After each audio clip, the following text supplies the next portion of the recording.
Told my boss that I'm done. Had no luck with my mom. Say, what will you do with your life? You know it's hard to survive. A cigar in my mouth. Maybe guilty but proud. Now I'm an outlaw on the run. Dangerous but it's so fun. Running, running low. Hold on, don't let go. Running, running low. Keep running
Welcome in, everybody, to the LPL 2025 Split 2 placements, already on round robin day 6. We're going to be covering Group D this evening. My name is Yanni. I'm joined by Black Bloxer. Bloxer, you had a really long evening yesterday. I certainly hope you're at least ready for a couple more games of League. Oh yeah, another nice night of sleep, and now more League to play. Yesterday was crazy. It didn't go as different as we were particularly expecting. We had a couple of upsets, though, and I'm hoping for the same thing here today. Yeah, there'd be a lot of really interesting tidbits that would really kind of change the landscape of at least the mid-tier in the LPL, and maybe even the top tier, and how we formulate opinions of these teams. Now, the format. Everybody is, like, oh man, this format is, crazy. Listen, let me break it down for you. It's super easy. Okay. Boom. Top 2, each group, you're in. You're going to Group Ascend. Bottom team, each group, you're playing in the sandbox in Nirvana. You finish 3rd place. You got a second shot. Double elim qualifiers between the 4 teams that finish in 3rd place. You finished top 2. Congratulations. You made it to the big boy table. You finished bottom 2. Well, they've exiled you to the kiddie table at Thanksgiving, right? But then, in Split 2, it's a little bit different. You finished top 4 in Ascend. Awesome. You're into the bracket stage. You are the darlings. You are hopefully going to MSI, right? You finish in the bottom 6. You get to go to these play-ins, right? Fantastic. Great time. Lots of League of Legends will have. Nirvana. Top 2 there. Guess what? You get to play in the play-ins too. You get to maybe get to MSI. You finish 3rd and 4th. All right, dude, we'll see you in Split 3. Maybe you can do something crazy. And then if you finish 5th and 6th. Oh, Bloxer. If you finish 5th and 6th. Exiled to the dungeon. You are done for the year. Crazy. Genuinely one of the wackiest brackets I've ever seen for what you have to go through to get there. There are so many lost chances. It's a very much bracket where you're not trying to actually eliminate anybody up until the last possible moment, at which point you don't even get to play the rest of the year. It's always wild at the end of summer being like, this team's just lost in the group stage, we're not going to see them till next year. And that's the end of summer. Not even getting to play your summer split is a massive threat for all of these teams. Nobody wants to be at the bottom there. You really do not want to be down in the depths of Group Nirvana. And take a look at our group stage standings to see which teams are in the depths of Group Nirvana. Right now, you can already see Group A is finished. Edward Gaming, a bit of a surprise to see them. We thought they might have gotten 3rd place, but they have already been exiled to Nirvana. Team WE will have a chance to keep themselves afloat and go to Ascend, but we're worried about Group D today, and LNG, definitely a team that we are pegging to potentially achieve Nirvana here, as you take a look at the roster here for LGD. We have them coming up first against Invictus Gaming. You know what? I like this. I'm actually a pretty big fan of this matchup. We saw LGD do things early on in their first game against IG. So you know what? Maybe, just maybe, they can surprise us. Yeah, LGD have not looked like a bad team. There's been teams who are in the 3rd place. Group A, like we were just talking about, right? WE, now the 3rd place team out of that group, they still don't look like a great team. I don't think that's the same for LGD, even if they do end up as our 3rd place team. They've had really good early games. They've had some okay seconds in the mid game, and then at some point, they just seem to not be able to actually keep things together for themselves. You can see in some of the clips we've got here, LGD, they team fight for themselves pretty well in a lot of situations, but they've also just been overplaying some mid-game team fights, not setting themselves up for success going into these mid-game team fights, but it feels like they're just so close to being there. Yeah, there's been a couple of questions about XQW's positioning, and it kind of sunk them in the mid-game at times, but in this particular fight, his positioning was fantastic, managed to go unchecked for a while, and this is an Azir that got 3 kills, so it's like, oh my god, LGD could win this game, but again, it's the mid-game that really sinks them. We're 21 minutes in, why are we fighting? Let him scale! Yep, at this point, it's real question mark pings, and in this game, this is what stops LGD from actually being able to compete with IG going forwards. They get completely wiped in this team fight, just taken to pieces. The Shy gets a great ulti off, to be fair, but it's really just LGD not setting themselves up for success going into these fights. Even if they position well during them, they're just starting fights on bad terms and handing wins to their opponents. Yeah, and the good news for them at the very least is, they are a very young team. There are going to be growing pains, there are going to be flaws, but as long as they can learn from them, improve upon them, this is a team that we've talked about. We want to see them do big things in Split 2. Well, guess what? We've started to see teams, the darling from Split 1, Thunder Talk as an example, start to crumble a little bit. There are opportunities. Maybe LGD could be Split 2 darlings. Yeah, quite possibly, and I think they're really fun. That's what Thunder Talk were last split as well. They were really fun to watch, enjoyable to see what they could actually get done for themselves. I think it's very similar right here with LGD, and I'd be really excited to see what they can do today, because even though they only won one matchup in the previous round, it still looked great, and I feel like maybe they can take a game off of either IG or JDG here, and if they do, that completely changes the standings at the top of the table. I think they'd be more likely to take a game off of JDG because we'll talk about the toast of this group, IG Invictus Gaming. They are a superstar roster that you know and love, but guess what? After what we saw the first time around with Group D, it looks like they found their footing, Bloxer. They are hitting the ground running now. Yeah, this is a much better look for this team. I mean, Split 1 was a little bit odd for them, where it was so close to being there again, but just wasn't working out for them. And then into this Split 2, into these placements, they have just exploded onto the Rift. They have just been destroying opponents. We talked about how JDG have been looking okay, but in the matchup they had versus IG destroyed them. There was nothing they could do in that one.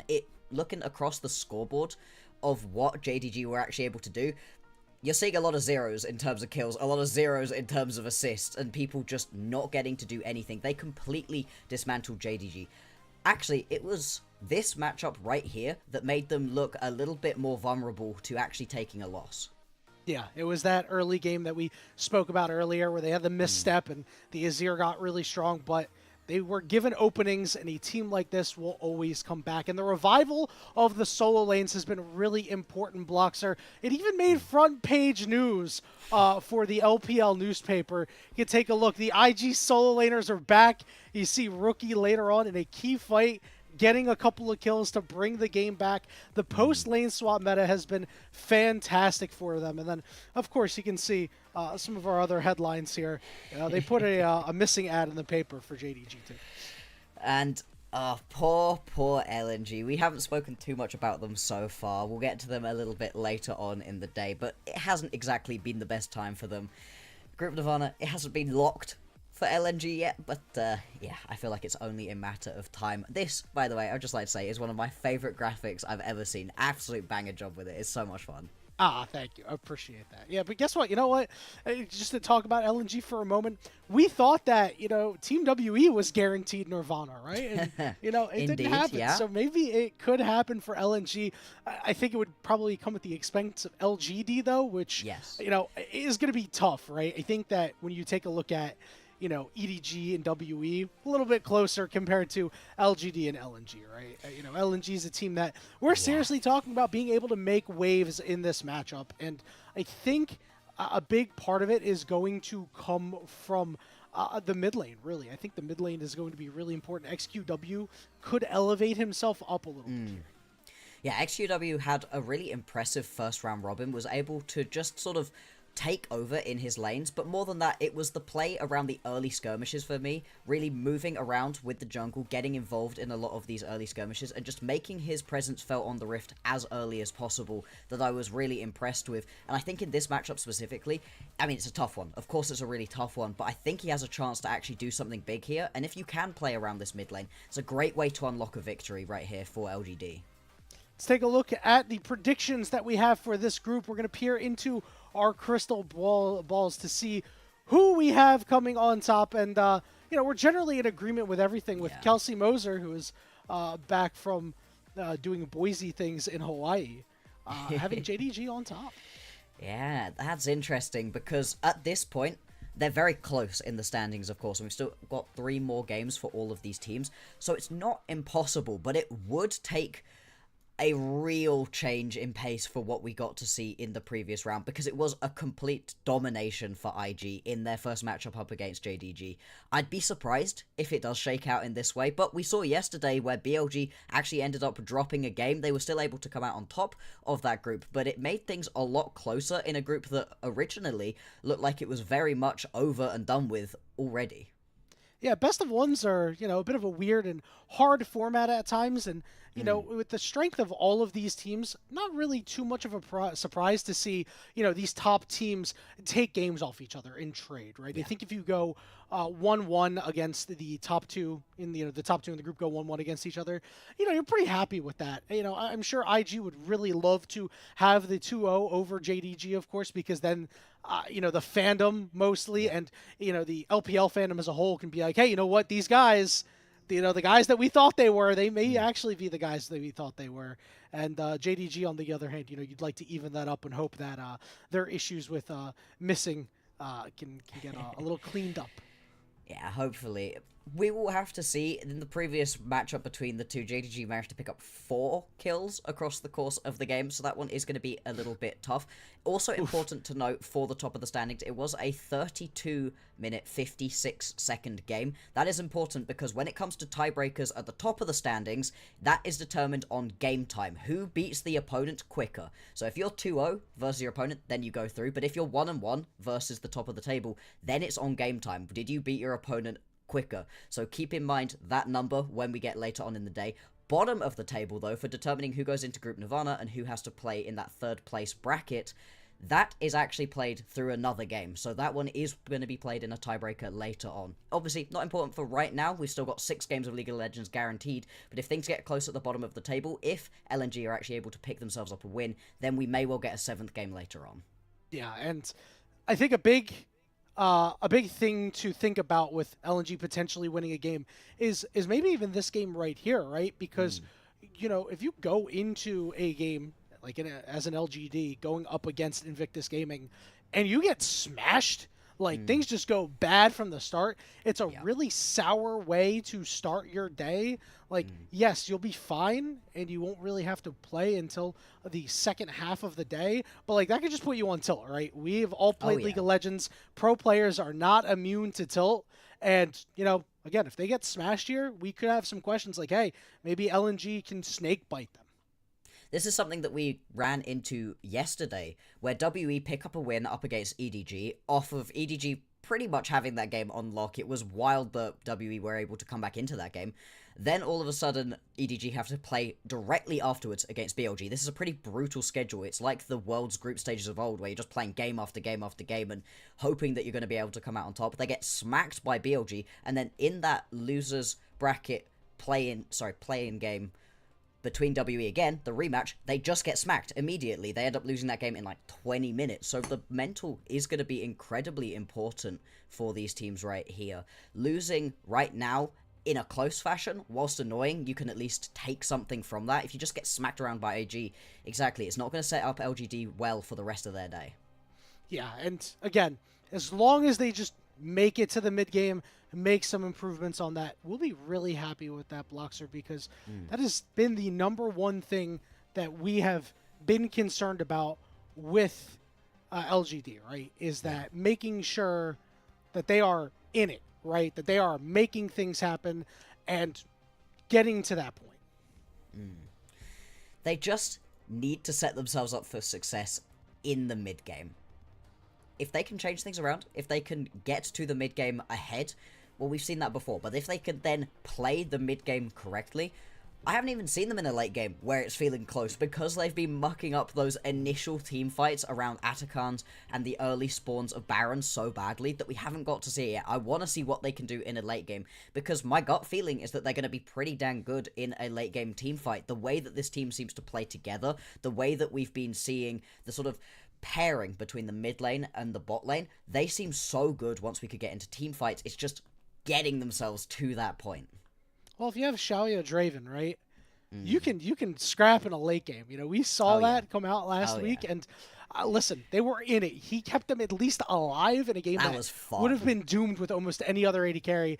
Actually, just having crazy fights where you're just hanging on by a thread, and if the whirling death is just slightly to the left, like maybe this is a game that you end up winning, but unfortunately was not the case. And for IG, it's a matter of just repeat what you did in day one and be consistent, be the team that we expect you to be. Maybe clean up this early game, have like a clean start to finish game against a team like LGG, where LGD is like, hey, this is a team that's exposable. This is a team that is expected to be third place. We're expected to be top dogs. We can clean these guys from start to finish.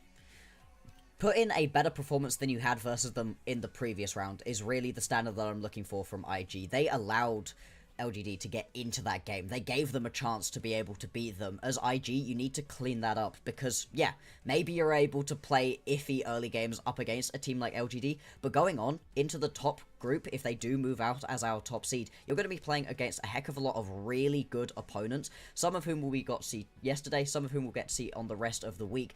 You really need to clean things up right now because if you're dropping games, if you're looking bad right here, then there are going to be big question marks around them going forward. See, the players are seated and getting ready to hop into the draft, and we always got to do the fit check, Bloxer. I can see you're a man of culture, draped in white, just like these two teams.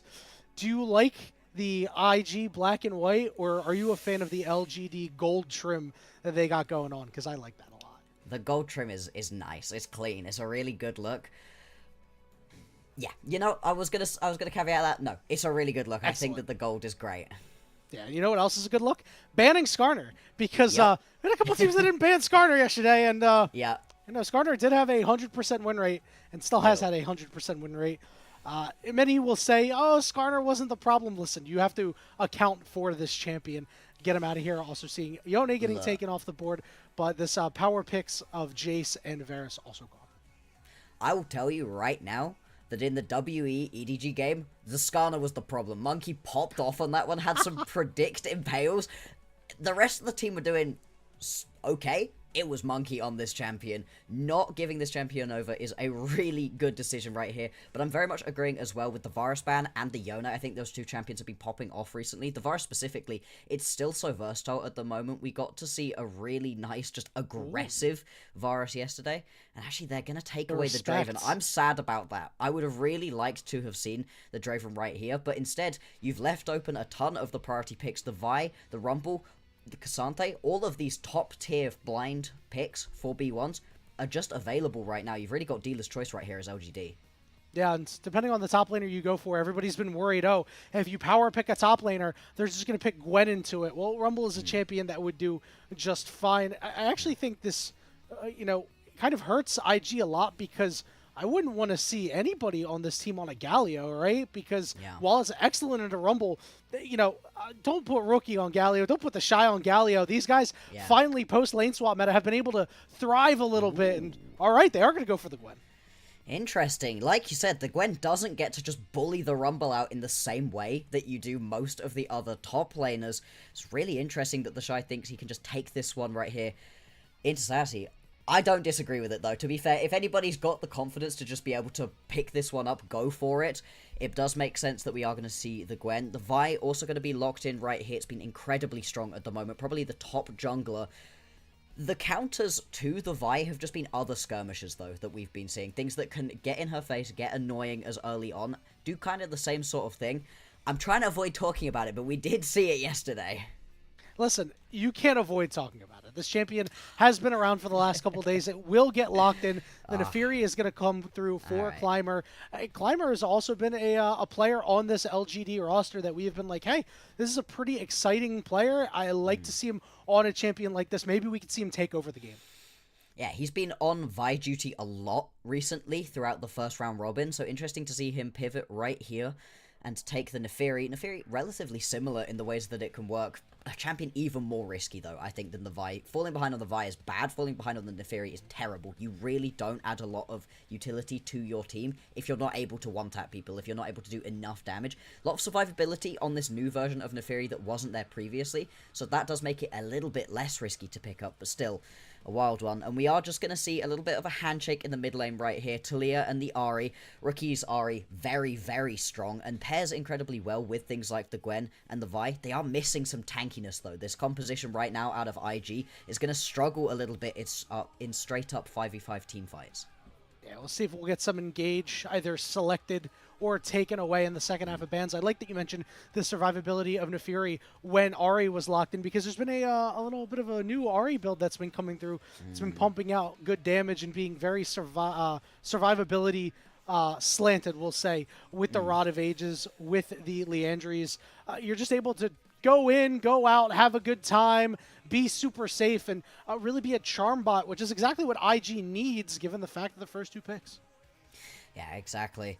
And right now, it is interesting that we're seeing a lot more at the moment, supports and ADCs being left until the second rotation. We've spent a very long time at the end of last split where supports were first picks. ADCs, first picks as well. The B1 Ashe was something that was taking over the meta for a very long time. All of a sudden, they've been relegated to the bottom side, and that means there are a lot of ADCs being taken off of the board right now. 4 of them are just gone at this point. So what is left in the actual champion pools at the moment? Because all of the top priority picks pretty much no longer available. The Kalista 2 gonna leave, and so really running out. You've got things like Xayah, Jhin, the Jinx, maybe Kai'Sa, things like that. I think if you go for something like the Kai'Sa here as IG, it can work because you can dive into the backline, follow up with the rest of the team. It continues with the risky playstyle, though. Yeah, it's a little tough because you could go into the Jhin and be like, hey, we want to index into pick, or we want to index into dive. You get to do that when you have the Ahri, when you have the Vi. Yeah. Gallo going to be on his bread and butter, the champion that he is known for, looking for a couple certified LPL Kai'Sa moments here tonight. And with this composition, you'd better make it work, because there is no recourse for this IG comp if it begins falling behind. At the same time, if you're ahead, the dive potential of this is crazy. I don't think the Rumble's going to survive very long. I think you need a champion with a lot of survivability right here. The Xayah or the Ezreal were going to be my suggestions, because you just need to keep yourself alive. Ooh, I like the idea right here of something like the Thresh to try to, again, give some extra survivability over. Dude, give me Thresh. I love Thresh, please. It's not objectively good here. It's, like, pretty rough here. But I'd love to see it, personally, just because it's one of my favorites. You need some sort of engage to come through. I wouldn't be too surprised by an Alistar. You can't really pick Rel here, because Alistar would just get picked on the other side. So you have something for LGD. I'm just not sold on all of their engage. And what do IG want to finish this one up right now? I mean, like you said, things like the Rel, Leona, all of those basic engaged champions are still available. They can work fine. I do worry a little bit about them getting left behind, though. This would have a much easier job. The Rakan would actually be able to follow up with the champions on the board here and actually give you that extra level of engage rather than having to, be behind the curve a little bit. I do like the lock-in right here, but this bot lane, I mean, there's no way you can fall behind right here as IG. LGD, they've got a little bit more where they can make things work later on. They can wait for the game to happen to them a bit more. IG, they're going to need to set the pace early. Yeah, and they should have a pretty good time doing so, given the fact that JJ and Mako are on champions that can really intertwine well and make good plays around the map together for these players that, have played together in the past, have won worlds together in the past, and, that's going to be something that LGD is going to have a tough time, taking to task, right? Climber and YCX is an example, haven't had that sort of synergy. We're going to need to see Climber and XQW maybe be the ones to make that happen. I just don't know if Nefiri Talia will have enough playmaking off their CC to actually out-playmake the jungle and support on the other side. Yeah, because, I mean, right here as Climber, where are you really ganking? You can try go top lane, but it's always risky to gank onto a Gwen. It's pretty hard as well because you don't really have much setup between these champions. A couple slows, but just really relying on being able to do the damage, the Shy being over-pushed to make that one work. It's almost impossible to gank an Ahri once she's 6, so you'd have to go there early. And again, you're really reliant on a seismic shove, which is pretty tricky to land in just a normal, straight-up lane. It's easy enough in a team fight when there's a lot of things happening and you're not necessarily looking at the floor, but in a lane, it's very easy to just be able to dodge away from this one, especially if there's a flash available. So then are you looking towards the bot side? Again, possible. I don't know, though. It doesn't feel like there's any particular lane that you can really play around here as Climber. Yeah, gonna be tough, Bloxer, as we head on to Summoner's Rift for the first game of the second half, the round robin stage for Group D. This an incredibly important matchup for both of these teams. IG, they're looking to re-cement themselves as one of the best teams in the league right now. 3-0 was a great start to them to round 1. They're going to be looking to go 6-0 though. For LGD, they want to get into those top 2. They don't want to have to play through that last chance to get themselves out of Group Nirvana.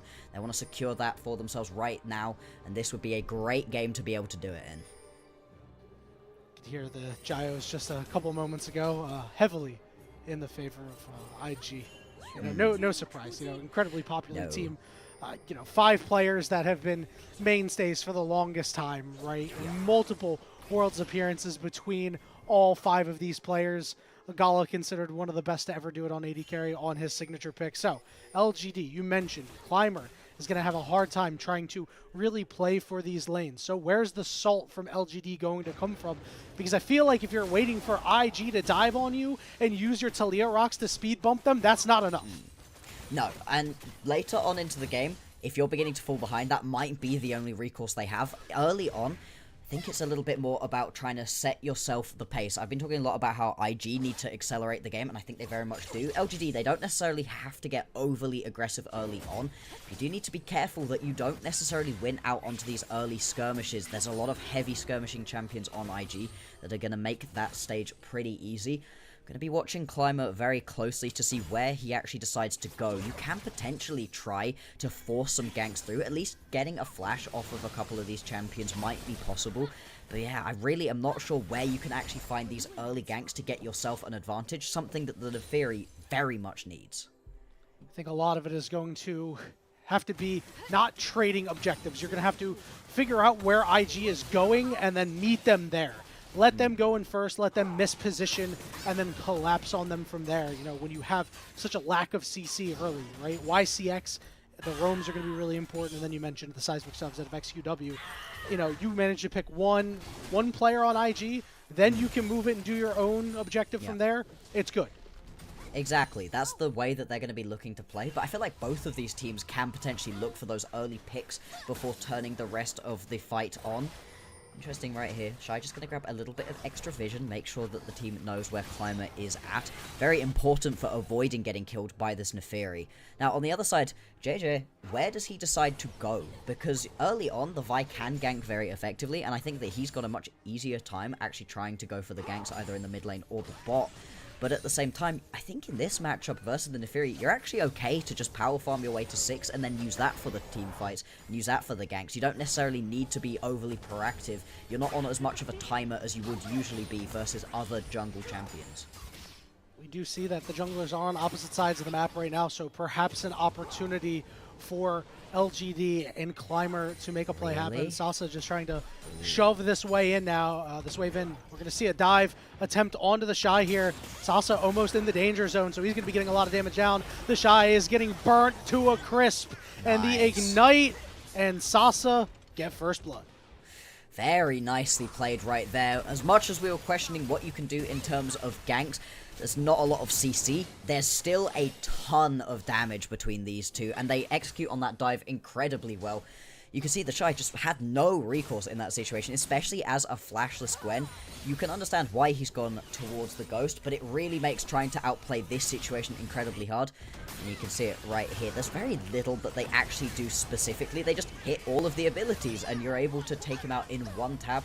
Shy really isn't going to be able to get away. Well played there. Congratulations, you did it. You hit your buttons. But really well-played dive there. There were a lot of missed buttons yesterday, alright? I'm feeling good about this. Now, one thing that we didn't talk about in a consequence of that play is this Rumble has Ignite, does not have Teleport. So not sure how that's going to affect LGD's game states later on when, you know, they've struggled in the mid-game and this Rumble's going to be a key part of it. He's going to have to always be around the team. Exactly, with the double TP available for IG, it's going to make things a heck of a lot harder for LGD to actually play around it. At the same time, the point of the Ignite is exactly this. You've got that initial kill, you're now going to be able to bully even harder onto the Shy, try to shut down this Gwen. Remember that this was a blind pick Rumble, so actually clearly happy to be able to take it into this matchup, but it means that you've got to pay it back tenfold, and it is trickier without the teleport. Still though, great start for him. They're not going to be worried about it. Top laners are still hanging out up there. We see that Gala taking it back here. We'll see where IG wants to set the lane assignments. We see LGD pinging in this mid lane. They have the dragon warded as well. Given the fact that Gala's headed to the bot lane, maybe it'll be a Grubs angle for LGD. Potentially could be, and anytime you can get 6 Grubs onto a Gwen, that's a great start to a game. JJ potentially looking for a gank right here. I'm not sure that he's going to be able to get involved in this one, and Climber is in the area. The counter gank potential is very strong for an Neferi. Oh no. Sasa, you're going to be in so much trouble, man. 3 people are about to show up. He flashes early. He realizes his goose could potentially be cooked. The heal for the speed up there. There's the equalizer trying to burn these members down, but not enough damage this early in the game. Flash is burnt, but JJ gets the kill. Yeah, there was nothing he could really do there. That was about as well played as that could really happen. Still not going to be able to do anything in that situation, and it is going to be the Grub started up right here for LGD. Being able to grab 2, not sure they're going to be able to grab the 3rd though. XQW doing what he can to keep them all at bay. Meanwhile, Rookie was able to shove them off, and IG will secure the 3rd Grub. LGD do get the first 2. And it's at least something right here for LGD, and it stops you from having as many Grubs right here onto the Shy, and stops anybody from being able to pick up a step towards the feet right here. Next objective will, of course, be this Drake. Going to be an Infernal, so a very tantalizing option for both of these teams. I think specifically for LGD, they are so reliant on being able to do mass damage early on, that being able to get that little bit extra at this point in the game would be incredibly useful for them. Of course, you can see the roaming around right now. Alistair moving about the map. So that could well be where they're heading towards, but there are pings right here from IG. Yeah, everybody on IG headed down there, save for the Shy. Rookie taking his back here. Teleport not quite up yet, but shouldn't be too big of an issue, as it'll just be time to clear out wards. And Sasa, you know, is going to be stuck in the top side, right? He's got this Ignite off cooldown, but not really any plays to make with it. I'm not sure if he's going to win a straight up 1v1 at this point. It would be very close. I think if you could dodge out onto a little bit of the needlework, there is potentially an option for the 1v1, but it is very much going to be tricky. You are right about that one. You don't necessarily need to be getting a ton of solo kills right now, just keeping up the pressure, making sure the Shy can't move out of this lane. Obviously, when the teleport is down, it's not so much of a worry that you're going to end up with the Gwen leaving your lane, but before that, there's still something. Hang on, Climber. YCX is showing up in the mid lane to try to keep them all off XQW, but he gets tagged by the Vi. Good stun. Rookie is able to wade through all of it and get through, but JJ dies on the backside. Now, here comes Climber trying to bear down onto Rookie, but the charm lands. Climber's going to have to get out of there, taken below half. Oh, that play was a little bit of a mess right there. I was incredibly surprised to see XQW actually end up dying. I thought he was just going to be fine once the Vi ulti ended up taking JJ under the tower. In the end, though, more than enough damage between them and a 1-for-1 in the end. I don't think you're going to be too worried about that as XQW. Sure, you do lose your life. Actually, he didn't get an auto or anything right there onto JJ, who actually ends up picking up that kill. Real quick, it was Rookie who got happening. that kill on YCX, getting JJ, but look at this topside fight during that. I mean, the Shy just won the 1v1. You lost this entire wave for Sasa as well. Like, this is looking pretty doomed for LGD right now. Yeah, this is exactly the sort of thing that you didn't want to have happen. Why you end up ganking onto the Shy early on is exactly to avoid this. Yeah, like you said, it does end up being YCX that ends up picking up that kill. Not ideal. Was hopeful that maybe actually somebody else had managed to get an auto attack onto him. Not in the end.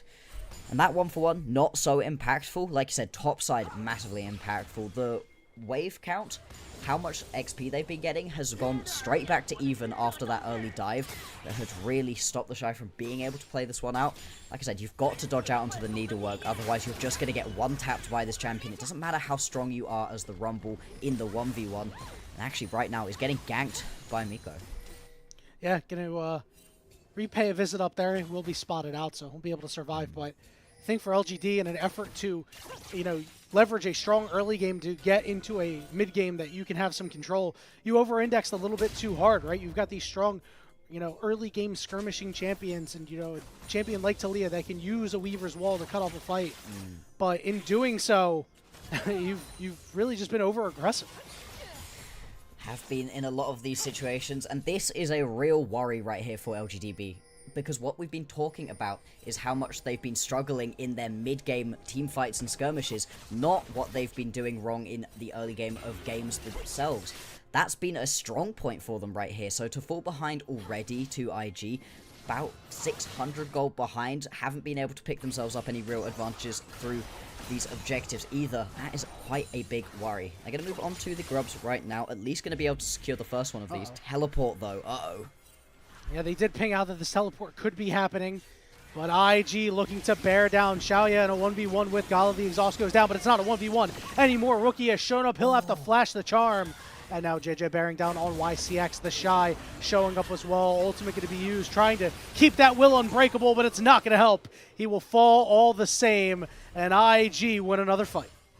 Yeah, IG just so strong right there. Pull the trigger, get the flank off, and Gala gets exhausted at the start of that one, and it just doesn't matter. This should be a dive right here onto Dazzy, and I do not know what you can do. He's almost getting 1v1 before it starts. This is cyberbullying, man, please. But that's what happens when you take Ignite in the top lane. Yeah. Many League players not too happy when they see an opposing top laner do that. It's a global taunt. Yeah. Unfortunately, right there, everybody gonna jump up into that top lane. This is a stat and a half. I feel like the 9 total bans should be much stronger. Yeah, I think more people should probably be banning this champion out. It's the same as the Skarner, right? Occasionally people let it through and you regret it almost immediately. As we have a look back at this play, and it's all about Rookie right here, being able to just so close to get the charm, isn't quite able to do so. And I'm sure we're gonna, I'm sure we're gonna speed through this one to watch the dive in a second, but actually is a little bit of a Drake play going on in that picture-in-picture. And yeah, it is just going to be another objective picked up right here by LGD. They've not been falling behind in terms of the objectives so far, but just the tempo of the game. It feels like they're not able to actually go toe-to-toe with IG right now. It's incredibly difficult. The pick has been very strong for IG. Top lane's been strong, and Sasa just getting bullied once again. He had been such a nice spot for LGD, but in a game like this, when you don't have TP, you got to be aggressive. And again, it's impossible. It really is. It feels like there's nothing that can be done. And we talked about it, right? This is a blind pick, first pick Rumble. B1 Rumble. Oh, teleport. Oh, we're just going for it. Bot lane. All right, fine. They need to make something happen.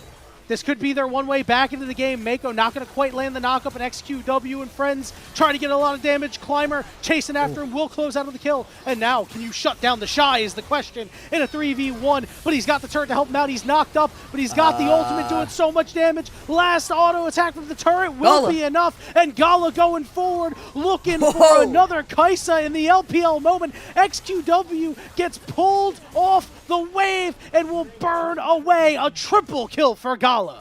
And it's a disaster off of an aggressive LGD play right there. They needed to make something happen. Like you said, last chance to actually get something going for them. And unfortunately, IG, they respond in kind. Miko starts that play off so well by just buying enough time that everybody from LGD is pulled up way too far, spending far too much time around. The Shy nearly turns that into a 1v3 on the backside as well. And then after he falls, Gala arrives to just clean house, exactly what you didn't want to have happen. It's just watch Miko right here. Does really well to flash away from the seismic shove, buys time, just gets tagged by the last needlework, but it's good enough at this point to have baited people in. And the Shy, the way he's able to keep himself alive, but it's Gala incoming. You can see right here, at least manages to land on that Prey Seeker, and from there, can just walk people down. How happy is the Shy right now? In split 1, if you're 3v1 as a top laner, you're dying and not doing any damage, and there's no play to be had on the backside because you're a tank CS and you can't do anything. Yes, you've got 3 CS at 14 minutes, but now it's different. IG look different because of this meta change, and they look so much stronger than we could have expected. As JJ is coming in, can we land the charm? Oh, the predict! That is nasty! Is the shield enough to at least make it a 1-for-1? Rookie gonna flash forward. Oh, that was a little ugly, a little too overzealous for IG. Don't worry about it. Think about the predict. Don't think about the way that play ended. It was cool. It was really cool until it wasn't very suddenly. Yeah, it's the equivalent of saying, hey, watch this before you make a play with your Flex Q friends. Yeah. I mean, It's fine. In the end, JJ is still going to be able to pick up this tower. This should be the first tower of the game falling right here over to IG. Going to be able to move themselves even closer here towards the feats. Actually, that should be the feats picked up for them right now. Very impressive early game so far out of IG. They've been able to get themselves a 3k gold lead. 15 and a bit minutes into this one. We're going to have a Herald spawning in about 15 seconds time, and I think IG, they're going to find it very easy to just step up to this one. So far, in multi-man skirmishes that we've seen, it's just been IG coming out on top every single time. Watch the predict, and then close your eyes if you're an IG fan. Yeah, like this is great, and then it's like, okay, this is cool and then too. look away. Yeah, once that shield pops, I think they were not aware that that was ready to go for the Talia. And now we have a couple summoners down on the side of IG. We'll see if they're still able to make a play. JJ's going to try to find a way back in. They're going to go and pick YCX here. XQW has left his cow to dry, although he's throwing rocks over the wall. Xiaoya trying to get into the fight as well. Now it's a split on the side. Gala on one side, the Shy on the other. Rookie in the middle of everybody getting put in the bounce house, and he can't dash away. Gala on the backside. There will be no Kaisa moment here, but he ends up finding a way to trade a double kill for him. Is actually not going to be the end of the world right here for IG. They will end up losing out onto the Herald, and we'd just talked about how IG were coming out on top of these plays, but this one is a complete mess from IG. They get engaged upon, then over-aggress themselves, and end up sandwiched between many different people in that situation. Gala does well to be able to pick up a kill on the backside of that fight, but once again just gets immediately exhausted at the beginning of this fight, and it really is one on two fronts. You can see how Gala ends up in a fight up against Xiaoyu, and just isn't able to actually sit and hit onto any of these main carries on the top side. You see there's 4 members around the top for IG, and Gala's just kind of by himself, exhausted, not really able to do anything. Does well to pick up a kill here though. Yeah, Rookie not having his best fight there. He dashed in because he's like, all right, fantastic, my Ahri ult's back up. Ended up in the middle of 5, only got to use 1 charge of the Spirit Rush. When you're playing Ahri, if you're using 1 charge, the fight better be over, and you better have won the fight. Yeah, really unfortunate right there. But still, IG, they haven't lost their lead from that one. It's a little bit closer than it was previously, still almost 3k the advantage. But it is something for LGD. They've proven now to me that they can at least nearly win. I'd say that was just about a win for LGD in that mid-game skirmish, something they've been very, very bad at throughout the rest of the split so far. Now posturing right here, potentially going to try to go in for a play. Not really anything to be fighting over at the moment. There's still 5 minutes until the next Drake. Atakan going to be the next available objective, but hopefully LGD have learned from last time and are not going to start this one up randomly. I love the ferocious defense of their own jungle, because Climber, you know, after the early game, we didn't talk about him a whole lot. He's 2-1-3. He's on 2 items on this incredibly powerful Neferi. You know, it's not totally doomed for LGD quite yet. You do have this star in your back pocket, something to hang your hat on here, maybe take over the game. Absolutely, but it is very much going to be on Climber to be able to find those engages, be able to pick somebody off. I mean, how much has he played this champion? Are you really surprised? 117 is insane. Oh, Not really. He's alright. For once, he's alright. 2 and 4. Really, really rough scoreline. That ain't right, bro. Look, he's been ganked a lot. He's been dove a lot. And when you blind pick a top laner, you'd better do well with it. I thought JJ was maybe going to get in there. His flash is up, his ultimate is up. But probably thinking better after that earlier dive went a bit awry. So things have slowed it down a little bit, but if you're IG, you're probably okay with that, right? The Shy is, you know, still very, very strong. The Siege is at least on, and wherever you want LGD to be, you can force them there. Absolutely, they're going to be forced around the map to respond at the moment, and you're right to bring up the Shy. Any of the lanes that he's in is a massive threat right now. The only reason we haven't seen him pick up another solo kill recently is because Climber's been doing okay and has constantly been hovering towards whatever lane the Shy is in to make sure that you're not going to end up in another situation where the Shy picks up a quick kill, and then, well, they've got 3 grubs in their back pockets. This Gwen's going to melt through towers in front of her. And that is going to be something that's going to make playing this one out a lot trickier for LGD. It's not just straight up 5v5s they have to worry about. There's constant pressure on these side lanes as well. Actually, once again, they are hunting for Darcy. They're not going to be able to find him. It's going to be okay, at least, for him at this point. But still, that's a lot of members hanging around in the same area. I think Atakan's going to be started up soon. Yep, it's already been ripped on. Oh, it's already almost melting. dead because you Wow. have Kaisa. It has been secured for IG. Keep in mind that this is the part of the game where LGD usually sees it slip away. They've struggled so hard in the mid game. Okay. In this positioning there, Climber's got to flash away. He's shielded just a bit, but a big knockup from Mako with Gala on the back line means he's able to free fire. He's got 2. They lose 1 on the other side. Oh, very low health bars right here, though, for the remaining members Another of nice IG. charm. And YCX taking down to about half with the Shy. He's like, hey, I want a piece of this fight. He's been exhausted, but he does so much damage still. Xiaoya almost dead from that.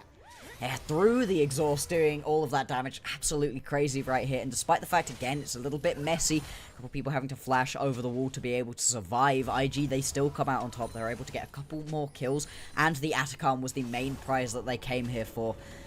Have a look back at this fight, because it starts so quickly with just the instant charm.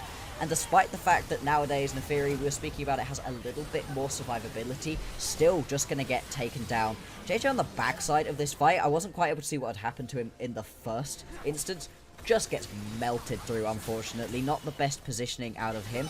But it doesn't really matter in this situation. It takes long enough for people to take out JJ that the rest of the fight is able to be won on the backside. And despite the fact there's very low health bars, there's no re-engage out of LGD available. Yeah, he walked so Gala could run in that fight. We see the Rift Herald getting dropped top. You know, it's not great when you're using this Rift Herald and really have no aim for it whatsoever. Yeah. We do see they're trying to play in to IG's top side. No, at least making a play there, forcing them to respond to this Herald. Meanwhile, on the bottom side, work, Rookie is just proxying a wave. Yeah, Rookie more than happy to step up right here. You've seen almost everybody right here from LGD around. You're also very safe on the RE2. Can just pressure right here. It's going to be interesting to see how much more LGD are going to look for to push for, because they've got so many members up in this top side, but they're now losing a tier 2. They're going to end up losing out onto poor XQW.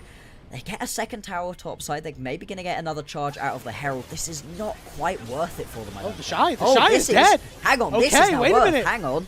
LGD being proactive in the mid game. What is this? They've exposed an inhibitor.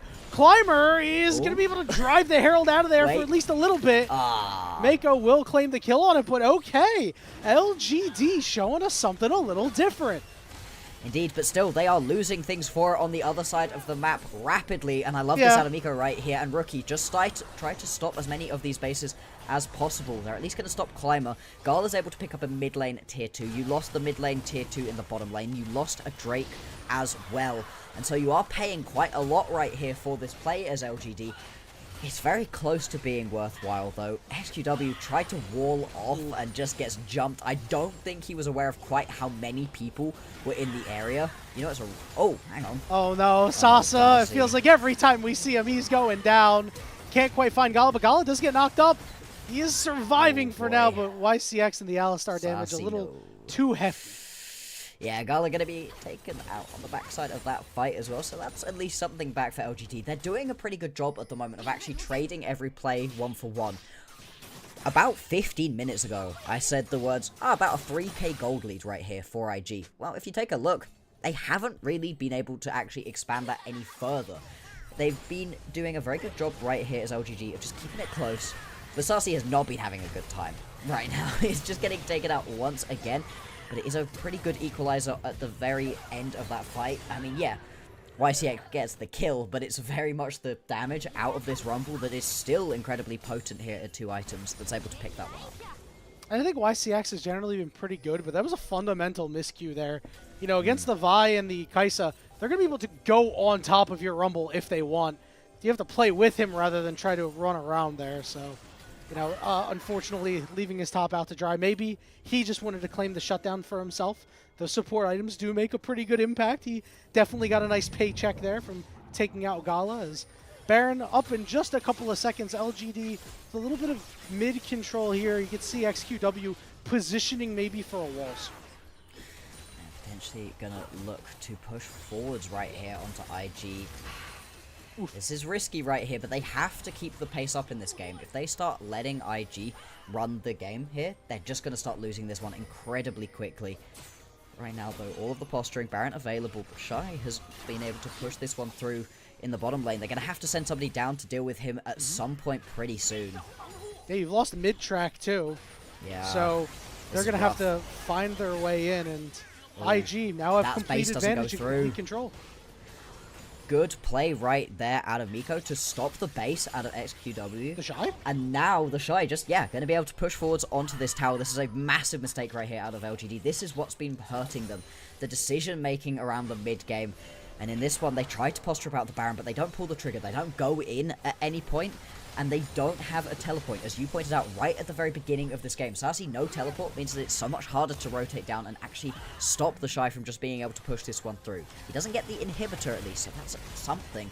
But still, Baron actually going to be started up by IG. Kids, this is why you take teleport on pretty much everybody. Rookie chunking out Sasa, taking him to half. Here comes the Weaver's Wall. XQW at least getting in there, stopping the Baron. IG are forced off. Rookie's got to use his ultimate, but the push is still on for the Shy, and it's going to be Sasa who has to back for it, so he's not going to be available for this fight if LGD won it. No, and you've only sent back Sasa right here.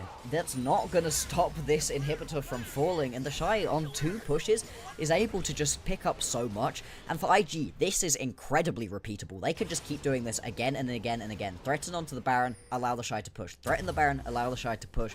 And until LGD makes a decision to either send multiple people bot lane to kill the Shy, potentially lose Baron, or send everybody to try to get a straight up 5v4 team fight going on around Baron, and maybe lose out the game to the Shy's push, it's just going to keep happening. It's either slow bleed out, or they're going to have to be proactive about it.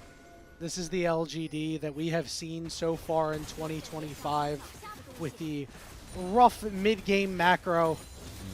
They made it difficult on themselves by not taking the second teleport. You know, at least they can hang their hat on that play they made with Rift Herald that, you know, it looked like it was not a great situation, but they forced it to be pretty good. Yeah, you lost 2 inners and an outer, but you did something with it, and they're trying to do something here. The Shy eats a full equalizer, but it doesn't even do that much. Now Vi ready to go in along with Rookie. YCX going to find the knockup. The carries are safe. They blow up JDG. Here we go. It's a 5v4 stun out onto Mako. The Shy wants to go in.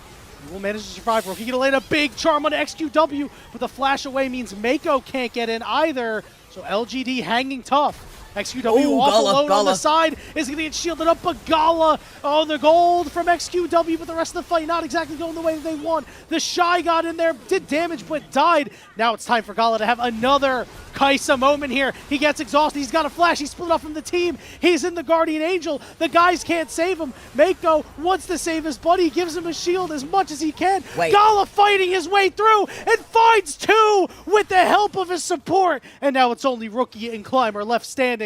And Climber's gotta run like hell. The dogs are being hunted. Look, bot lane though, as this is happening, Climber gonna have to retreat under the tower, try to get back to base. If he's not able to do so quickly, gonna end up losing out onto one of these Nexus towers. Oh, I think he's just about gonna be able to get back in time to at least stop this from being a complete disaster. That was such a messy team fight. Multiple pop-off moments out of everybody involved. Just Rookie and Climber able to survive. And I mean, the end prize is that IG get themselves another Drake. What a mess. Yeah, it's not looking so hot, and that'll be sole point for them, so have to watch out for the next Dragon as we take a look at this replay. This is a great start for LGD. Really is. I feel like you could re-watch this team fight again and again and focus on a different person every single time because something's always happening across the board. I'm watching Rookie throughout this one though. Had to flash away from that seismic shove at the start, but as one of the only remaining surviving members, was just able to weave his way through this fight very well. Not able to do quite as much damage as you would really hope to though. I think that's part of why this team fight doesn't actually work so well for IG.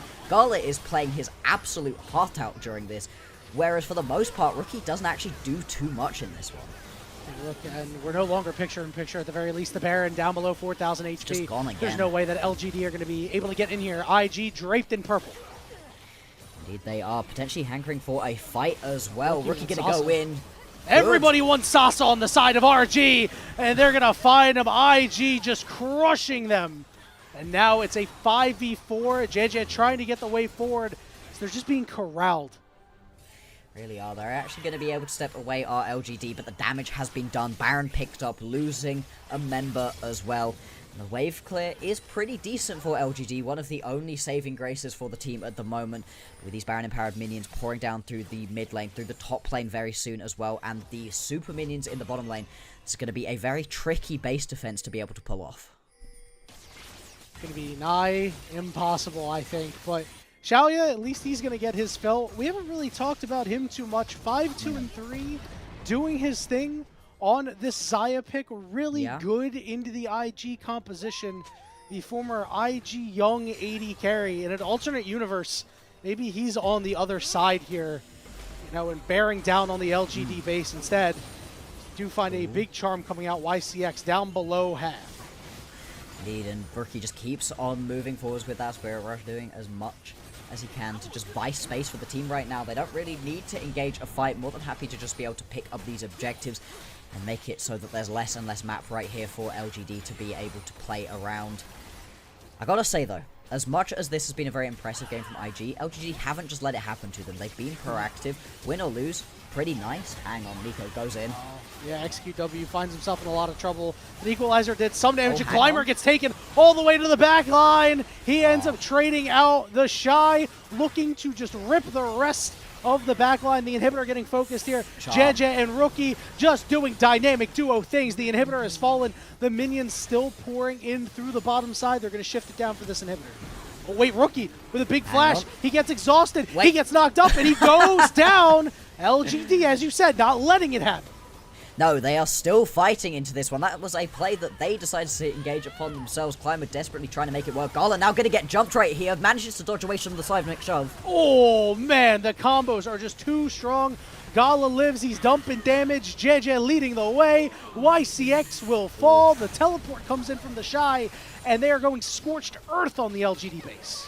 Gala with the fancy feet right there. Xiaoya trying so hard to be able to pick up the kill. Actually gets the stun, but the golden available to the Shy. Resets coming through. Climber actually here. He's going to be able to pick up that kill. That's a decently big shutdown, and despite the fact that this is a mess of a fight, the Nexus Towers, they do remain. LGD, they're able to pull off the base defense, kind of. They are still in this game. They're not in it as in, hey, we are in it to win it, but they are in this game of League of Legends, still connected to the server right now, although it's not going to get any easier. A minute 20 seconds until Ocean Soul for IG. And with this LGD comp, yeah, Ocean Soul is going to be something that is nigh insurmountable. And I do want to talk about, you know, this game. You know, we really harped on IG needing to be clean and repeat what they were able to do in day one. And although the scoreline looks a little ugly, I think that it's LGD that have been at least making the most of some of these fights. But I think IG has actually played pretty well overall, save for a couple of messy dives. Yeah, IG have played a very impressive early game, I'd say. Mid-game, couple interestingly played team fights, but it's just the map-based macro that's been so good for IG. Every single time they've been able to pick themselves up an objective, it's been pretty much uncontested. They haven't really actually been fighting around objectives in terms of, oh, is it a 50-50? No, there's been no 50-50 smites. JJ has been able to pick these ones up very easily, and it is just one of the best bits of IG right now. Not only are they amazing in terms of hands checks, but also they can just outplay the map on you so well. Now, how much of that is being on easy mode, going only up against one teleport? That is the question. Yes. That we will still need to see them answer, you know, later on in the season. Absolutely. Especially because that's been one of the best players for LGD, has really been popping off in their win up against LNG, destroyed, but even in the losses that they took to IG and JDG, they've still been one of the top players for the team, and so it's been really sad to see him just get completely shut down throughout this one. Ocean Soul is going to be picked up here for IG. You said how strong it was going to be. This feels like it's going to be the last base defense. Last stand right here for LGD. What can they do? Rookie just needs to fish for a charm. JJ just needs to find an angle and you'll be just fine. Everybody is in the base for IG. It's a party and LGD is going to pay for it. Double super waves bearing in from every direction. Blocks her. So tricky. The moment is, all right, we're going to see YCX go in. JJ going to get to the back line. Rookie coming through. Sasa going to be the first target. He's going to go down. Gala will see XQW go golden and realize It is a golden opportunity for him to free hit. The first Nexus turret has fallen. Wait a minute, we have 2 kills for Xiaoya. The Nexus is exposed. The question is, can you drive off IG? Can you drive off Gala and Mako? Gala. I don't know if you Gala. can drive him off. The exhaust is out. Wait a minute. Xiaoya puts him into stasis, but no. Mako shuts him down. Climber has to kill Gala and Mako. That might be an impossibility, and it is. IG will slam the door shut on LGD.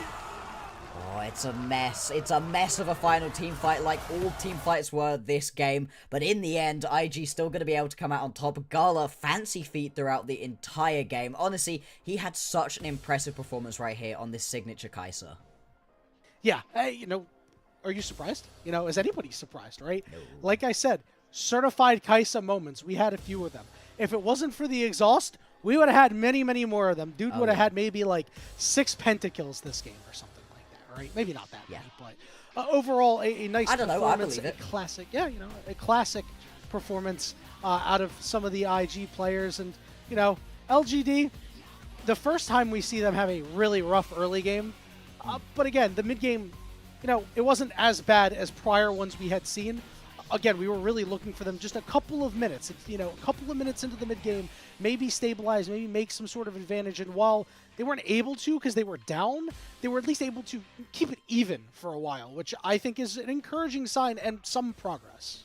Yeah, they weren't making the losses worse. They kept IG at about a 3k gold lead for a very long time, and the team fights that they were taking were pretty good. It was the rest of the map play that was really tricky. We highlighted it a lot. The lack of teleport out of Sasa makes it so hard for him actually to be able to play the map for the entirety of LGD to be able to. There's a couple plays that come to mind where they're trying to find some plays topside and they're losing out on tower after tower in the bot side. The multiple times where IG were threatening around the Baron and the Shy is just able to pick himself up towers and Inhibitor's bot lane. And then the second that bot lane Inhibitor was down and the super minions were pouring in, it was becoming tricky for LGD to really be able to step up and try to find those proactive plays. It's still problems for this team, but these are different problems, and at least the team fighting did look better. Yeah, and you know, the Shy was just able to, as you said, pop off. He had the scissors, he pulled them out, he was stabbing the life out of LGD in a lot of these fights, and you know, that split push was pretty incredible. Now, I do wonder how different this game looks if we see the Rumble have the teleport, right? Maybe we're not getting that top dive, and you know, I really respect what LGD did there, recognizing, hey, we have this extra early power, even though this isn't a perfect 2v1 dive for the champions that we have. It's very doable. They did get it done. It was clean, but you know, after that, it was just so hard that I hesitate to think if it was actually worth it. Yeah, getting that one good playoff and then for the rest of the game getting kind of bullied around by the Shy. I mean, hey, a lot of top laners fall to him. It's no embarrassment there. But the play into the Shy usually for a lot of teams is, hey, enjoy your worst tank matchup and just join us in the team fights. Be useful later on. Deciding to take a Rumble with Ignite means you're trying to carry your team. You're trying to pay it back. That's something we've talked about him really needing to do. Fortunately, it wasn't quite the case, whereas the Shy, hey, whoops, my bad, got dove immediately, doesn't matter, was able to turn that one around and was incredibly impactful for his team. The entirety of IG ended up playing that one out pretty well. The only person who I would have liked a little bit more from was Rookie in a couple of these team fights, but then in other team fights was popping off and landing a ton of key charms, so it's not like there was any dead weight on this IG roster at all, and it's great to see them actually be back. Yeah, it's still not as sharp as we'd like specifically out of Rookie, as you said. You know, we're hoping that in the JDG game later, we're really seeing Rookie have consistent performances, making smart plays, not trying to push the envelope, because that's what it felt like here. It felt like IG definitely took some decisions to limit test a little bit, and while that's all well and good, you know, we still need to see with our eyes that, like, hey, man, get a clean start to finish game first, and then you can start limit testing. So we'll see if they'll have that clean start to finish game like they did against JDG on the first day of this group. Yeah, they need something just a little bit cleaner overall, but at the same time, a win is a win. Have a look at the gold graph. Yeah, you see there's a really long period of time, right? From about, 12 minutes into the game till about 30, where, yeah, the gold increases a little bit, but it really sits very even, and then all of a sudden, once those couple Baron plays go down, once the over push in the top side leads to them losing a couple of towers, that's when all of a sudden IG get massively back into this game. You can see it here. Rookie still does more than enough damage for the team. Is still incredibly impactful overall. We're just expecting something extra. I mean, when your name's Rookie, right, we're expecting perfection, and when it isn't that, it's a little bit obvious. At the same time, though, it's still a really good game right here out of IG. For LGD, I'm not upset about this one. I'm really not. It's unfortunate for a team like this. It's unfortunate in the LPL in general for teams that are not the top tier, that in a lot of these different seedings, you know, you're just sat looking at your group going, well, IG and JDG are here. What do we do? As a third place team, though, if they do end up coming out of this group in third, I think they're going to look very good in that last chance placements. I do not expect this to be one of the teams that we actually see in Group Nirvana. I think this is a Group Ascend quality team, and I would love to see them there because I think they're so close to fully putting it together, and this was a step in the right direction. Yeah, I couldn't agree more about wanting to see them in Ascend.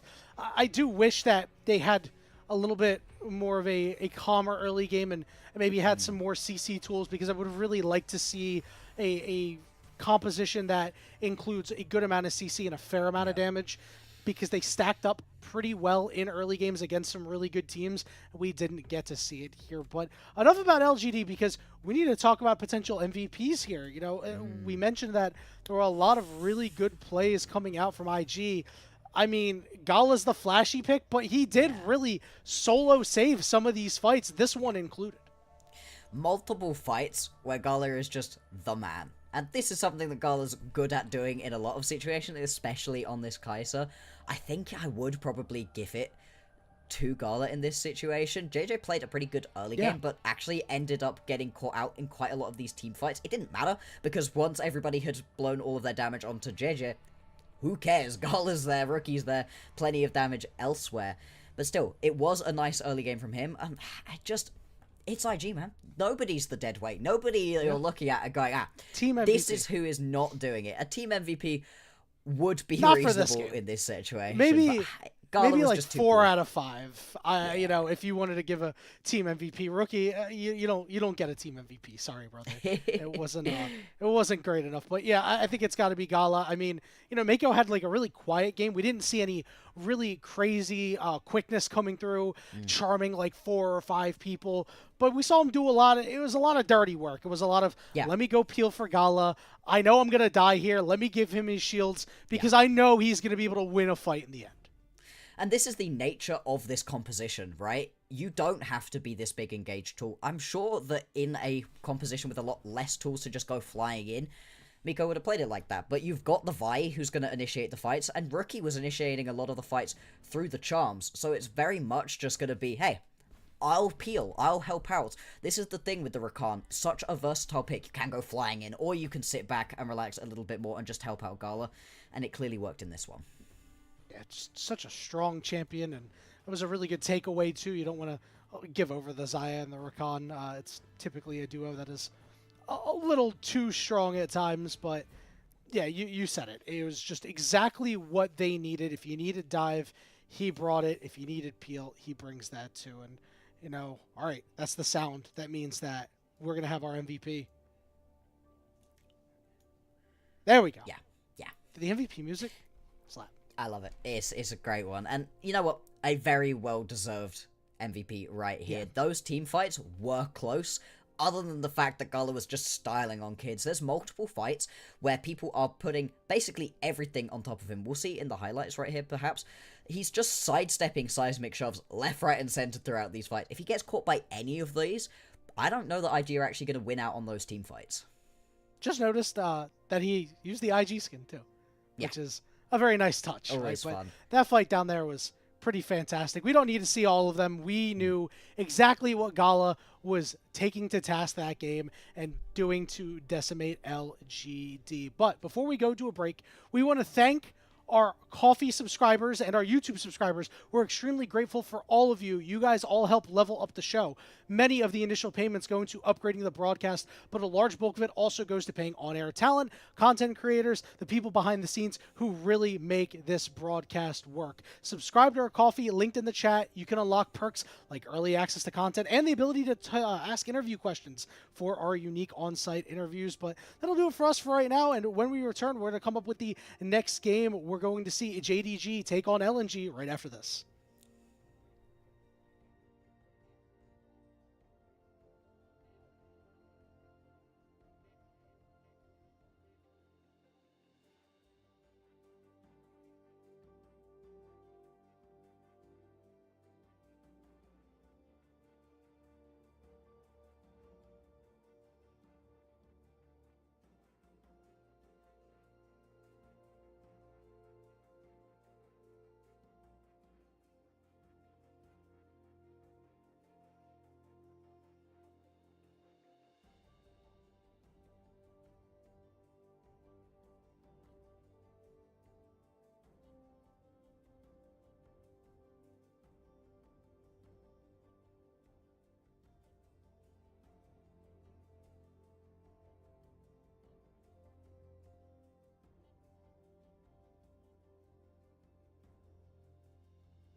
like it's out gear.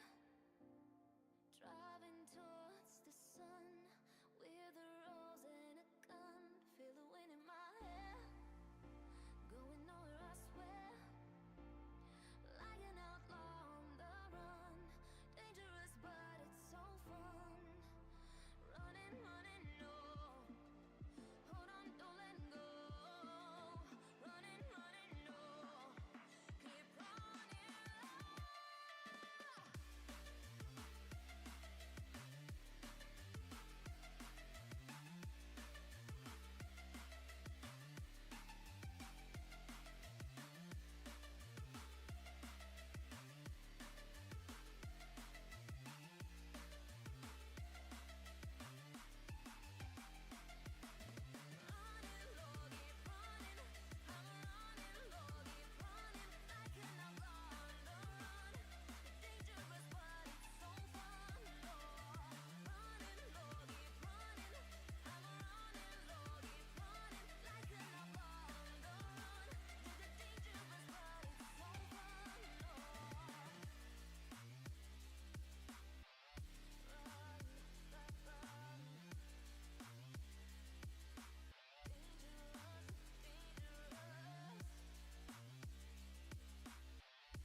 Told my boss that I'm done. Had no luck with my mom. Say, what will you do with your life? You know it's hard to survive. A cigar in my mouth. Maybe guilty but proud. Now I'm an outlaw on the run. Dangerous but it's so fun. Running, running, no. Hold on, don't let go. Running, running, no. Keep running.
Welcome back, everybody, to the LPL 2025 Split 2 placements. Here in Group D, we saw the first two teams, IG and LGD, where IG laid a bit of a beat down, although it was a messy, bloody game with a lot of fighting. This time around, it's going to be a mountain for LNG to climb as they take on JDG, and JDG, a team that's still trying to find themselves, Boxer. Yeah, JDG, they've had an interesting one where at the moment it feels like they're very much hands-checking their opponents. Obviously, you can look at the names right here. Not surprising that they're able to do so. Scout and Pays specifically have been having very impressive performances. At the same time, though, it doesn't feel like they're playing together as a team so well. They're not necessarily trying to play specifically around any of these lanes. Some of the macros been a little bit questionable as well. But still, it's been good enough for them to pick up a ton of wins in this group so far. And they will be looking at LNG as another pretty easy opponent, you'd have to think. Yeah, and JDG, they haven't been as consistent as we've talked about, still looking for their identity. But, Ala and Scout, second team All-Pro. We had Ala third team, and we did not have Scout on our All-Pro ballots. Pays, he was third team All-Pro. We had him second team. We can really agree that these are some of the top players. And, once they find their form, it's going to be scary. This is really the group about finding your form, I think, Bloxer, as we see these teams progress. And for LNG on the other side, might not be finding your form, but maybe using the tools that you're given to actually make plays. Yeah, unfortunately, as much as we've been talking about how LGD, they're losing games, but it's still looking pretty good when it's happening, that can't quite be said for LNG so far. They've not had a particularly good time of it. I mean, they've not had a good year so far. Exactly the same roster as they had last time around as well, and that ended up picking up a single win in 3 best-of-5s, and their split was then done. In this one, they are definitely one of the teams who I've been looking at as unfortunately bound for Group Nirvana. I hope they can turn it around. I hope they can pick themselves up a win. It's going to be a very tough mountain to climb right here versus JDG. The last time these two teams met, it was a complete domination for JDG. In fact, there were only 6 kills picked up for LNG across the course of the whole game. Yeah, LNG has really stood for losing next game so far this season. It's been very difficult for these guys, and I mean, it's got to be exceptionally tough on Zika and Weiwei, because these are guys that went to Worlds last year when Scout, who is the opposite mid laner in this game, was on the team. That is a very large departure. Now, the good news is they're the stars of this team, and, with the meta changes, we've seen top laners all of a sudden come alive. Take a look at a guy like the Shy is a big example. So maybe Zeke is going to have an opportunity to really be the carry for this team. Just needs a little bit of help from this mid and bottom side. Zhuo's been called out a lot. Hai Chao has had to fill Scout shoes, but hasn't really been able to make a big impact with the tools they've been given. I mean, take a look at some of the rough plays that they've had. It's been really, really difficult for these guys. Yeah, it just has not felt like they've been able to get themselves a footing at all. Even up against LGD, who's looking like our third place team, they were still completely destroyed in this one. LNG, they were able to pick up 1 or 2 kills early on in this game, but the team fights as well just were not working out for them at all. Getting run around off the rift in this one, and it just, I don't know where they try playthrough, right? You can see in this game, they've got Haichao right here on the Galio. He's been playing some of the Aurora. It hasn't really mattered what he's been put on right now. Hasn't been able to find those carry performances. Photic, I think, has been a pretty big bright spot for LNG. Someone they can potentially try to play around. The Callista specifically been a really good look for him. But if you can't teamfight, if you can't play the map correctly, it doesn't matter if your ADC's doing okay. You can see here time and time again, they just keep getting drawn into these fights that they're just not winning. Yeah, it's been really, oh man, watching this Nocturne and this Galio combo. Listen, this isn't them. This is not them. I don't think that's the look for this team. We saw these Nocturne ults go down, and, he's either walking forward his way or just not taking them, and Hai Chao isn't Galio ulting him in time. Maybe there's trust issues. I don't know. I would like to see something something easy to execute, but something that is not going to rely on the rest of the team dealing damage as much. Like, if you had a Nocturne Orianna, which we've seen really fall off in priority, like, I think that would be an okay look for them, right? You've got a lot of confidence that you can blow up a single target and not necessarily have to win a whole fight. Yeah, that could be something for them to try to play around. They've got to find an identity somewhere. They've been trying different carries all across the board. In fact, in the last game they played up against JDG, there's maybe too many cooks in the kitchen in terms of this composition, right? You've got the Kalista, the Aurora, the Vi, the Senna, and the Gwen. Like, that's... resource heavy. Who is not taking resources in that composition? Who's gonna sit in the front line and just absorb damage? Who's gonna sit in front of Photic and allow him to be able to run around this team fight and actually deal the damage? The answer was nobody. That's part of the reason why they weren't able to pick up that win. So I feel like there's been some draft issues as well for LNG. Overall, it's just been such a rough split for them. And remember, going down into Group Nirvana leaves you with the risk that you maybe don't get to play in summer. For a organization as historied as LNG, that would be devastating. No, it would be so bad. I mean, like, this is a team that just went to Worlds last year. And obviously, it's not the same team, right? But, like, just seeing that a precipitous drop-off between 2024 and 2025 is...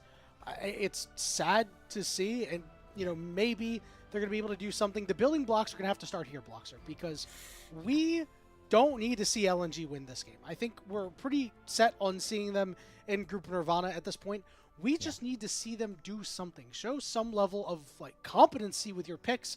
Draft something with an identity that gives you tools, and then be like, okay, this is how you use the tools. Use these tools properly here. They don't need to win. They just need to show that, hey, you can make some of these plays.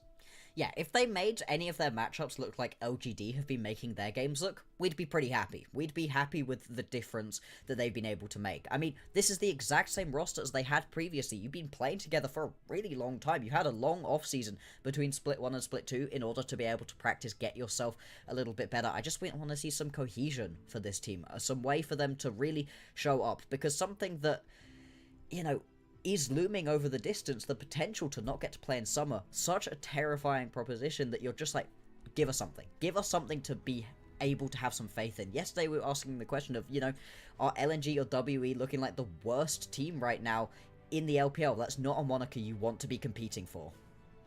Yeah, and this is a team that, you know, we've seen a couple of teams around the league make a change here or there. This is a team that made no changes, Bloxer. They are saying, hey, we are sticking with our guys. This is what we have.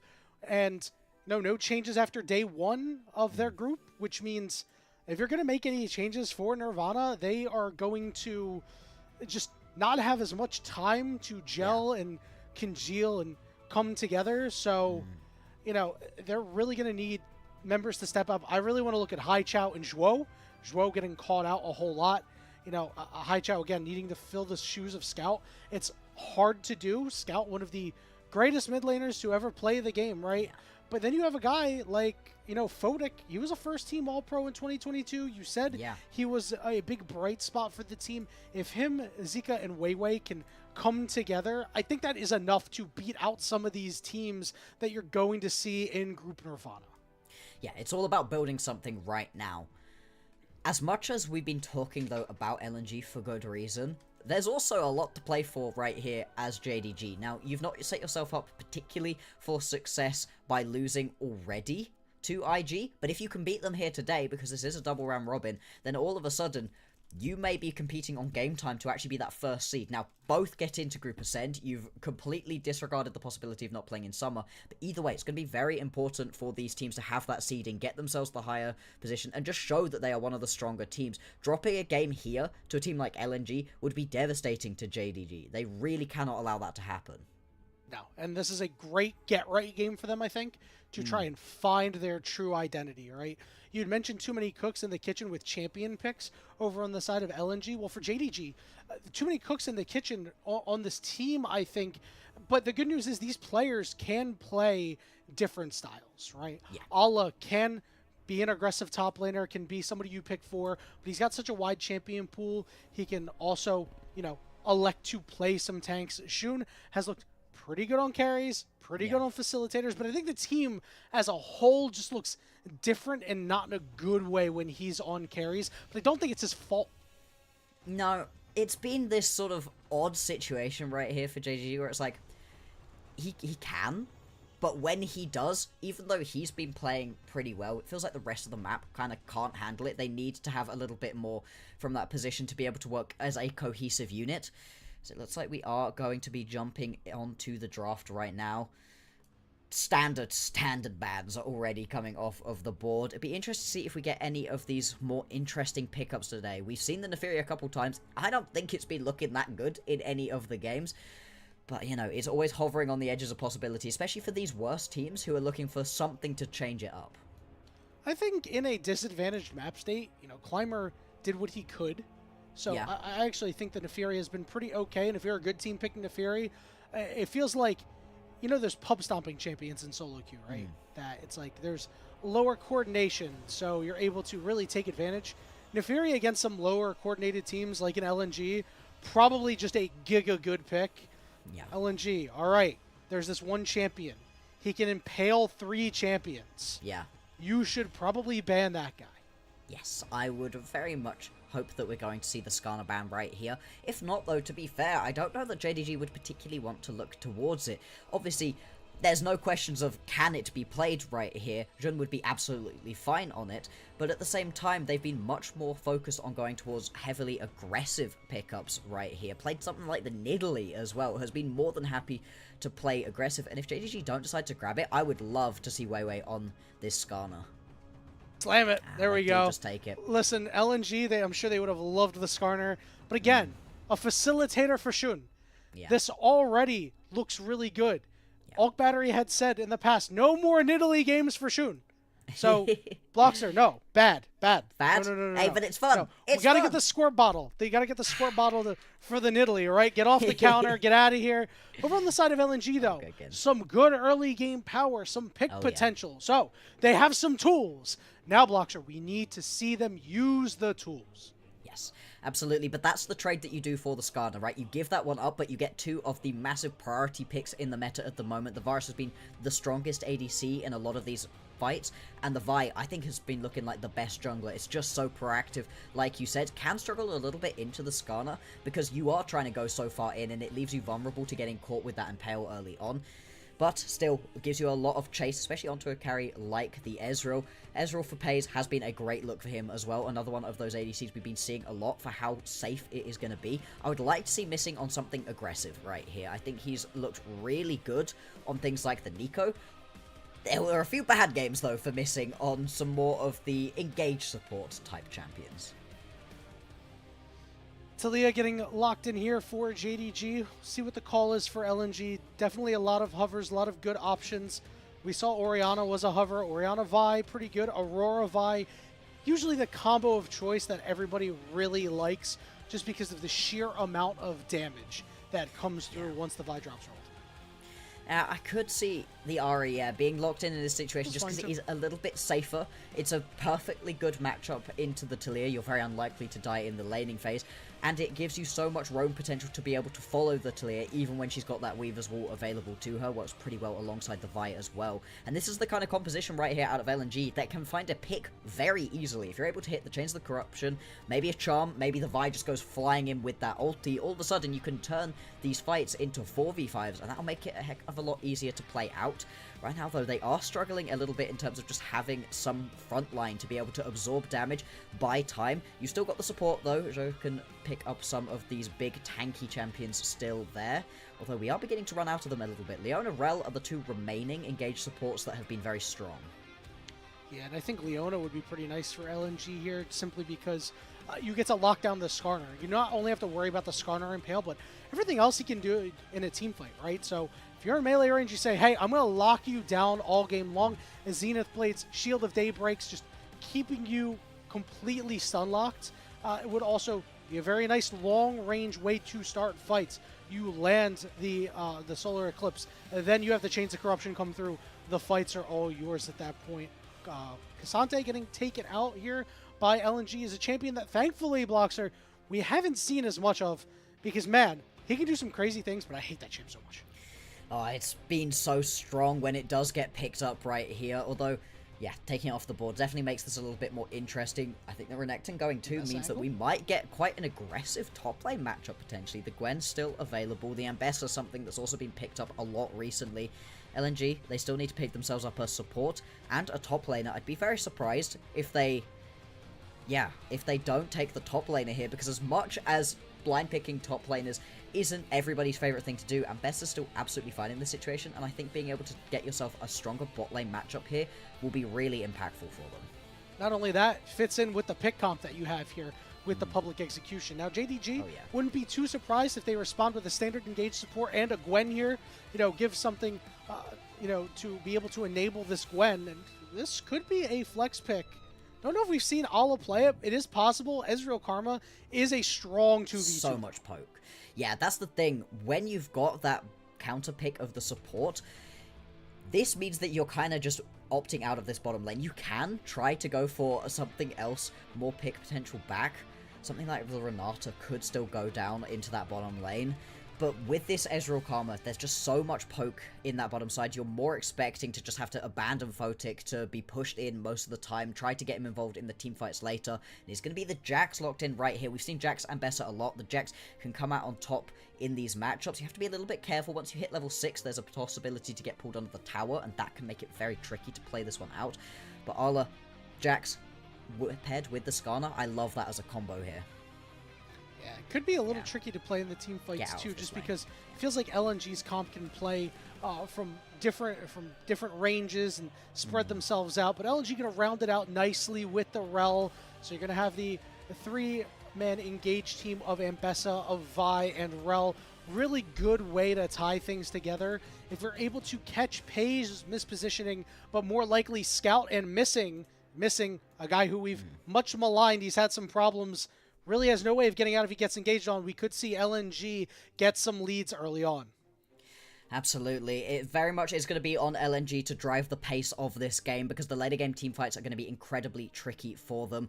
They're going to get a lot of poke down in this bottom lane RJDG, so I like this pickup of the Rel for Zhou, and just say, hey, get out of this lane. Go pair up along with Weiwei and try to gank onto other lanes, get involved elsewhere on the map, skirmish around for these objectives, and try to drive the pace of the game that way. Because once we get into these team fight situations and you've got a Jax and a Skarner jumping at you, oh boy, you'd better hope as Photic that your friends are going to be there to support you. Yeah, there's going to be so much disruption, and Photic might just be the sacrificial lamb. He might just be like, yo guys, they got me. Everybody else carry, because you have an Ambessa and you have an Ahri that's able to slip and slide around. Again, if they go with this more tanky build, he can stay in a fight for a really, really long time and really outlasted the JDG composition. But we talked about Zika being a guy that you can hang your hat on, really one of the feature players of this LNG team. He's not in a dreadful top lane matchup, so he should have some opportunities to, in these team fights, not be behind and really take over a game. Yeah, what we're looking for from these teams is more than 6 kills out of LNG. Can they just put themselves together an okay early game? From JDG, though, we're looking for absolute domination. They shouldn't allow LNG to do anything if they want to set themselves up for success for the rest of the day. We'll see if Shun Skarner is going to be the undoing of LNG. Is that champion? Still a 100% win rate. And typically we've seen a lot of Zyra into it, just because you're able to clear so quickly and maybe get an early step over the Skarner, but not so here with the Vi. So Bloxer, I am interested how you foresee this jungle matchup going. I think it very much depends on if these two are going to match each other on pathing or are going to go separate ways, because the counter gank potential out of Jun is very strong. Same sort of thing for Weiwei. And in that situation, it's kind of going to depend on who ends up getting there second. Being there a little bit later on, having all of your tools available perhaps once your opponent has already blown them. In that situation, I think the Vi can be a little bit stronger earlier on, but the Skarner is much better later. So it will be interesting that way. If they're on separate sides of the map, then all of a sudden it's just about who can keep the pace higher, who can make their ganks stick that little bit more, because both of these champions gank so incredibly well. It's very much about making the absolute most of that and being able to drive your lanes forwards, because I think if either of these junglers just sit back and are going to be too passive in this early game, they're going to do their team a real disservice. Both junglers starting on the top side. JDG going to have a little bit of vision down on both jungle entrances to be able to see wherever Weiwei may be. Missing and Pei is already doing what their bottom lane does, really looking to take this early power out of the Varus. It's just so unfortunate as the Varus in this matchup, because in most matchups, you actually win out in the poke battle. Not in this one. You're just going to get pushed around. So yeah, this is what I was saying, right? There's a way where you can step up a little bit here. Oh, misses the Vault Breaker. That's not good. Oh, that puts him in a real awkward spot, too. You can see the pings coming down. Ala has control of the lane, so he's at least shading down, but it looks like... Yeah, he'll just be like, you know what? I respect it. I'll leave. You can leave my jungle, and I'll go in yours. Yeah, but that's rough, because I don't think Weiwei actually managed to pick himself up that camp. I think that the Gromp was picked up right there by Jun. Yeah, indeed, because he was able to pick up the walls and the Gromp.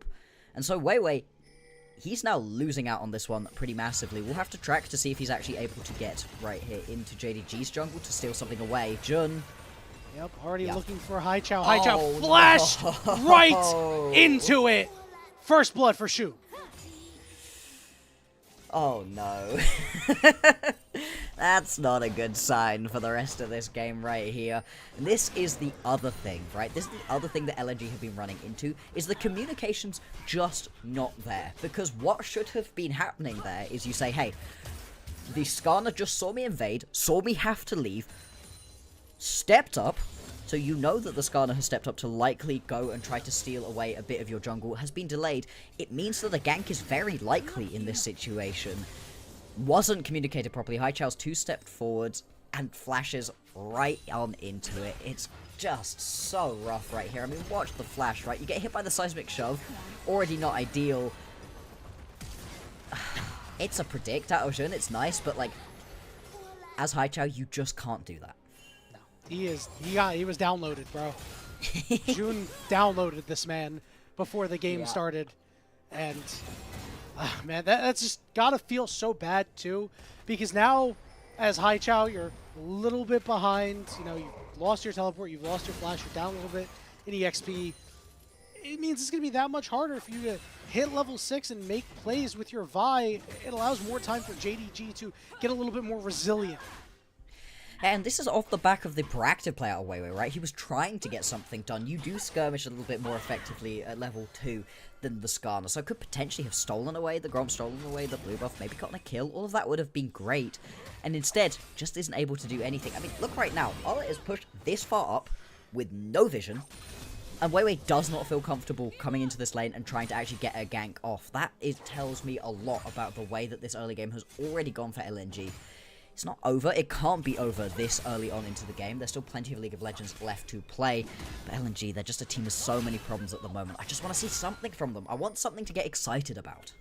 Yeah, that was probably one of the saddest things that I have ever seen. And, you know, it just compounds because of that rough early game for Weiwei. You know, it just like prime opportunity, prime gank real estate here. And you just don't have any confidence to be able to make that play. Is really a microcosm of the problems that LNG is having.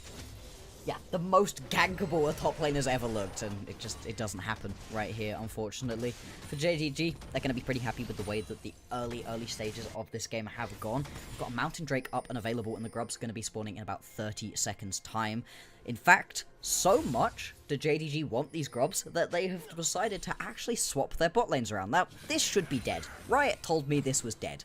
However, on my screen right now, our bot lane in top. Yeah, Photic teleported up there. He elected to take that summoner for this game. Not really a huge surprise given the fact that Cleanse isn't going to get you a ton of value here. Maybe Barrier would be good against this poke team, but you know, I respect it for quicker rotations. Get there first, set your feet.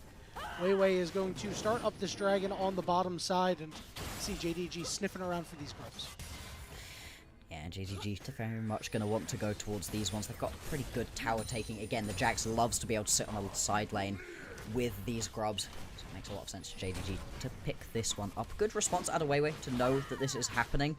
You know, with the push that had been happening early on from Ala, it was possible that he wasn't actually going to be able to do this, but there's not really any rotation going through at the moment. I think also on the side of the teleport for Photic, in this matchup where you're constantly getting poked out so much, it's very likely you're going to have to go recall more often.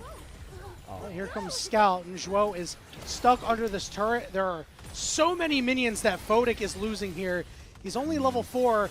And Pays is going to shift forward and just choke this man out. Here comes Shun through the wall, slamming him up. Haichao trying to come in a 1v3 right now, looking for good damage onto Shun, but he gets caught. He's got to flash out, but luckily Weiwei able to bail him out. But now Weiwei's in the middle of a 3v1. Zhuo can't do anything to help him. Weiwei goes down, stuns are there. Pays is low, he falls as Haichao really lasts a long time in this fight. One more auto attack and he finds Missing.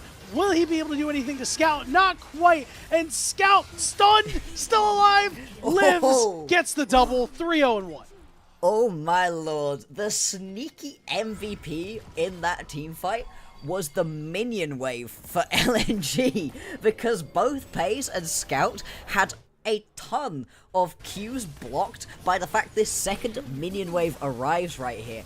This is a bit of an odd play out of JDG. This is what we've been talking about with them not quite having the identity ready. They send multiple members up into this top side, but they don't pull the trigger immediately, and it buys more than enough time for the rest of LNG to arrive. Now, look at the minion wave.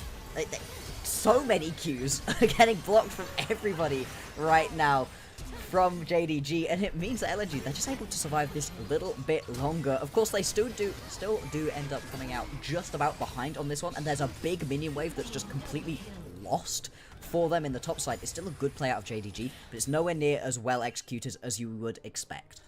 Yeah, and another big thing about that was Pays had to be in melee range of Weiwei. That's why Pays ended up being so low at the end of that fight. But luckily, Scout was able to do his former team pretty dirty there. Now 3-0-1, really strong, and already we've seen JDG use their tools with this Skarner that really should have been banned, and Scout with the Weaver's Wall to make big plays. And on the LNG side, again, nothing. I mean, look at this graphic. You've already lost the game. He's 4-0. He's about to be 5-0. Yeah, I mean, giving over the Skarner, I get it for the counter picks still, though. Zika gonna have to flash away from Scout. Just about gonna be able to survive this one. Is this gonna be another interesting attempt at a dive out of JDG? Do it. I mean, you can see there's 3 people here. Do not do it. Do not do it. Yeah, do it. They're gonna do it. Yeah, what's the worst that can happen, right? You've got multiple members. It's a 4v3. Missing is here, maybe to lay down some poke, but it doesn't look like they'll elect to just take the drop away and make Weiwei's life a living hell. Let's go, JDG, making good decisions on the map. Love to see it. Like I said, Haichao also going to be able to pick up a little bit of plating on the backside of this fight. Another minute until the next set of grubs are up. Now, this one's going to be very interesting. JDG, they pick up the first 3. They also roam their bot lane up to ensure that that was going to be picked up for them. Do they rotate the bot lane up again? I wouldn't be too surprised to see that, because getting all 6 grubs would be huge for a team composition with a Jax in it. Yeah, and not only that, with this poke in the bottom lane, you're going to be able to soften up a lot of members. Like, take a look at this example. They're both backing here on LNG, are the Vi and the Ambessa, right? Later on, that poke, all of a sudden you get to stick around. You get a couple of pot shots on that turret with your auto attacks. Not like Ezreal's a long-range auto attacker. You're going to get so much value there. So with Vax coming through, we're seeing Missing deploy on mid here. So it does look like JDG will head up. Look to secure full 6 grubs, as you mentioned. Rotating everybody up and around to this play right now. There's not too much not happening for LNG either. They are also going to bring multiple members around. Sika is in the bottom lane, does have teleport, so do Arla, so we might end up seeing a 5v5. There's no real potential flank wards too much. There's one potentially right here for LNG. I don't think anybody's really going to want to go flying in on any of these. In the 4v4, JDG would be stronger, especially if you can land a big ulti right here from Jun. Right now for LNG, I think it's important for them to just try to at least take one of these away. Don't give over all 6. I just don't think it's a possibility, Block. So there's too much vision for JDG. And one thing I really want to point out is LNG, you know, we mentioned, hey, they've got this pick comp, right? But, you know, they haven't been able to action on it at all. No. And I think a lot of that has to do with Missing has yet to put himself in a bad spot. You know, obviously there was that fight up top where he ended up dying. He played that pretty well. But this is a guy who has been an exposable player so far. Against a pick comp, he had to be shaken in his boots, but has really done well to not get himself picked off. It's still early. It's still possible for him to have that happen, but it's encouraging.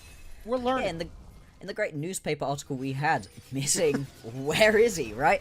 Well, actually, in this game, it looked pretty good so far. I feel like JDG are about to run this back. It's JDG found, although we're going to see Zhuo engage. Scout's going to look to ride the wall. Jun surviving for a long enough time, but not enough damage coming down on key targets.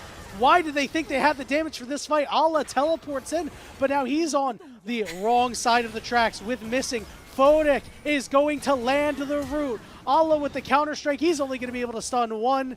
And, all right, can he make the great escape? This would be absolutely incredible, but the arrow to the back takes him out. Yeah, well, this is the other side of JDG at the moment, right? Despite the fact that the highs are high, the lows are head-scratchingly bad. Again, they go for the dive top lane, but despite the fact that the first one was a bit of a mess, they bring less members to this top lane fight. They don't set it up nearly as well. They don't have nearly as big of a minion wave to potentially look for the dive either, and so you're just getting yourself caught out right here. This isn't even a great wall. It kind of just brings everybody in. Jun gets taken out right at the very beginning of this fight, and once you lose the Skarner, that is so much of your teamfight ability just gone. The rest of the chase down becomes very easy right here. The fact you also end up giving over the kills to some of these key carries. Photic grabs this one on a great piercing arrow right at the very end. Means that it's just such a bad fight right here out of JDG. And LNG, I'm very impressed with their response to this one. They recognize that it was a terrible fight for JDG and play it out very well. Yeah, and big shout out to Weiwei there. As soon as he saw Scout, he's like, target acquired, right on top of him to disrupt him. Really need Talia to get their feet set in a fight, start really getting these big rocks coming through on the work ground. Wasn't able to do that there, and now JDG setting themselves behind a little bit. We're even here at 13.5 minutes. LNG, after a bit of a rough start, doing well here to ensure that they're still in the game. Yes, they did lose 6 scrubs. Yes, they lost the second dragon. Again, we are not looking for LNG to win this game, although there's potential now. We're just looking for them to use their tools well, and so far, not too bad. Yeah, that was a decent play for them. The fact that the gold is pretty much even right here at 40 minutes, I think is an overall win for LNG. This is going to leave me with questions going forward. Let's see, LNG actually stepping up right now, feeling confident enough to be able to step to JDG's jungle, make it a little bit uncomfortable for them right now. They do need to be careful about not potentially getting pincered right here. Haichao is having a tough time against the man whose shoes he's needed to fill. Yeah. He's got good numbers, sure. He's 3-2-3. He is going the Malignance build. But, you know, just seeing that is tough. You really need him to stand tall if LNG is to be successful. Yeah, especially because you're going to have push from Allah.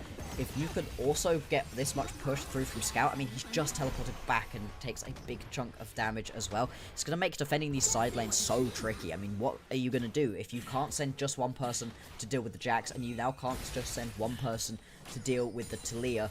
Makes these 1-3-1s incredibly appealing and easy to play out for JDG. They are certainly not out of this game. They've not put themselves into the best spot throughout this early game.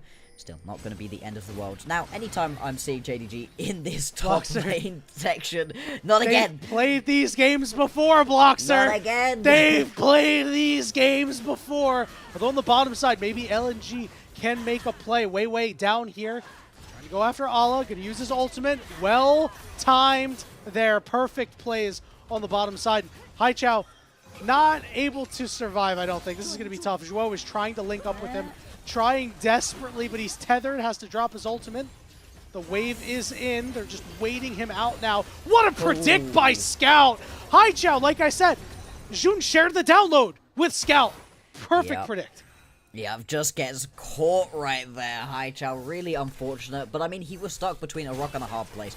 He was almost always going to die in that situation. The unfortunate thing is that's going to be first tower that ends up falling in favor of JDG. But LNG, they still get themselves a kill down in the bottom side of the map. They trade a tower back for themselves, and they keep the gold very well even. In fact, a tiny little lead for them at this point in the game. This is a very different LNG than we saw previously. Maybe they just needed the first round robin to shake off a bit of the rust. At least get themselves back into this one. Even if they lose after this early game, I'm still going to have good things to say about LNG. Something I wouldn't have been able to say after the first round. And the problem is they really don't have any control over any of these objectives, right? So Rift Herald is going to be taken by JDG. This will present a problem later on. JDG As long as they utilize their Herald properly, they'll be in good shape. LNG is on the way. They're looking to catch Missing. The very catchable Missing. And they did it. They got him done. The man is still on the wanted poster. Poor Last guy, seen inting on Karma. And again and again and again, it just keeps on happening. And JDG, oh my goodness. Yeah. They didn't even get a win against EDG, who were incredibly beatable last split as well.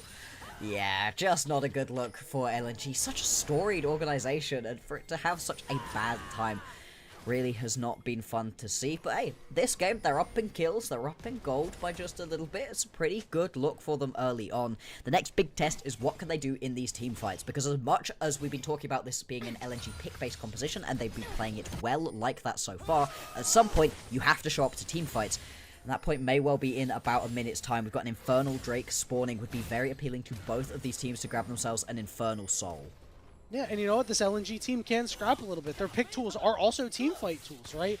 With the Varus ultimate, with Rel going in too.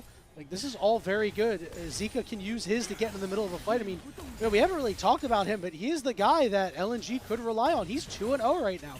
He's got 2 items. Ala hasn't really been able to do much. A 30 CS lead as well. Yeah. Like, if LNG, they're actually in a pretty good way to win this game. We just have seen Mbessa's miss the public execution and have a hard time getting in fights. If he lands them in the next big fight, we could see LNG maybe take full control of the game. Yeah, but it's also easier to land the public execution if you get to do it in combination with somebody else. I don't necessarily think that Zika needs to be the person initiating the team fight. Zhou can do that, Photic can do that, everybody on this team can do it. Combination with the Vi is incredibly strong. You can just ult in, and then the second that you know exactly where your opponent's going to be, use that public execution, and there you go. That could be a nice quick kill. Because exactly as you said, gonna be doing a lot of damage right here on this 2-item Ambessa. There's 2 items that are gonna keep him a little bit safe in these team fights, but still gonna be pretty squishy. You don't want to be sat in the backline as that initial engage. Rift Herald got used in the mid lane for JDG. This has allowed time for LNG to go take the dragon, their second of the game. We did see Shun show his head up on the top side. We see a lot of pings going down on the top side. Shun is going to look to catch out Zhuo, and he's going to find Zika too. This could be problematic. Zhuo's got to go over the wall. He, much like Missing, has had a lot of problems, and he will fall. Scout flying through, looking to attack Zika here. He won't be able to get anything more.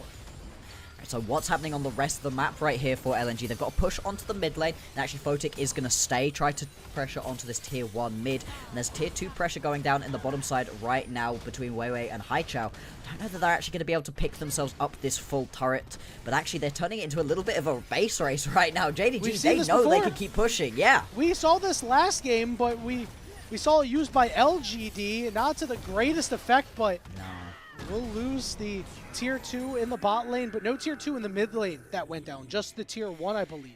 Yeah, exactly. No, the tier 1's still standing. I'm sorry. Yeah, the tier 1 does still stand mid lane. Same. It makes it a lot better right here for JDG, because remember in the last game, it was the tier 2 bot lane and the tier 1 mid lane that ended up falling. They didn't grab nearly as much for themselves, did LNG. But still, you don't lose the inhibitor, so it's not the end of the world to miss out onto this one. Oh, have a look back at this one. Zika should not have stepped back up, right? Just needed to keep walking. Instead, steps in, just gets tagged on the edge of that impale right there. Has to lose the flash as well. And as much as Ambessa is a highly mobile champion, having the flash is a big part of being able to actually use her in a team fight. Yeah, you have infinite dashes in your kit, so you'd love to have one more dash, right? You know, everybody likes more dashes, but of course, without that, extra positioning just means it'll be that much harder. Right now, 21 minutes into the game, still a slight gold lead for LNG. They really want to knock down one of these mid turrets. I think both of these teams really interested in knocking them down, because now some people say mid turret is fake. Some people say it opens up the map more.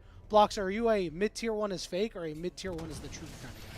Mid tier 1's the truth, absolutely it is. Especially at the moment where there's objectives left and right. If you can grab it early on into the game, if you can really pressure onto that one, even pre-Rift Herald spawning, then it completely opens the map up for you. I think later on into the game, it doesn't matter quite as much. You're much more focusing around these very coordinated objective timers. Everybody's at Baron around the same time. Everybody's at later Drakes when they spawn. But early on, I think it's definitely the truth. shout out Fodic. Serpent's Fang completed for him, so Like really it. realizing that, hey, I'm not the guy in this game. My job is to hit ultimates and break some shields. Yeah. So, you know, good stuff there. We see JDG looking to get aggressive in this river, looking to just corral the jungler and the mid laner of LNG. But over in the mid lane, I mean, Fodic has had a rough time too. This poke starting to weigh heavy. Indeed it is. Now, obviously, we have seen. Hang on, Shun, is he fine? Is he fine? He's so fast. Every time Shun steps up, I'm worried for the lives of LNG members. But no. Atakan has been up for a little bit. Neither of the teams particularly pressuring around that one. I agree with that. I think it's so easy to throw around the Atakan that it's often better to just sit and wait for a good play to happen before you go for it. Mid lane tier 1 actually is going to fall. Yeah, that last Grub's just about able to get it. It really is Grub's diff, and that does open things up. Obviously, a little bit later on into the game, not as strong as it would have been earlier. Jun, I think he can just step here. I think that's what he wants to do, at least. He thinks he can just step up at some point. Good attempt on the seismic shove there by Scout. Nothing doing there as the crab has been secured. A minute and 10 seconds until this Infernal Dragon is up. We'll see what the next move is for JDG. Because LNG, if they're able to snag this, all of a sudden they'll be on Soul Point. Infernal Soul Point, you'd love a little bit of extra damage on this composition. It'll just mean that much more for a champion like Ambessa. We saw Ambessa go crazy in a team fight a couple of days ago on the bottom side of the map after securing Infernal. It was the, I think, Brienne's almost 10k team fight, so yeah. Could see a repeat of that, if that's the case. Absolutely. And this is just so close for a matchup we're expecting to be a complete stomp. We needed this to be a stomp for JDG. We needed them to just completely dismantle LNG. I was a little bit worried, though, that they'd be looking past them. You see it all the time in these competitions where you've got 4-team groups and one of the teams just doesn't look as good. Well, you're playing everybody today. You need to prepare for everybody, so it's easy to look at LNG and go, we're just better than them, we'll move on. And then get caught out. If they lose this one for JDG, it pretty much locks them out of being that top seed.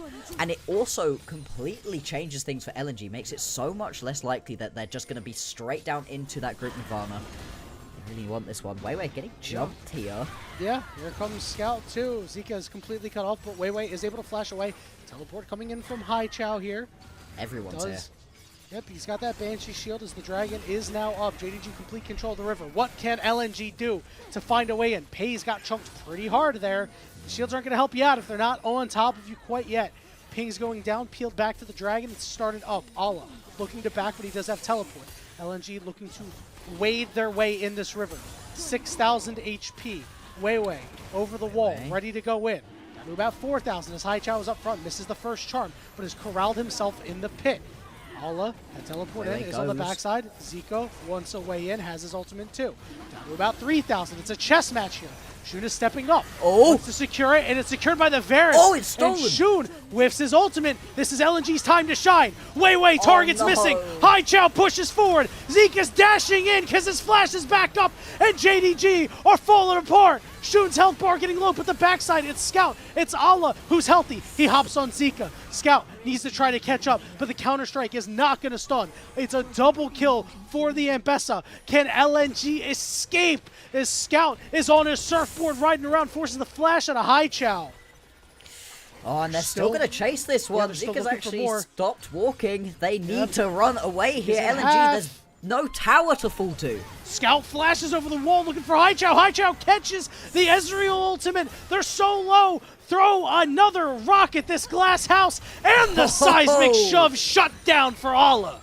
Oh, and it looked so good for LNG until the point at which Pei's just opens up the guns, is able to get so much damage down in that team fight, and despite the fact that they lose the Drake, JDG still come out on top. Damn. LNG I'm so excited. So good there. All right, there's a couple things we can hang our hat on. First of all, Foden. Gumayushi cosplay. Yeah, nice. Nice steal. Watch Zika here. Watch Zika. Whoops. Not ideal to miss the Ambessa ulti right there. Did not manage to land the public execution. Yeah, exactly like you said, landing it by itself is pretty tricky. Actually, we're on Baron at the moment. JDG, they've just straight up started this one. Take a look at the picture-in-picture here. Because we could see another steal potentially. Another steal. Fodic is nearby. We see Juni's taking the blast plant over the wall. Teleport coming in. for Zika here. High Chow, he's got to hoof it over. We see Jax over the wall, at least trying to stop the Varus. Here we go, Vi's getting into the pit, but it is suppressed. The smite is secured, and LNG are falling to pieces. Allah gets to the back line with the counter-strike. He won't even die. He goes golden, baby. And here comes the Weaver's Wall. Scout will find Photic, but he'll get caught up in Ambessa ultimate, but he goes golden too. And LNG are just unable to do anything here. JDG finally able to crack the resolve of LNG. The inhibitor is falling and blocks her. I think this game may just be over. Yeah, this should be the end right here. 27 minutes into the game. Zika gonna do what he can. There are respawning members. Zhu back up. 13 seconds on Weiwei. But it's just not gonna be enough. Zika gonna fall. What are you doing? He wants to get extra stats right here. And there it is. JDG. They're gonna be able to step past LNG. But it was not as clean as we would have wanted. Yeah, it was not pretty. And LNG showing some real good fight in them. Like, I respect it. It is very hard to escape the clutches of a Jax and of a Taliyah, especially when you're running through the jungle and Taliyah gets the slide around, the extra movement speed, the seismic shove in close quarters combat. You know, but because of the way they ran, that was the only way they could go, and that really sunk them, set them behind for the next play. And JDG, listen, you give them an inch, they will take a mile. Indeed they will. In the end, that play that ends up taking the top lane tier 2, 3, and inhibitor completely changes the game, because if they have those towers there, you can't chase all the way through, but they don't. They've missed out on those, and it really did mean that the chase was just on for JDG. Now, this was supposed to be the easiest game of the day for JDG. They were supposed to just dismantle LNG. LNG were a speed bump, and not even particularly a big one at that. Except that's not the case. I was very impressed with LNG. I gave them the task of trying to get more than 6 kills this game. They were able to do that very easily. And they felt like they were in it until the very end. They just weren't quite able to get enough damage down. They'd fallen behind a little bit too much in a couple of lanes. But still, very impressive from LNG. And it's left me with more questions than I came in with for JDG. Yeah, I think a couple of big things. So number one, we have Shun on a facilitator. You know, he did miss that one ultimate in the fight where LNG started to really come back into the game. But overall, actually played a pretty good game. Scout being a facilitator as well for the team, able to move around. Maybe this is the role for him in this team.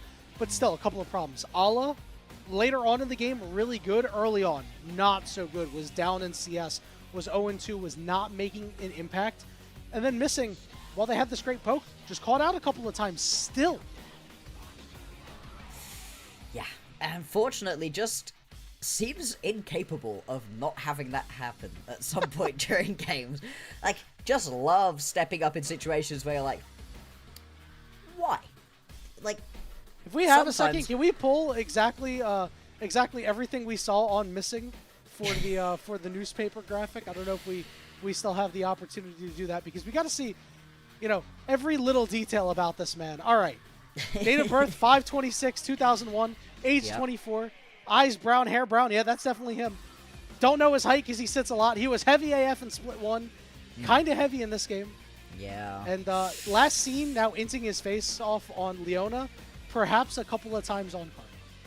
Yeah, I mean, it's been such an interesting split right here for Missing, where it's been, hey, the Nico game was great. That was a good look. Yeah. Every other game, especially on these slightly squishier champions, the engage ones where he's being asked to step up a little bit more, there's been some question mark pings coming through from me at least. Hopefully he's going to be able to clean that one up, because as much as having a support that dies a little bit too much, it's not the thing that's going to sink JDG right here. But once they come up against better opponents, once they play against, I don't know, a team like IG, all of a sudden, things start looking worse for this team. If you can't find ways to get vision for your team without also giving them a kill every time, well then you simultaneously are giving them extra gold, and your team still doesn't have the vision that you potentially need to play these team fights out. It's been a little bit rough for JDG's bot side so far. That being said, in this game, unfortunately for LNG, it didn't matter. And take a look at the damage spread. While the KP was low for Photic, Photic certainly putting in work. Big respect to him. and a tough game to play. Bloxer, I have to ask you, Skarner, they left it open, did LNG. We said it could have been a mistake. I think it was, although it wasn't like, wow, look at all these Skarners that never die. I think June played admirably on it. What do you think? Do you think that that was a large reason of the loss here, or do you think it would have happened on any other champion? I don't think the Skarner was the problem. I wouldn't go so far as to say it wasn't a problem. It's so strong. You saw it here. A couple different impales were massive. Just the amount of time he was able to spend being tanky, getting ganks off in the mid lane. The predict was gorgeous as well. But think about what they got for it, right? You get yourself the Vi, very strong, ended up actually having a very good look on it for Weiwei during the early stages of the game, and you get yourself the Varus. Like we said, Vodek had a great game on it, and I think the Varus one of the strongest things that you were able to get. They traded it for 2 power picks. I understand the place of giving the Skarner over in the draft. It just, unfortunately, does still kind of feel like Red Side needs to be getting rid of it. Yeah. I look through some of these replays, and I'm like, wow, LNG, they did look like a competent team. They looked like a team that could escape Nirvana, perhaps. Maybe, perhaps the headline could be incorrect. And, I would venture to say, I think they played a bit of a better game than LGD played against IG. Do you feel the same? Because I think it was kind of similar in both sides. Yeah, I think both of the teams showed a decent performance versus what are much better opponents. But I would agree, actually, this game felt a lot closer for a lot longer than it did. Unfortunately for LGD, there was a good 10 minutes of that game where I was like, right, it's done. We're closing things up, but, the Nexus hasn't fallen. It still feels like it's well on its way. Whereas it was right up until the very end of this one where I was like, there's a chance. LNG still seem like they're kind of involved in this one. They're still finding kills. The team fights were all messy in a good way for LNG. And the fact is that LGD are pretty good at throwing mid-game leads. Something LNG, they haven't really even been able to get themselves mid-game leads so far. If they play an early game like this, I could see an upset happening there. All right, so now we got to start asking who the MVP was, because I've been watching these replays. Dude, I think Scout played out of his mind this game. Yeah. His seismic shoves, his Weaver's walls, that seismic shove right there as he got hit by the Ambessa ult just to force High Chow out of there. I think dude played a really, really good game. Yeah, he was doing work for the team. The seismic shoves were just constantly catching people, which oftentimes in big, messy team fights is a little bit easier to hit them, as we've been saying. But at the same time, there are a lot of champions with decent tools to try to get away from the seismic shoves, and it just didn't matter. And the cutoffs with the ulti as well, it was really well done. Everybody played an okay game, other than Missing, who was getting himself caught a little bit, but still, twice. Okay, you know what? It's once less than I think he did on the Leona. That's an improvement. True. We take small wins nowadays. He's gone from really bad to not as bad. The Scout does get the MVP for this game. Well deserved. Big damage share. Obviously, the numbers are pretty gaudy, but this guy has continuously been one of the best. And he sticks a dagger in the heart of his former team. That's just cold-blooded, man. It really is. An incredibly well-played game out of Scout, and we're excited to see what he can do throughout the rest of today, because he's going to be a critical part of JDG. If they want any hope of being able to take down IG, he's going to have to step up. It's a tough matchup to play up against IG, but still, incredibly impressive performance from him in this one. And we're going to have to see him step up to IG, because when we come back from our break, it is the matchup that I'm sure everybody has been waiting for this evening. IG versus JDG coming at you real soon.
Take a moment right here, feeling like it's out gear.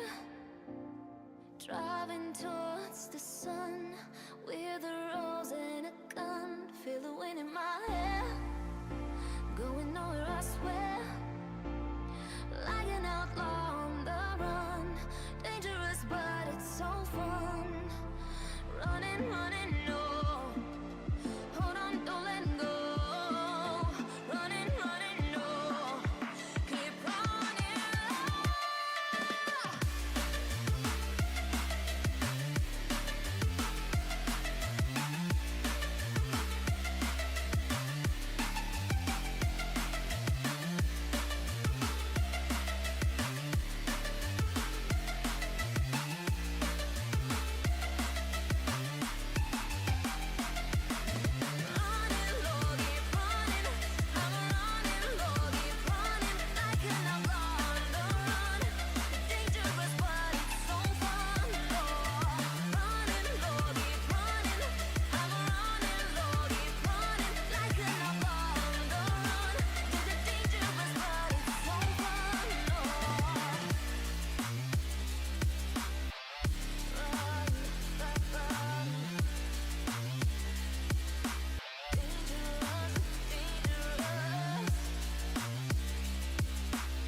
Told my boss that I'm done. Had no luck with my mom. Say, what will you do with your life? You know it's hard to survive. A cigar in my mouth. Maybe guilty but proud. Now I'm an outlaw on the run. Dangerous but it's so fun. Running, running, no. Hold on, don't let go. Running, running, no. Keep running.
Welcome back, everybody, to the 2025 LPL Split 2 placements.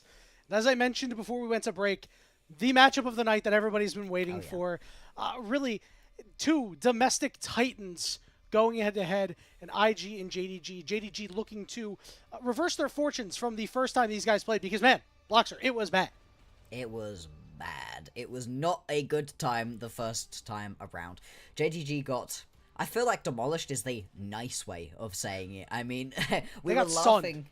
Yeah, they looked like IG young. That's how stunned they were. It was bad. We were talking about LNG. Yeah, they only got six whole kills previously versus, well, JDG got 4. It was 4 kills for them.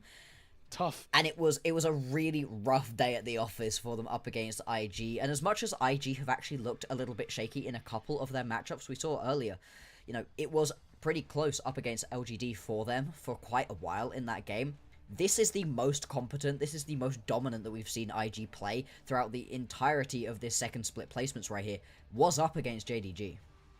Yeah, and you know, it wasn't perfect in their earlier game, right? So maybe they just turn it on because, hey, we're playing against JDG again.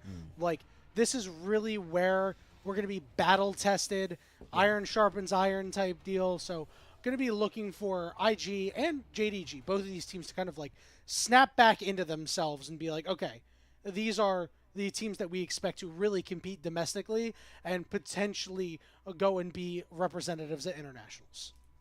Yeah, exactly. These teams need to show up in a big way versus each other. This is a big matchup for both of these teams for different reasons, right? IG, they've already locked themselves into the top 2. They have no threat of going into Team Nirvana right now. So we can see right here. Yippee! Congratulations to them. I don't feel like they were ever particularly worried about that as a possibility, but it feels good to lock it. If JDG were to win this matchup, they would then put themselves tied. They would also lock the top 2, so the top 2 would be unattainable for the other teams in this group, and then it would come down to timing.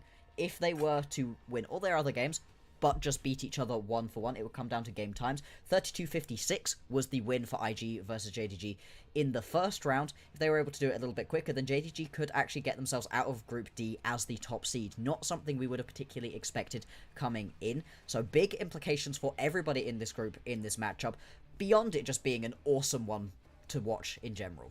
Yeah, and I'm sure, you know, as we've said, JDG is going to want to get that one back. And, you know, to do so, we're going to need some strong play out of the top lane specifically. Our featured matchup for this game, Allah and the Shy. You take a look at the champion pools between these two guys. With Allah, it's quite a bit wider, right? But oh yeah, the difference between, you know, having to deal with lane swaps and not, the Shy has looked a lot better. Indeed, it was a significantly nicer look for the Shy. In that previous game especially, that Gwen was a great play for him. So, you know, one more champion that they are sharing between the pools. In the previous matchup, the Shy ended up playing the Renekton, and Ala played the Gnar. And this was what was the only bright spot right here for JDG. Ala was actually able to go pretty well toe-to-toe up against the Shy, was able to keep it close enough, and was a lot of the team's success that happened early on. It was the rest of the map that were really falling apart, and so in this game, I wonder if JDG want to put even more resources top left side, really try to play around Ala and see if he can carry them to victory. Yeah, and it could be a little difficult because he is playing against his former jungler, JJ, and... Listen, we've talked about how, like, sometimes you can download people's play. JJ is going to know Allah very, very well. You know, they were solid domestically in 2023 when they were on EDG together. So, listen, this is an opportunity here for, you know, JJ to give the Shy, hey, listen, I know the sauce on this guy. Let's go take him out. Let's set him behind, exactly like the last game that they just played against LNG, right? And then... listen, we're better than LNG. We can just kind of run away with things. Yeah, exactly. As it does look like we are going to start onto the draft right here. I like the look of that ban right here out of JDG. Just get rid of the Skarner. Let's well not be dealing with that right now. Also, the Kalista and the Renekton going to come off of the board. 2 very strong pickups, especially the Kalista at the moment. It's just been terrorizing people in the bot lane. Yeah, and I mean, you want to put them in the hands of either of these 80 carries? Like, No. I think both teams are just better off. You know what? Yeah. Let's not We'll play play this someone one, guys, because Yeah. the 80 carries are probably salivating. Like, yes, I will take over the game at this point. You know, it's 2 very storied players. Gala with a long-term success, Pays with a more recent success, and, you know, want to give him a big shout-out. There was a lot of questions on whether or not he was going to be able to play at a high level here in the LPL, and while JDG has had some issues, it feels like it's been Pays who's the guy that has kept them stable. Absolutely, although not so much in the previous matchup. That was one that was a little bit rougher True. for them to play out. So we'll see if that's going to be another place to really try to play around, because Gala has already started his day incredibly well. Just had a dominant performance in the first game of the day. Shy immediately going to lock in this chase, feeling confident right now, isn't worried. As much as we've been hyping Arla up, clearly thinks that this is going to be an okay matchup. Can also go into the mid lane if you do want to move things around a little bit. But straight up, I think we're just going to get our top lane matchup slammed in the first 2 picks of this draft. Yeah, honestly, if I see the Gwen lock in here, this shows to me that Gwen should just be like on the level of Ambessa. And it's just like, maybe you should just be banning this champion or first picking this champion all the time. Not quite sure. We are going to see them shift into the Vi, but I still imagine that we'll see a top lane pick come out here, and it will indeed be the Gwen. Yep. And let's see what Arla can do with this one, because he has had so many impressive performances on this champion. It's definitely one of his best looks. The Shy also had a good play on it earlier on today, so clearly both of these top laners are very comfortable. They're going to know this matchup well, and it could well be explosive. If any top lane matchup is going to result in solo kills, this could be the one. We are going to get to see the Sejuani locked in right here. Jhin has obviously got the Vi, one of the strongest junglers at the moment, but JJ has looked brilliant on this Sejuani. Is actually what he played in the previous matchup as well. We are flying through this draft. Yeah, I also find it really interesting that we're pairing the Sejuani with 1 range and a half a melee, right? Yeah. It's not something you typically see. You typically see the triple melee suite come out of your top side. Now, you will still have great dive potential. I think that Sejuani and Talia are going to be a really potent duo for these guys to deal with, but I think JDG, they're just kind of throwing down the gauntlet here. We locked in the Rise here for Scout, so they're just like, hey, man, we're going to show up to this game, and we're going to try to ball out. Yeah, I mean, the Rise has been coming up quite a lot recently. After not seeing it in competitive play for years and years, all of a sudden it's been popping off. Although in the last couple of games that I've watched it, I haven't been too impressed. I felt like it wasn't able to actually get too much done. Into this Talia matchup, you should be pretty safe. You can farm yourself up to the point at which you're useful. But it's what can you do with these realm warps? Both of these mid laners have got much more utility-based ultimates than just trying to deal damage, and they can be a little bit tricky to use. We know that Rookie can be great with this Talia. Let's see what Scout can do to really be able to match that one. And once again, we're getting bot laners and supports being taken in the second half of a draft. Yeah, we still have at least an Ashe on the table here, you know, to bring that utility. It feels like JDG is going to need some of this utility to come through. You've got the Rune Prison, sure, but outside of that, it's only the Vi that's able to lock things down. I like this ban of the Kai'Sa as well because, you know, when you have the Talia and the Sejuani, it gives you an extra dive buddy. Obviously, Gala's Kai'Sa, you know, we saw him earlier in the day perform quite well. So good to see that off the board. Yeah, you really don't want to allow Gala to just style on you with that pickup right here. But there's still plenty of these very good ADCs still up and available. Things like the Ezreal that's been so much of a focus. Yeah, they're just going to take that one off of the board. So maybe we'll get to see something a little bit more aggressive. That's what I want right now. I would like to see them just go for something that can be a bit more of a playmaker. Obviously, the Draven's been hovering on the edges of a lot. I'd be surprised if we see that one. Xayah as well available. But we could just get a little bit more of a late game focus. Jhin is absolutely fine at the moment and still is the Jinx. All right, we'll see that Jhin come through. So good CC there. It's not quite the Ashe, but that's totally fine. Pays does mean that we'll have a little bit of less early agency, but if this game goes a little long, every auto attack could be hitting as hard as a 4th shot. We all know what happens when Jhin gets really, really fed. If IG want to just lock in this Misfortune and then slam Morel, you can. You'll just have to contend with an Alistar. Yeah, I mean, the Alistar is going to be the lock-in if you take the Rel right now, but it would make sense. It works very well alongside the Sejuani. Other engage support options are still available, though. Just take it away? I mean, you can. It doesn't work so well as a combo right here. You're kind of, you know, 4D chessing yourself out of the better combination, but it does avoid all of the issue of just kind of getting taken out by the Alistar. It really does ruin what the Rel wants to do. Missing, we've had big questions about this man so far. He's the one in this game that has had kind of the worst performances overall. What does he want to take right here? I'd like something with a lot of mobility because it would make it a little bit easier for him to not get caught out. And in fact, it is going to be the Rakan as the lock-in right here. Yeah, that's the kind of mobility that we would like to see. And it works well alongside the Jhin to try to keep it safe. This is very interesting in how different these compositions are from each other. The question is it enough to tie the room together, Bloxer? Because, like, sure, you have this Rakan and this Vi, and they're really great at diving, but guess what? This Talia will cause problems. Rakan will fly in. He will be micro-stunned. He will be headbutt pulverized. He is not tanky. He will just melt, right? Yeah. All of a sudden, you're down a man. And missing with the way he's been playing, a lot of questions here are going to be presented coming into this matchup because Bloxer, I think that, and I know it's just best of ones, and I don't want to overreact, but if JDG do not win here, I think that we might not be able to call them a consistent top 4 team. And I know they just were in the last split too, which is crazy to think about because we're starting to see some teams level up here.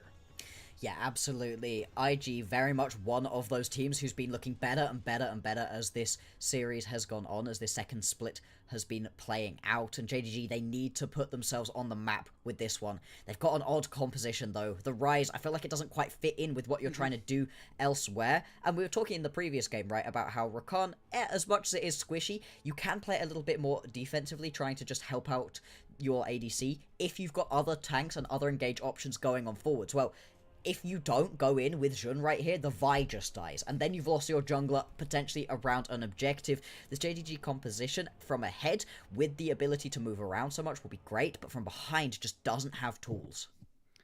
Like we said earlier, they got a ball out. So we hear the gyros ring out.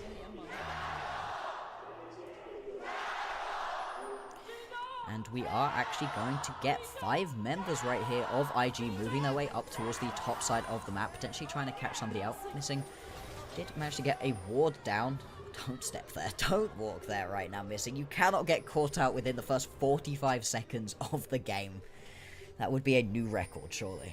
Guys, you need to leave. You will be detected lane swapping. Don't do it. Straight to jail. Do not pass go. Do not collect 200. how do you feel about Love it. the lane swap restrictions? Do you think that they need to stay this way? Because there is some talk of, you know, eventually pulling back on them a little bit. I think that stuff in at least the next patch on PvE to, you know, I would like to see lane swaps maybe be like a 1 in every 10 games kind of thing. Yeah, I mean, they needed to change something. This feels very much like a band-aid fix, but it was very welcome at the point at which it came in. I was incredibly bored of the lane swaps and happy to see them gone. But yeah, I think they're going to have to pull back on the restriction being implemented as it is because it's way too harsh. It's way too much prescribing the way that the game has to be played, which I feel like shouldn't be the way that things are. You know, it's prescribed through what feels like it's the best rather than a big text box popping up on your screen. No, not allowed to do that. Seeing the jungler start on opposite sides of the map here. We'll see if Shun pays an early visit up top. And if you don't, JJ makes hay on a play, then that could be really bad news because this top lane could be very volatile, Bloxer, with the way these champions are and how they can snowball the game if they get ahead. Absolutely. I mean, we saw in the first matchup from IG earlier on that despite the fact that Shy had a lot of pressure put onto him, he was still able to pop off in this game. The Jace, another champion that can do just that. We've seen what the Gwen can do with even a disadvantage in lane. So yeah, I would love to see these junglers head up towards there at some point. For right now, it is IG who would be more likely to have that happen. Already very low health bars available to them.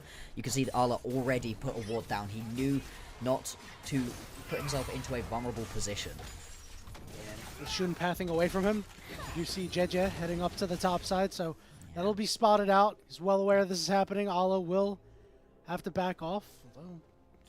All right, I thought he was going to get in there and just be like, all right, man, you know, I don't care that a ward's there. I'm just going to go super deep, right? It seemed like a silly move, perhaps. Yeah, the level 3 dive would have definitely been a little bit too aggressive, although actually the pings are coming back through and Arla is pretty dang low. Just expired. We do see the Shy is running for his life. He's got to flash away. Oh, no! And Ala wins the 1v1. The question is, can he escape? The answer is no, absolutely not. The second that you get hit right there by the Arctic Assault, it is just going to be a kill going on over. But this is the thing with the top lane matchup. So volatile. And Ala going to come back to lane with way more in his back pocket. You can see actually going a little bit more defensive, getting himself some pots, a little bit of armor. Whereas it is going to be the tier for the Shy. This matchup is probably going to continue to be explosive. Solo kills are such a rarity, it feels like, in both top and mid lane nowadays. But this matchup definitely going to be ripe for those sorts of plays. And what ends up happening here, you have to imagine the Shy just steps up. He thinks he can bait it in. He's got his jungler in the area, but yeah, he just decides to stick around a little bit too long. This is now the second game in a row where the Shy has ended up dying early on. Didn't affect him last time. Good play on Rookie. Hold on. Rookie, run. Get out of there. Wait a minute. You're on the wrong side. He's going to flash over this wall. He will burn Scout's flash at the very least. The Rise will be able to catch up. He did indeed get those tattoos in Rune Prison. It's a kill for Scout. Yeah, it was on the wrong side of the map right there, and that is now going to be 2 kills here for JDG. It was only the response kill out of IG that we saw. This is the JDG that we really wanted to see, because remember, just in the previous game, they ended up getting taken to task by LNG. Exactly what you'd like, and this is what we missed the start of this play. It's a questionable teleport right here out of Rookie. Really unfortunate, because Rookie had a brilliant game in the previous one. Was looking so strong, really able to carry IG through it, and yikes. Alright, well, not going to be ideal. Oh well, moving on from that one. A look at the rest of the map. We've obviously got a Drake spawned at the moment. First set of grubs not available quite yet. Will be very soon, though. And with all of the pressure that IG are able to put through the top lane right now, could well try for that one, although the Shy might just be getting himself killed here again. Shun's in the area, he's at least going to have to recall. Yeah, Shun is up here. He will spot out this Warden. How big would Grubs be for JDG, right? You have the Rise, you have the Gwen, 2 really insane side laners, right? And if you're IG, it's like, well, we need to try to take some away. I don't think you could just give them all away. The Shy is bearing down on Allah, can't catch up. And very fortunate there, as now both junglers are near the top side. Meanwhile, Rookie and Scout. Rookie wanting a little bit of revenge there. Missing roaming on his way up. He's completely cut off from his team. He needs to link up with Scout.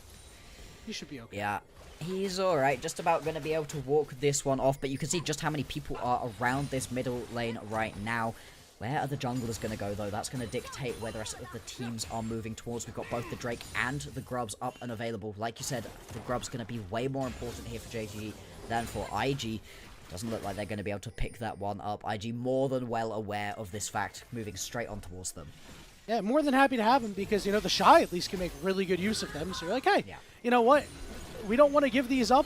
Hey, we took them too, and we can actually use them. I think nothing is worse than when you take the Grubs as a takeaway, because it's like, man, like, we spent all this time and invested all this effort and couldn't do much, but they're looking to make a play onto Allah. Scout and Missing are here to try to protect their top laner, but the engage is on to Scout, who's down to half. Allah's just trying to clear the wave right now. Another good seismic shove, and Jeja has made his way up here. Mako is ready to go. The Ignite is on Allah. Mako is tanking it up, and Allah is burning, but he lives on just a sliver. He's still alive after the shock blast! What? He's still alive after a seismic shove! Rookie's the one who gets knocked up, but they manage to get on top of Scout and take him out. And Weaver's wall comes flying through. Rookie will live. It's a disaster for JDG in the top lane. This specific spot in the top lane is JDG's kryptonite. They need to stop being here. Obviously, this is a play from IG that works eventually, although it takes a very long time for it to actually come to fruition. Still, it's going to be a good advantage out of IG, although they do need to run a little bit right now. Wishun in the area could potentially get jumped onto if they outstay their welcome. And in the end, it's going to be a small advantage over to IG. Watch Allah in this play, though, because he's trying to get things done on this side of the fight. Clears out all of the minions, which is so incredibly important, and it's a big part of why he's actually able to survive, because the final minion falls at some point in this fight. There it goes, and now you can't step up anywhere near as easily. The minion wave is pouring in so slowly. It's a ton of time invested here out of IG, and they don't get that much for it in the end. And Mako had a really nice flash and pulverize there, so good to really get in range to disrupt what was going on there. Yeah, he took away the kill, but hey, listen, supports need some love too. Oh yeah. As Missing has been really aggressive on the Rakan this game. I think that's a, you know, you pointed out a champion that can get you to safety a little bit more. Yeah. And, you know, he's taking full advantage. He knows, oh, I should never die, right? Yeah, exactly. And he's playing aggressively enough that it's helping buy a little bit of extra space for his team. Now, Interesting thing for these compositions is that as much as the early game is impactful, it's going to be these team fights that really change things. And the way that these bot laners, who have been left pretty much alone, hang on, our top laners, they hate us talking about anybody else. The second we try to focus on another lane in this one, they're just going to fight, fight, fight. The way that these bot laners... Really... Oh, go ahead. Sorry, go on. No, all you.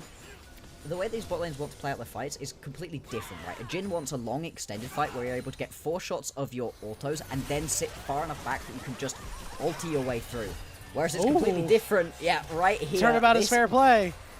Exactly. All right, we're 0 for 2. We're 0 for 3. My man is Ben Simmons at the free throw line, baby. 0 for 4, Pays. Come on. Nah, Gala's got the fancy feet. We saw it in the previous game as well on the Kai'Sa, was constantly dodging away from everything that was being thrown at him, was able to pick up the win for IG pretty much single-handedly in that one, and once again showing off his skills, still feeling comfortable enough actually to be able to sit in and take this wave away. And actually, in comes Mako. Can they go for a return play on this one? Nah, not quite. Pays without the ulti could potentially be under threat in the next 5 minutes though. Yeah, in the end, you know, we didn't talk about what was traded. Gala burns his barrier, but Pays has to flash. These two summoners are not equivalent. They're both real good, but if you ask me, I think 80 carry would be like, yeah, give me flash. Like, I really want to get out of any bad scenario. So, gonna have to keep an eye on that right now as we're just over the 10-minute mark. Second set of grubs coming up in about 20 seconds. We see a lot of pings coming down from IG on their resets. 3 men strong, headed to the mid. They're going to be looking towards these grubs most certainly. If they can get all 6 for themselves, as much as we were talking about JDG being able to use them to great benefit, so can IG. And they're going to have the fast track towards them. You can see Jun is in the area. He's taking his grubs away, not going to be able to get here right at the very start. If you can at least get 2 of these grubs of the 3, even if you give 1 over to Jun, still a massive win right here for IG. And JJ going to be unbothered here in his lane. Or his jungle in this case, thriving, moisturized, taking out grubs. We do see Shun. They're going to come in on the mid lane here. He's going to clear out the pink ward with his team. JJ will be forced off this last grub, but that is totally fine. 5 to 1. Oh. Here comes a Realm Warp on the other side. The Shy already has the flash. Nice catch here by the side of JDG. I love that out of JDG. They recognize that they're not going to be able to make a play elsewhere, but they use the ulti to great effect, and being able to pick up another kill right there onto the Shy, giving RLM more time to do what he needs to in these lanes. Really well played, and it's the turnaround that we expect out of this team. Yeah. You can see Allah's finally starting to get some damage here. He's got a Fiendish Codex. He's got an Amp Tome. Yeah, you know, I love this. Thank you for the stat here. He is still the Shy. You know, everybody, there's another name that you could call him that's a little bit of profanity that I'm not going to say here. But this is just standard the Shy gaming. Yeah. If you're new to watching the LPL, my dude does this all the time. Yeah, I mean, if you've seen him on the international stage ever, then either he is 0-6 or he's just made your entire region the saddest people alive. He really is so coin flippy, but honestly, as much as he dies, he can still make it work in these fights so very often. Right now, though, he's just going to be in the top side. The rest of the team going to be around this Ocean Drake, picking this one up. Meaning Drakes are now going to be 1 apiece. Next couple are going to be incredibly important. No Drake stacking available, though. So, teams just going to head back to their lanes, keep things a little bit chill. It really has been a very quiet game out of the bot lane. It's so quiet that they had to engage on each other. There weren't even supports around. It feels like these two have pretty much been by themselves the entire time. Absolutely fine for them. But once we get into these team fights, that's where both of these champions are really going to pop off. There is very much, as I was highlighting earlier, the team fight speed is what's going to determine this. If JDG are able to slow down the team fight and allow multiple rotations of Jhin shots of that ulti to go through, wonderful. If IG can get that quick fight that they're really looking for, where a seismic shove into that bullet time can happen all at once, then the fight should be straight up over, and they're going to win those ones. Even perform some abstract concepts by, you know, using the Weaver's Wall and the bullet time in tandem to cut people off a certain way. Exactly. Certainly a possibility. 2 minutes and 20 seconds to the Rift Herald. I think that one is going to be supremely important as Allah has found the Shy. He has found Mako. He has to flash away from this as they are putting the pressure on this side laner. See, the Shy has already completed a Maul of Malmortius. Yeah, he's in a pretty okay spot considering what happened so far, as actually the rest of JDG are going to arrive, decide not to go in all the way, potentially didn't actually know how many members of JDG were in the area right here. Scout had gone back to base, so they couldn't guarantee that he wasn't walking down towards the bottom lane to make a play there. Instead, he is just heading towards the top side, trying to keep... Oh no, missing. Oh, he's fine. He's fine! I was so worried he'd had that actually cancelled. I was like, not again. There's no way. I'd like to know if this is the worried. longest missing has gone without dying in a game so far this season. This split? Is. Almost certainly. Yeah, like, I'm proud of him, you know? Yeah. Sure, it's riding the bike with the training wheels on, but still, like, you know, he's not falling over. Listen, I'm going to admit this in front of however many people are watching. I fell too many times with the training wheels, and kid me decided, no more! I do not ride bikes. That's brilliant, that's brilliant. I would like to think that right now Missing is going to be doing slightly better with his training wheels on. Rakan, such an easy to escape with champion, and hasn't really been called on too much to go in. The only play where he really needed to was that top lane play using the Realm Walk from Scout. Such a well coordinated play out of JDG, and he hits the ground entrance incredibly well. So far, very impressive. He made it 15 whole minutes into a game without getting caught, without even dying in a legitimate way for a support. All right, this Rift Herald, it's going to be up in about 40 seconds here. You can see the team is posturing 5 Grub Rift Herald, going to be really strong, especially IG up not, 600 gold, right? Not a whole lot. A Rift Herald, a well-placed, well-timed one, can break open an entire game, Bloxer. You know this, I know this. IG knows this, but they've moved it down and are maybe looking to make a play bot side. Oh, they are. They're going to teleport in as well. They are looking to take out Arla right here. He's getting back towards the tower. All right, the Hollowed missed, but Mako's in the mist, and you can't miss that headbutt. Rookie will get the kill, and now the 5 Grub pushes on. And this is what you can do with this composition, right? And actually, ulti going to come through out of Gala to just be able to clear out this minion wave. Should be able to stop this one from going down. Turret does fall right here for IG, and such a good proactive play out of them. The kind of thing you could also do here as JDG with Scout's ulti. They haven't been able to do it again since they went to the top side. Yeah, let's see if they're going to go for it. It looks like JDG is going to back off because they feel like they may need to answer the Shy. They get nothing for this. I don't... they just peeled off of this. I'm not quite sure why. Scout will be able to take this top turret, but, Gala's missing his ultimate, so why not? Just fight. The Shy's hitting a tier 2. Like, as much as, you get the top lane tier 1, it takes so long for Scout to be able to do that you end up losing out onto this top lane tier 2. The Shy now going to have to turn tail and run. Is actually going to be able to get away from the situation, and you'd lose very little for that play. Great map rotation. We're going all in on the Shy here. Pays is on his way. He is sprinting the Shy with a nice flash and knock him back. All right, can you land them all? The feet. You hit one. Come on, dude. You have to hit this guy. Shun says, brother, give me the rock. I'm just going to dunk on his head. Yeah, just goes straight on in onto that one. Loses a flash for it. That's going to be a pretty big engage tool because you see the jungler right here for JDG down in the bottom lane. IG, they're going to head straight on towards this Rift Tower. Going to be able to pick this one up nice and easily. Question for me is what's going to happen about this Drake. Drake spawning in a couple of seconds time. You are closer to it right now, Ajun, but with no friends in the area, I'd be very surprised if he's able to start this one up straight away. I'll at least will trade back on the bottom side, but I mean, this is just such a positive play for IG. Up over 1,000 gold now, and this is what happens when you give up the 5 grubs. It's very difficult, right? Because, Scout doesn't really start hitting a big peak on Rise until about this time. Sure, you've got the early game power of the Vi, but not too much more. So JDG, they did have to bide their time a little bit. They're now heading down to this dragon, but they're looking to make a big play onto Pays, and it will pay off. It is Gala claiming a shutdown. That's a CS shutdown, by the way. Oh yeah, CS shutdown is crazy, but Gala grabbing it is especially good. Has also got that Bloodthirster completed, so is in a very strong position at the moment. The Jin gonna need a couple more items to be as useful as Gala is right now. The mid lane, tier 1, gonna be cracked open. This is nice and early to be able to grab this one. Will really unlock, and look at the grubs right now. Twitch chat, of them. That's you guys. That's you, Twitch chat, helping out, taking out that turret. Good stuff here from IGs. They peel back onto this dragon. they're just better on their map rotations right now. Despite the fact that both teams have got the tools to be able to use heavy rotation. I mean, you've got a Rakan and a Ryze, for goodness sake. That's the kind of composition that should be rotating incredibly proactively. As Rookie, you can only take yourself on your ulti as a rotation. Scout can take everybody else with him, but we've only gotten to see that play once, and everything else has been very much IG making the proactive plays. You can see it set up right here, and oh, that's a from alley-oop right there. Just gorgeous between them.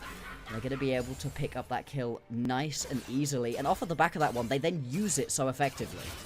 Yeah, that's a real back-breaking play right there.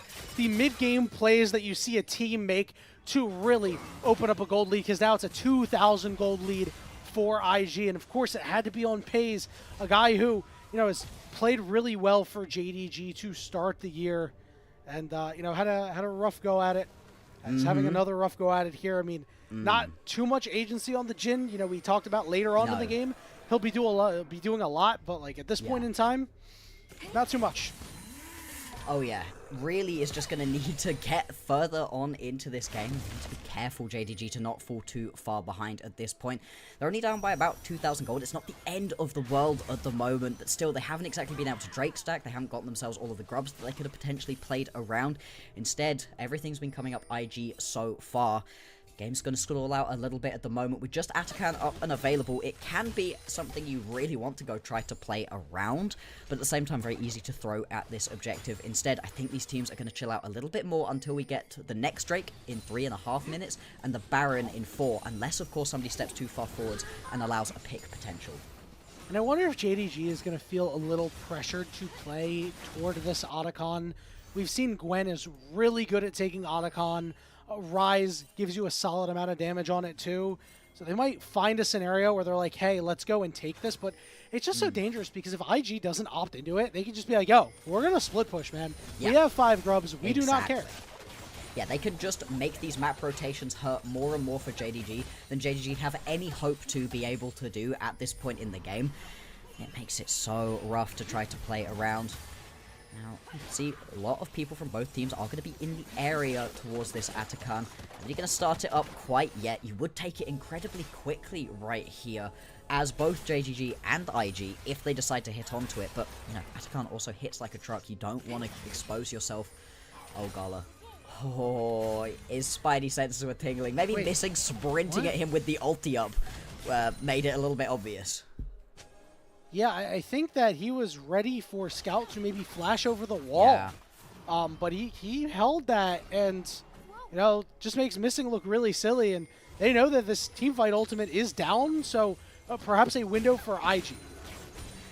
Yeah, I mean, the way that IG are playing right now, they're not giving many opportunities over to JDG. And the fact that you don't take that, you don't just go for that play. Nico might get caught here, but still very tanky, especially with JJ backing him up right now. These two can buy a lot of space. Yeah, just insta-ults. Vault Breaker ready. Everybody was expecting Scout to go. Alright, we're going to engage onto JJ here. Just to clear out some vision. Not really a whole lot of damage, so these are okay. But really looking for, you know, IG to start being a little bit more proactive here because of the scaling mid lane and the scaling top lane for JDG. Okay. Ooh, we are seeing proactivity. The engage is there. Missing had been once again caught out, but he will survive. JDG will not opt into the fight yet, but maybe so. Jun steps up. Alla steps up. Mako is low, but the rocks are out. I mean, missing the initial engage right here for IG isn't great. Interesting. They send 3 over, and they've realized the Shy is here, but here comes Rookie to cut off Paze the is swamp. caught again. They've engaged on the way to Paze. Paze will fall the bullet time. Not going to do much, but on the other side of the fight, it's the Shy. Mako with a huge 3-man knockup to buy some time. Gala joins the fight. The Shy will live. Alla will fall, and Scout will only be able to get the 1. No, he'll find the 2nd because he's going sicko mode, but he ends up going down anyway. And it's IG coming up aces. I mean, Scout, he saves JDG right there from it being a clean ace into Atakan, but still, 5 kills are going to go over there. Atakan will be picked up right here for IG, and the team fight all comes off the back of a just gorgeous catch right here onto Pays. Pays once again misses the Realm Warp, and the second that he doesn't catch the bus, everybody on IG recognizes that, collapses in onto this one. Scout does do a good job here of at least being able to turn it around, but it was the 3-man knockup that really sets up the Shy and Miko to be able to buy enough time. The thing is, the reason that you're able to get a couple of the kills back right here is that Gala has to spend time walking up into the Hallowed Mist to make sure he can actually do damage, and that stops him from just being able to hit onto people for enough time for Scout to be able to do a little bit of something. Still, it's barely anything. It's a drop in the bucket of what was a massive win for IG. Pays has had a really hard time this game. That was just disgusting. As soon as they see, oh hey, Pays is right there, Gala's chasing him down, they know he's dead, and they are saying, hey man, listen, we do things differently here in the LPL. As IG looking to put themselves on Infernal Soul Point. Yeah, indeed, and IG, they're looking good so far in this group. Now, the group had some question marks going in. IG had some question marks going in. Gotta be honest, their previous game looked a lot rougher for them than this matchup right here up against JDG. That's not a good spot for JDG to be in, as it is just going to be the push on forwards towards this tier 2 in the mid lane. The Baron is up and available for IG when they want to go back and try play around this one. For the minute, they don't even need it to be cracking towers in the face of the opponents. And I must say, Bloxer, this IG, I think that with this game here and the way they played so far, that they might not be a mirage. I think that this is them replicating how good they have been in this current stage in the split 2 placements. Yeah. This is a team that you now need to watch out for. This is a team that we could certainly see at MSI if they keep it up. Absolutely, and it's the individual pieces really coming together. As much as we've been worried a little bit about a full identity for them in the same sort of way as JDG, Gala's been popping off, Rookie's been popping off, the Shy has been drawing so much attention. Yeah, he's died 4 times, but he's still been useful in these team fights. Something can be tricky to do. Jun getting jumped. He's going to get stunned here. He is going to try to get some help from his Rise, and he will. We'll be able to Realm Warp him out of there. But that is a cooldown that you will not get to use. Yeah, that's a huge cooldown to just save one member. Now, you can't let Jun die right there. The second that Jun dies, that's the Baron. That's an immediate Baron being picked up for IG, and that may well be the final nail in the JDG coffin. But you miss out on that one, and it's another Realm Warp that doesn't get to be proactive, right? Looking at what Scout's been able to do on this Rise so far. He Realm Warps once early on in the game, and they managed to get a kill onto the Shy. It was a very nice play. He then uses it to reposition on the map, reposition his team into a team fight they lose, and save his jungler from a little bit of pressure going on. These are not big Realm Warps. These are not the Realm Warps to change the game. And in fact, the Realm Warp to reposition in the teamfight they lose happens because Pays doesn't even make it into it. It's not been a good pickup for JDG so far. Yeah, they've been timid on some engages too. You know, at the beginning of that fight, Shun is just kind of holding his ultimate like, oh, I'm really scary. Look at me, I'm Vi. But not able to actually pick out a target that JDG are able to go on. And I'm still waiting for Missing to have a really good quickness come through because the most memorable one was the one where no play happened. Exactly. it just hasn't felt so good so far. Still 2 minutes now until the next Drake is going to spawn. The Baron's been up and available for a while at this point, and IG, despite the fact they've been hovering in the area, haven't really felt comfortable to be able to straight up start this one. And to be fair, they don't particularly need to. They're still getting themselves more and more of a gold advantage as this game goes on. Just an inability so far for JDG really to be able to step up and actually get involved in a lot of this game. You can see across the actual CS numbers, JDG, they've been able to farm, but they aren't actually able to turn it into anything else. At the same time, as we've been saying, right, JDG, they've got the scaling factor on their side. It's not a complete wipe for them, but they will get very strong once that third item's completed. Jun's been called out. He's going to be able to make it toward his Rise, but he's taken a lot of rocks. Gala flashes forward. Here comes the ultimate from Rookie, and Jun is stuck. He will fall A big play by IG, and now the Baron may be in their sights. They're going to rip it.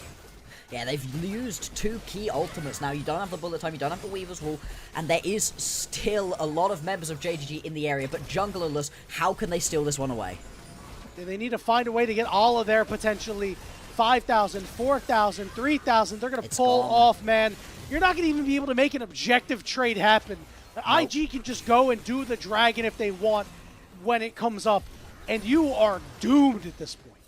Exactly. This is what we were talking about, right? As IG, you don't have to force around this Baron right now. You're doing fine to just sit there, and the point at which you get a pick, the second pick in a row onto Jun, where he's just out of position. He's bailed out by Scout in the first instance, not in the second. There's nothing that you can actually do. You can see JDG, after that Baron play, they push forwards, got themselves a little bit of vision around the area. They've got themselves a potential flanking TP ward, but I think that's likely to be cleared away right now. And IG, they come back out of base, spend all of that gold. 3 items now completed onto the key carries in the top, mid, and bot lanes. IG, they're in an incredibly strong position. JDG, they're going to have to just go, man. There's not anything you can do. You can't give this away. You must find a way to force yourself in there. As the dragon has been started, Shun is ready to go. Doesn't have the easy way into the wall, into the dragon pit because he's on the red side of the map. The Realm Warp was a fake out here, but Mako is looking to keep him away, and it's soul secured for IG. Missing manages to get onto the Misfortune, but it didn't matter because Pays has to flash away. But JJ and Rookie are sticking right on him, and Rookie, another Weaver's Wall to cut them all off. He's doing battle with Shun right now. Shun is winning the war because he's punching the crap out of him. There's the ultimate. Rookie goes golden, but he's got no one left to bail him out. Damn. Shun at least gets the one on the backside, but Scout is in unfamiliar territory, and IG says, screw it, we're just going to push. Interesting TP angle right here as well out of the Shy. He wants to find this kill right here onto Scout.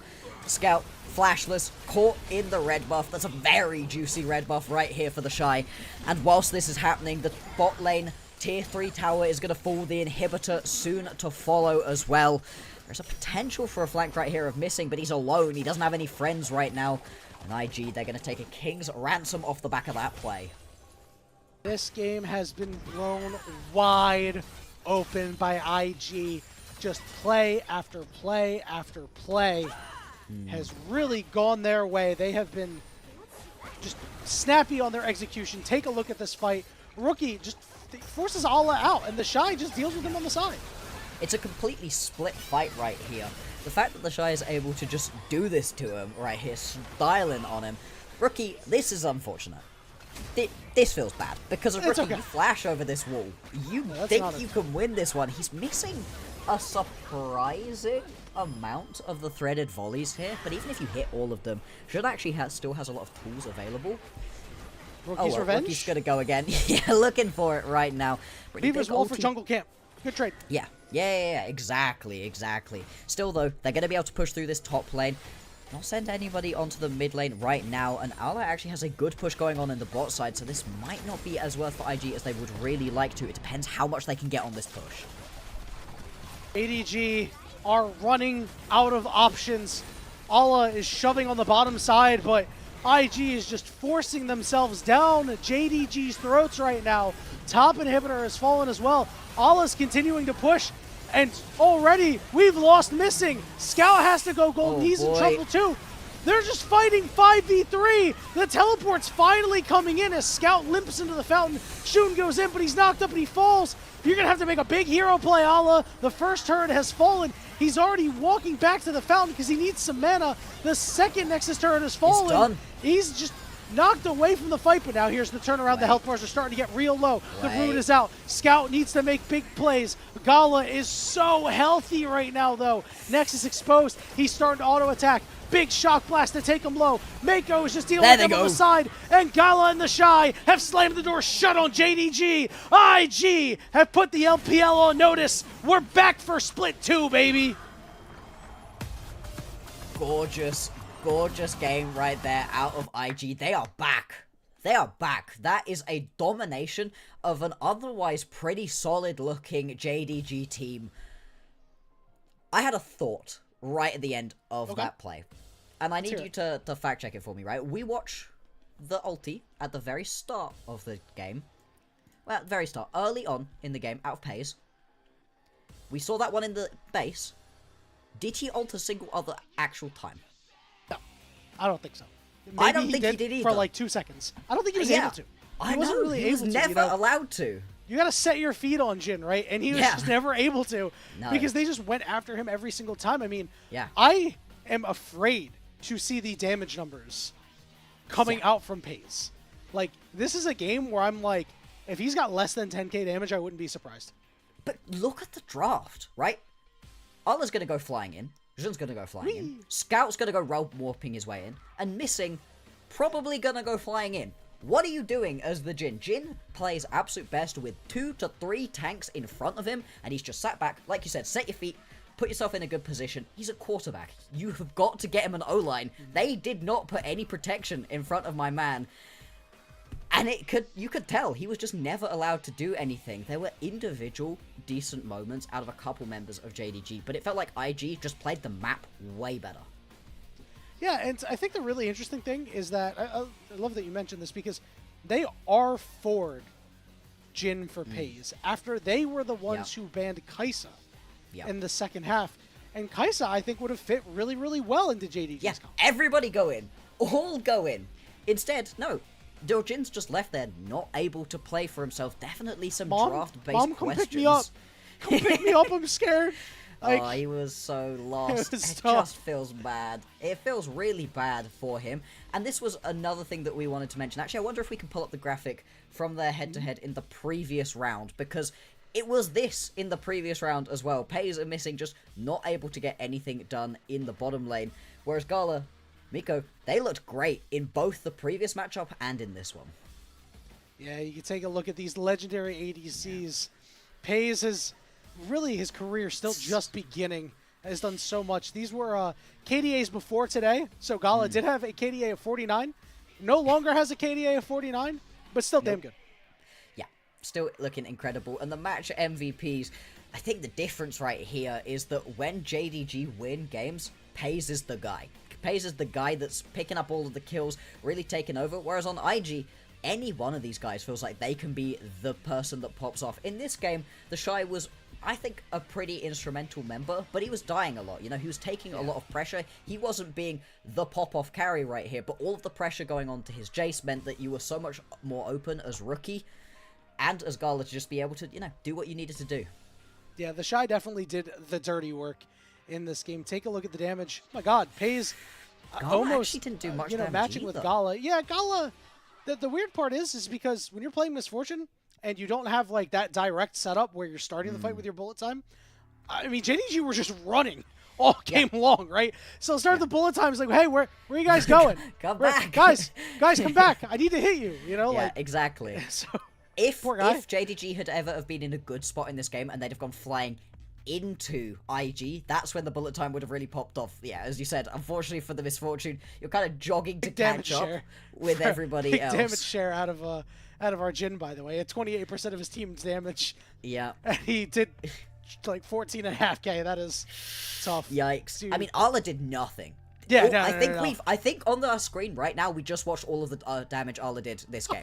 Like, it just was not able to. This is up. Ala right now. Where's the Gwen scissors? Hey, I'll give you a hint. They fell off. I didn't need to glue them back on. So now I really want to talk about this JDG team still looking to find their identity. Ala can play a ton of different champions. I don't know if indexing into a super hard carry that is not bringing any utility is it for this team. I really don't know. I'm curious to hear your thoughts. I think that right now what I need to see out of JDG is them giving themselves a significant advantage in draft in one specific area, right? We are better at team fighting. We are better in the late game. We can split push way better than you can and try to play around that. And I think you're right. Arla on these very aggressive top lane champions has looked good in the 1v1s, but so far he hasn't really been able to translate that into good play for his team. He's not been able to get these big advantages elsewhere. We've seen what players like the Shy can do when they get a little bit of a lead on something like the Gwen. They pop off. Arla just wasn't quite able to do that. I think in terms of that significant advantage in draft for themselves, maybe you just need a tank in the top lane. Something more like the Galio, maybe even in the mid lane, and try play around this bot lane, because I think there really is something there with Pays and Missing. They just can't put it together at this point, not against these top tier opponents. Yeah, the laning was, totally fine. Obviously, they weren't fighting all too much, but you saw Missing early on, actually causing some fits. They were able to get level 2 first, so I'd say their laning is just fine. It's just afterwards, not being able to protect this Jhin in this particular fight, or this particular game, I should say, was something disappointing. But obviously, as we talked about with the team comps, very difficult. Now, who do you think earned the MVP here for IG? I think this could be a JJ game, to be honest with you. I'm not sure what your feelings are about that, because Rookie did play really well. We've seen good Talias all day long so far. Yeah, I think either of those two could well be in on it. If Give me I was Rookie, allowed my own MVP right here, I think I would actually be putting it a little bit more towards Miko. Like, I thought that was a really nice Alistair game. Well. The 3-man knock-up around the Baron pit was really nice.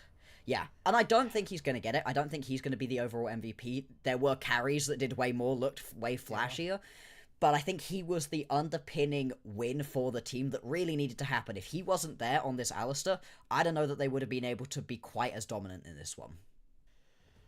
Oh, that's so tough, especially for supports, because we see them come through with one really big play and think that they maybe should get the MVP. Who is it? Yeah! Let's go! Let's go! Absolutely.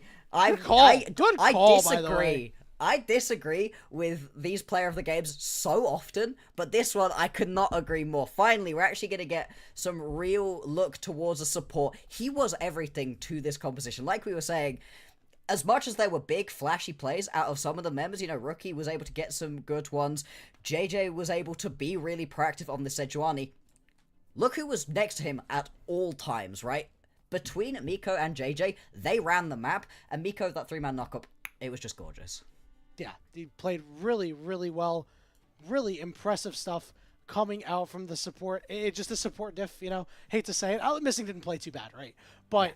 it just the way these teams are, it feels like through the support role, they've been able to do so much, even if they are a bit of the unsung heroes Bloxer. So a big credit and big ups to the lad Mako for getting that MVP. Now, the action is not over yet.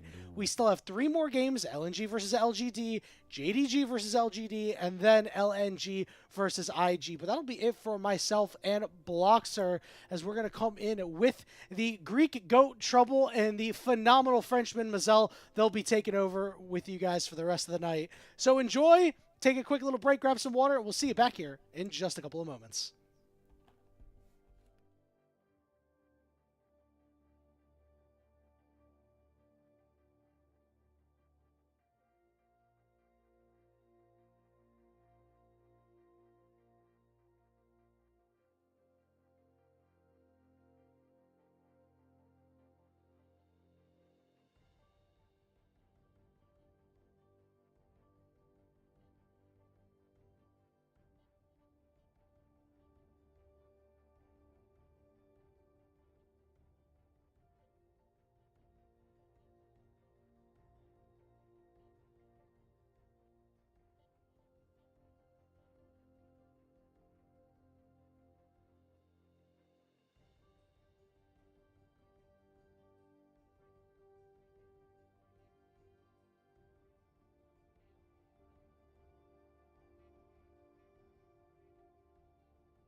Take a moment right here, feeling like it's out gear.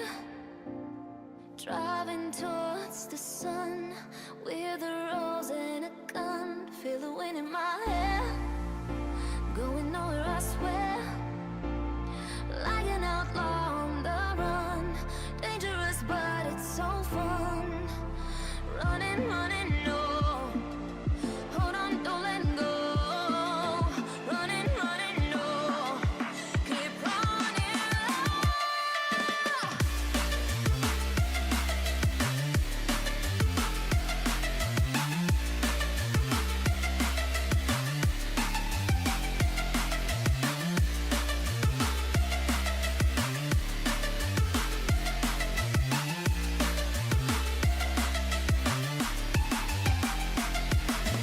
Running low, keep running.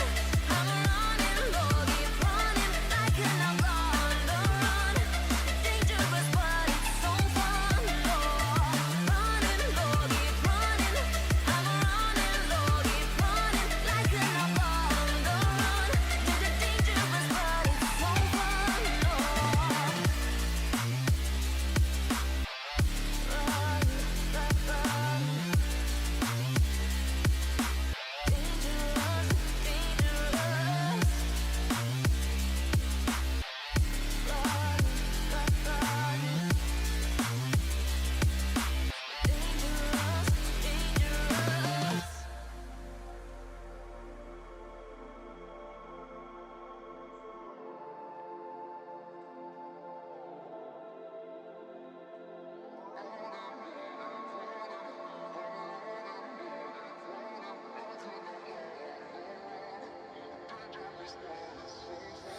Told my boss that I'm done. Had no luck with my mom. Say, what will you do with your life? You know it's hard to survive. A cigar in my mouth. Maybe guilty but proud. Now I'm an outlaw on the run. Dangerous but it's so fun. Running, running, no. Hold on, don't let go. Running, running, no. Keep running.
Welcome back, everyone, to LPL English, your unofficial home for everything LPL, and I'm Mazel. I'm joined by the ever-lovely Trouble, and I couldn't be more excited to be rejoined with you, my friend.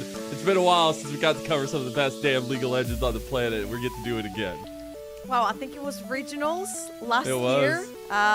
Qualifications for Worlds, lovely to In-person cast? Oh, in person. Good time. Good memories. We could both be loud. There was like no mute button then, you know? Like when you're in person, it's very hard to mute someone, sorry. Yes. Hey, I have in-person proof that we can both get really loud. We're gonna need to tonight as well because we got some fun games ahead of us. We've already gotten halfway through the day. 6 best of ones on the table. We're on the back half of the last 3, but this Group D has been nothing but fun. IG, they're 1 game away from going undefeated here. They are looking damn good. But now for this series, we're gonna take a look at this group, and we're gonna take a look at the other side of things with LGD and LNG as well. I feel like this is the game that might break the whole group. For LNG in particular, this is so important because they need to pick up that victory, specifically versus LGD, because if they do tie up and then JDG beats LGD, we might be looking towards a tiebreaker to determine which one of these two teams is going to take third in the group, which then allows them for another chance to maybe make it to group ascent. Exactly. If you're wondering what this format looks like, it is first and second immediately go to Ascend. Third is in that contest for an Ascend or Nirvana group, and then 4th place is automatically in Nirvana. LNG are going to be on the blue side. Immediate pick of the Gwen here, responded to by LGD in kind with the Jax the Fury lock-in. Let's go! Whoa. First of all, this is way too fast. B1 Gwen is something that That's the meta now. LPL has seemed to be loving recently. Like, Gwen does really well into a lot of the bruisers, melee kind of champions over in the top side. So now that Cassante is not necessarily flavor of the month anymore, and he usually does really bad into Gwen, this is very B1able. I do like the Poppy right there. Stops a lot of the dashes coming through from LGD. However, locking in the Nafiri, when it's something that really needs priority, likes to farm, likes to play a bit more aggressive, I'd like to see a more priority-based mid laner for XQW. I'll get used to it, I promise. The smashing of the keyboard. It's random fine. letters. Yeah, it's been typically when we first started seeing the Gwen come up, it was an answer into the Ambessa, but now being strong enough on her own to find those picks early. Climber going back to the Nefiri that didn't work out against IG earlier, but still looked pretty good in that early game. Want to see if they can maybe tool that around a little bit more. The Aurora is going to be the 3rd lock-in for them. Yeah, that's what I love right here, that you prior this with Aurora that can actually bully Corki a little bit in the early game, get that priority. You can try to invade if you want. Now, of course, the Poppy can be a flex towards Zuo as well if you want to take it over down the bot lane, so you're keeping the jungle pretty much open. But right now, 80 carry pools are going to get hit, the Varuses, the Ezreals. I'm expecting specifically the Ezreal for Photic. Not only is he very good at this, but it also pairs up really nicely with Corki because they have the exact same item power spike. I'm expecting this to be taken away by LGD. I also just really like the flexibility that LNG have right now, at least a little bit in that terms of where the Poppy can go. But now we're looking at the second, at least phase focuses for both teams. It's the ADC focus for that Ashe, like you were kind of mentioning, focusing on. The Varus is that next ban by LNG, so maybe it's just a bot lane party here in the second phase of bans. Yeah, and let's look, because like usually this is very new to me because I've been casting a lot of ERLs and EMEA Masters over in Europe, and usually you don't necessarily see that much priority over the top lanes, particularly the Gwens. So you usually have, like, in your first rotation always 80 carries, and right now I'm seeing most likely 4 80 carry bans taken away. I'm wondering if Xiaoye is going to choose to take potentially the Ezreal away down the bot lane now that Varus is no longer a pick that's up on the table that does really well traditionally into the Ezreal. I would be really curious because I think going into this one, there's a lot to be said between the jungle matchups and seeing what we're going to get between the two. But bot lane is forever fun to me between these two guys. And I especially Photic and Xiaoya out of the 2v2s. The Draven ban straight to Xiaoya. That is his comfort pick. That is his confident pick. They do not want to give that one over. Ooh. Okay, I do like that misfortune here, and I don't like this misfortune here. I just don't see a lot of static champions that the bullet time would do justice into. Yeah, and Foden gets his Ezreal, which pairs up really nicely with the Corki over in the mid lane as well. And, like, who stands still to eat the bullet time? Who? Hey, at least you got the Alistar to try to do something there. and even more hurt to that idea of where are you going to go, what are you going to do, Xiaoya? Because I just don't think it's going to be easy to get those bullet times off like you're saying. I wonder now what they try to finish that one up off with. They need setup. They need something to enable this Nefiri, something to give them that big wombo combo. Hey, and an uplifting presence in that regard can be the Nautilus. Yeah, I feel like the Nautilus is great here because we talked about how there's not many static champions over in LNG that you can cast bullet time on. But Nautilus, point click, CC, knock up, you can actually lock someone down, get your bullet time, a little bit more value here, especially with Corki and Ezreal that are so slippery around the map as well. I'm not gonna lie, LNG's life is on the line. This is the game that they need to be winning. And I feel like their composition looks really good. They've got a lot of setup. They have a lot of wave clear with the Corki. They've got a lot of side lane pressure with the Gwen as well.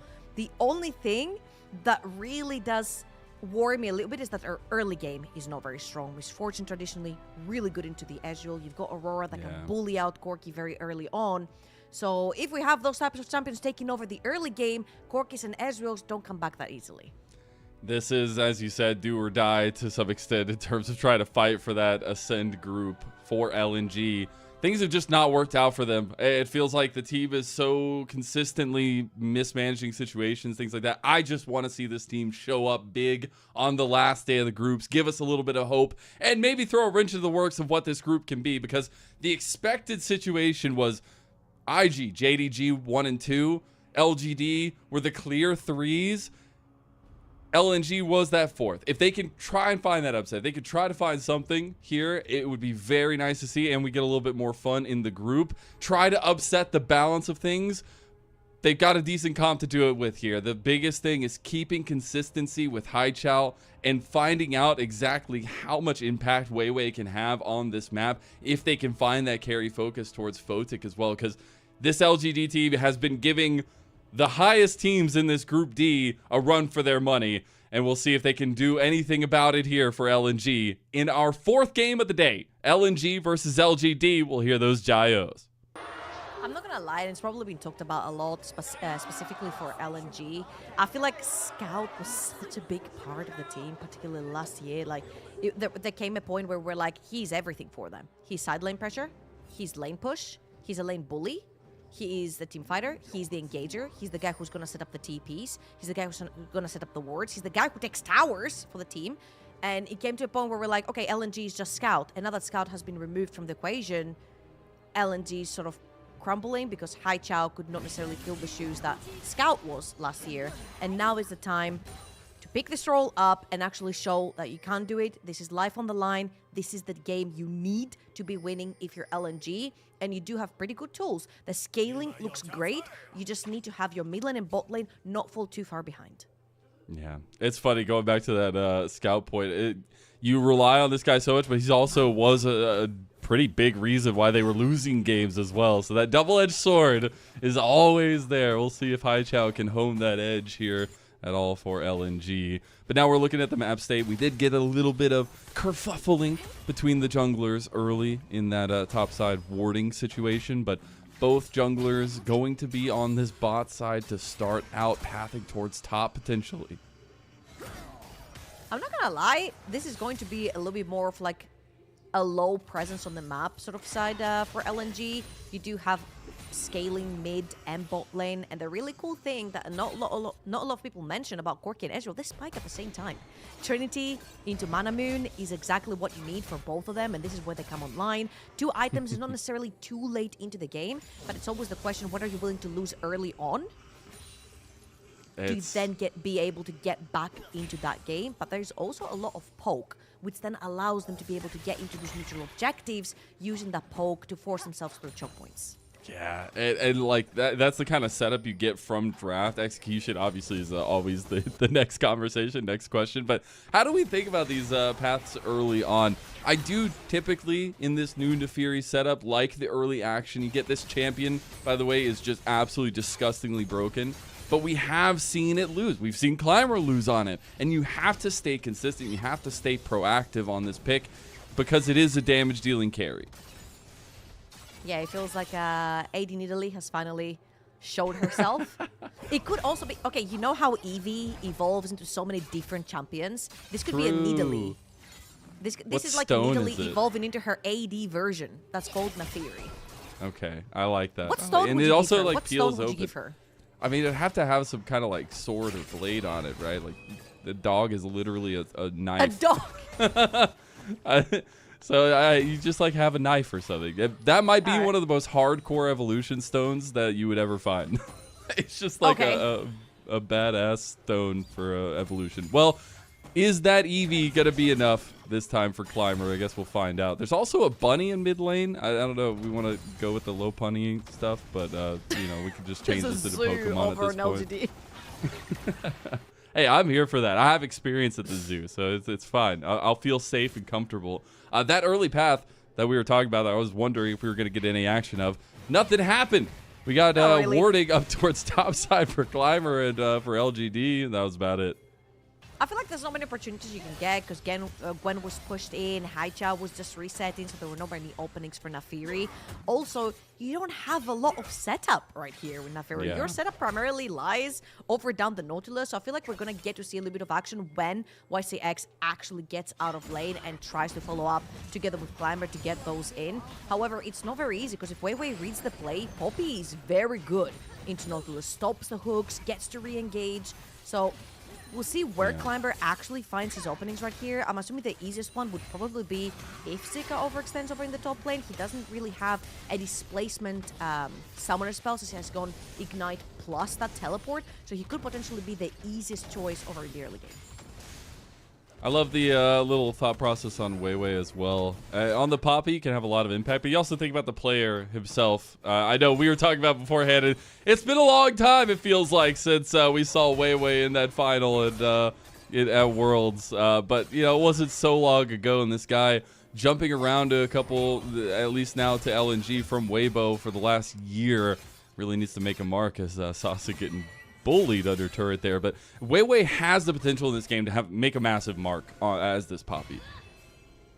Absolutely, he can stop a lot of the dashes on the Aurora, the Nautilus, Nathiri, Jax. They all have ways of getting into this fight, so I think he's going to play a pivotal role. And to be fair, I feel like Poppy has been a champion in the jungle that's been very underlooked. I feel like you can create a lot of sticky scenarios, specifically when it comes under towers, when it comes to dissuading a gank, a tower dive. So we'll see how Weiwei chooses to pilot it here. It's going to be the Sundered Sky, Poppy as well. A lot of the times when you see it in the top lane, it could also go towards like Trinity or Fist, one of the two. Particularly in the jungle, you want the Sundered Sky because you want to have a little bit more extra oomph when it comes to your ganks, the setup, the damage that you do. And I do really like this because you have AP towards the top of the map for that Gwen. Now the swap has come through, but there isn't necessarily a low priority, and LGD are going to take first dips into the river. They do get the first grub at least. Looks like Climber wants to get out of the back of the pit, rightfully so. Haichao, Photic, Jwo are already here. They are getting engaged on. That's the Between Worlds. XQW is bouncing between them like a ping pong paddle. Now Jwo getting low as well. They get the nice little readjustment there from LNG to make it out alive, but that was dicey. And a little bit of a reminder, Corki, Ezreal, not really the champions you want to have around a 4 versus 4 skirmish. Both having a tier with a couple of stacks. There's no real stats behind the two champions early on to be able to rely to have that skirmish. Usually what happens with the early Void Grab, specifically after they've been changed to serve a better purpose when it comes to feats of strength, is that one jungle will usually get in. It's usually the jungle that doesn't have the priority, steal one with Smite, and then back out. And then you allow the other jungle to take the rest. However, this time around, Climber gets in, gets the first one, then the re-engage happens from LGD, and since they win that skirmish, due to them having stronger champions in the early game, they've actually managed to get all 3 and +1 take on the feats of strength. That's so huge. The siege potential for LGD will go through the roof now. You have to think about that next spawn of grubs. They definitely want to try to get all 6 at this point and keep stacking those up. Now we readjust our vision, though, as we take a look towards bot side. Dragon is still up on the table. Hasn't been the biggest priority for our LPL teams, but if you can start stacking those up, it definitely is a boon. We have the entirety of LGD pretty much down towards this bottom side, but it still looks like that objective is going to go to the wayside. And I really love the differences between the regions as well, because if you look over at EU, Dragon is the #1 neutral objective that will be prioritized, because EU generally thrives around pure team fights, right? They'll stall early game, try to fight late game. Dragon stacking is the best thing to do that. You just force enemy team to fight you at some point, and this is how you win the game. However, with the LPL, when you've got side lane pressure like the Jax, like the Gwen, having those void grabs is very pivotal because you get to have these towers early on. That means fog of war for enemy team, and you get to make more plays over in the side lane with the likes of the Poppy and the Gwen, or Jax plus Nafiri. So it's really cool to see a change in scenery right here. However, when it comes to the Dragon, since we talked about it, I feel like definitely LGD do have a better footing to try and go for that Dragon early on. Aurora plus Misfortune are huge tools in that early to push out that wave and then dip into the river. However, most of the priority in terms of vision relies to LNG, but that is an Alistar ult plus Ignite, so that could give you the tools to walk up river. That's a pretty decent combo there. YCX gonna have his ultimate very soon as well. See if they want to actually push a little bit of pressure there. Again, get the reset out from Dwo. We are getting a little bit of move from XQW and Climber to try and see if they maybe need to hover over on this top side. And I think there is a problem brewing here, Trouble. Just a little one. And she's running around with a big set of scissors. Starting to get a little bit of a lead over Sasa is Zika, and Gwen, as that first pick, going to need to have a lot of extra effort as Photic just tanking those shots from Xiaoya. My goodness, they were just trading blows back and forth. But this Gwen will be a problem that LG need to figure out how to deal with. Yeah, and I feel like XQW is not going to have too much trouble, because specifically with the ultimate and going invisible, you're going to be able to sort of dance around that Gwen. But Xiaoya does not have a lot of ways of getting away with from Zika. So I feel like it's going to be Zika's responsibility to find those angles to get onto Xiaoya, because Xiaoya is also one of the bigger tools that LGD has to sort of stop you from getting into those neutral objectives. You've got the E, you've got the bullet time, you can literally just hammer down those choke points that LNG want to walk through, particularly when they do not have a lot of that priority through lanes, and they will most likely be secondary when it comes to getting into those river objectives. So getting Xiaoya out of the picture is going to be a huge task for Zika right there. Speaking of river objectives, 35 seconds till the Grubageddon could potentially be spawned on the Rift with LGD. If they take another 3 of them, I do want to see both teams kind of readapting towards that side of the map. It already looks like some vision being played towards up there for LGD. You also have Weiwei already on that side of the map. Climber on his way there now. We'll see if the setup is good. Do you think the dive comes through first? Do you think the setup from LGD is enough to kind of take this? Nah, absolutely not. I think diving a Gwen is a huge mistake, unless you have 4 members around. If you have 4 members around, like, knock yourself out. But it wasn't quite the case. I don't think Aurora and Nautilus can actually pin down Gwen for long enough, and then somebody's gonna die, and then you give away the Void Grubs. However, right here, they've got more than enough. Look at that priority through that bot lane. Sasa is pushing that bot lane tower, which means that now Haichao needs to spend time down bot lane to pressure that one out. They're losing a couple of tower platings down bot lane as well, and I love the fact they have brought Nafiri together with Misfortune down the mid lane to push that one in. Oh! Dwo just says, we're going. You get the horns as Weiwei needs to get away. Goes for the flash. Nice combo. Xiaoya, he thought he could get the bullet time. There's no way he was ever going to, but now he's dicing away onto Weiwei. Nice little re-engage, but Weiwei goes down now. And Climber, he's able to help get Xiaoya that first blood for LGD. See, this is the problem. If you don't have the mid lane wave and you try to force a play when you don't have a mid lane wave, this is usually how it turns around. I think Weiwei had a really great play. Oh my Xiaoya! He sits Photic down, one of the legacy players in the LPL, and welcomes Xiaoya to the stage. Okay, Xiaoya is putting a performance right here, and I don't know if we're gonna get to see the replay. But I'm just gonna say one thing, because we talked a little bit about Photic, and you know from last year when he was playing in IP how much I liked Photic. I'm like, hey, this is a baby Jackie Love in the making. He went from baby Jackie Love in the making to we have Jackie Love at home. Oh no. He's only kept primarily the bad parts of being Jackalope, which is overextending, not necessarily being at the right position. But let's say this one more time. You do not have push in the mid lane, which means that Photic gets stuck, not being able to put the damage down. Your only damage dealer is right there in the engage, where Poppy and Alistar, and that's not enough. When they catch Xiaoye, it's a really good play, but Xiaoye getting away because Photic can just not establish himself in this fight. It was always an Alistar and a Poppy, and there's just not enough damage to take anyone down. No. Oh, Photic. Oh, that feels so bad. Apparently you do. Xiaoye getting away that initial gauge, actually insanity. But able to lay her down. I thought that bullet time doomed him, I'm not going to lie, but it's good to see the year-long veteran on LGD show up in that regard, as much as this team can be veteran. As now we actually look at top side. It's an engage on XQW. A lot of damage from Haichao. He is the most fed member of LNG. And they do end up packing a punch there. Trouble.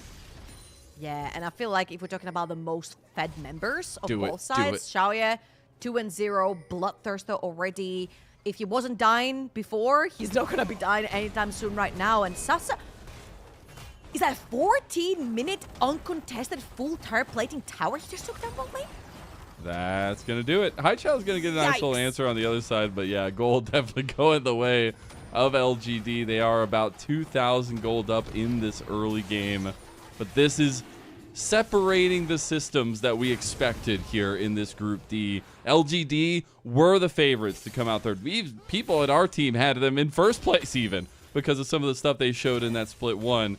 But being able to establish themselves as the second place team potentially and keep themselves above LNG, keep themselves above this chaos is the most important factor for this team right now.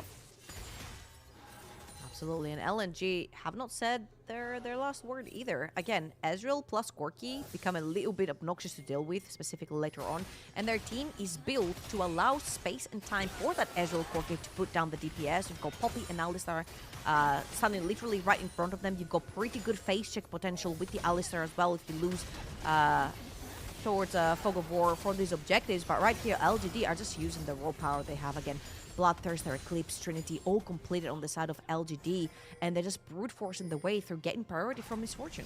Yeah, they have complete control. I mean, they had like a 13-minute first dragon or something, but now we're getting the engage on top with the TP coming in.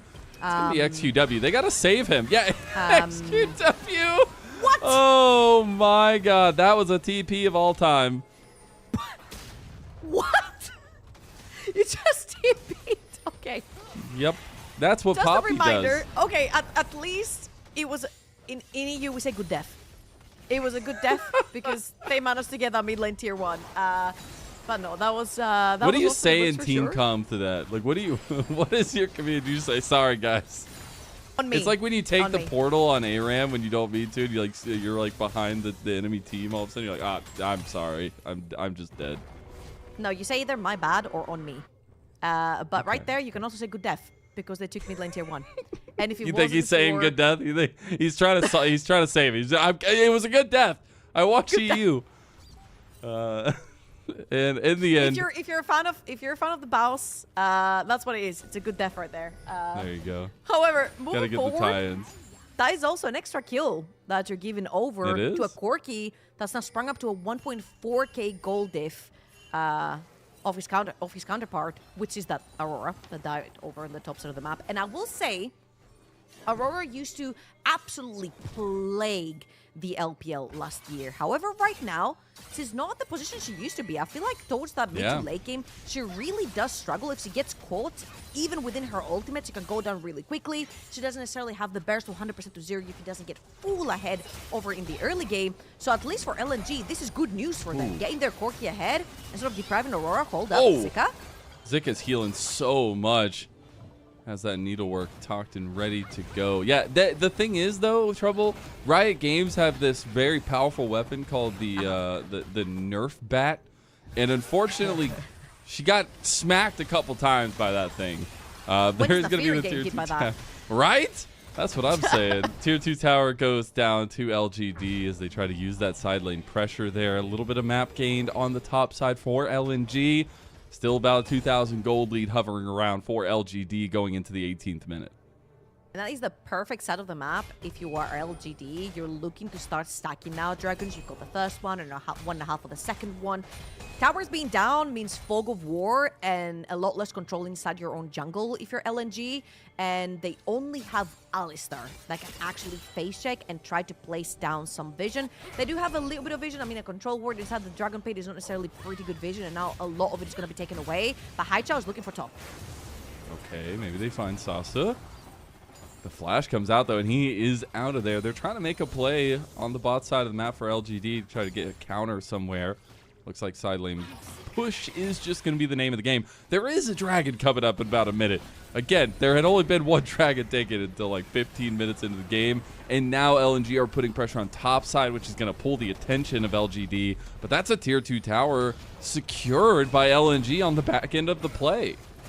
I was expecting for them to actually put a lot more pressure over in the top side of the map, but if you saw the movement from LGD, they were actually crossing through mid-lane to potentially cut them off on the top side of the map if they tried to push any further from the side of LNG. So that was very clever play from LGD, but as you can see here, LNG are putting all of their eggs in Haichao's basket. And he's not been able to step up until now. LNG has not been able to pull out a win. This is his time to shine. This is his time to prove that him stepping into Scout's shoes was a very good choice from the org and that he can pull that through. Because we do remember LNG with Scout being almost 2k up, that was a deal breaker. You also have to remember that Haichao was the development piece for LGD. He was the guy that spent a year on LGD Young in the LDL, got moved up, spent almost 2.5 years on LGD, but were never able to find consistency.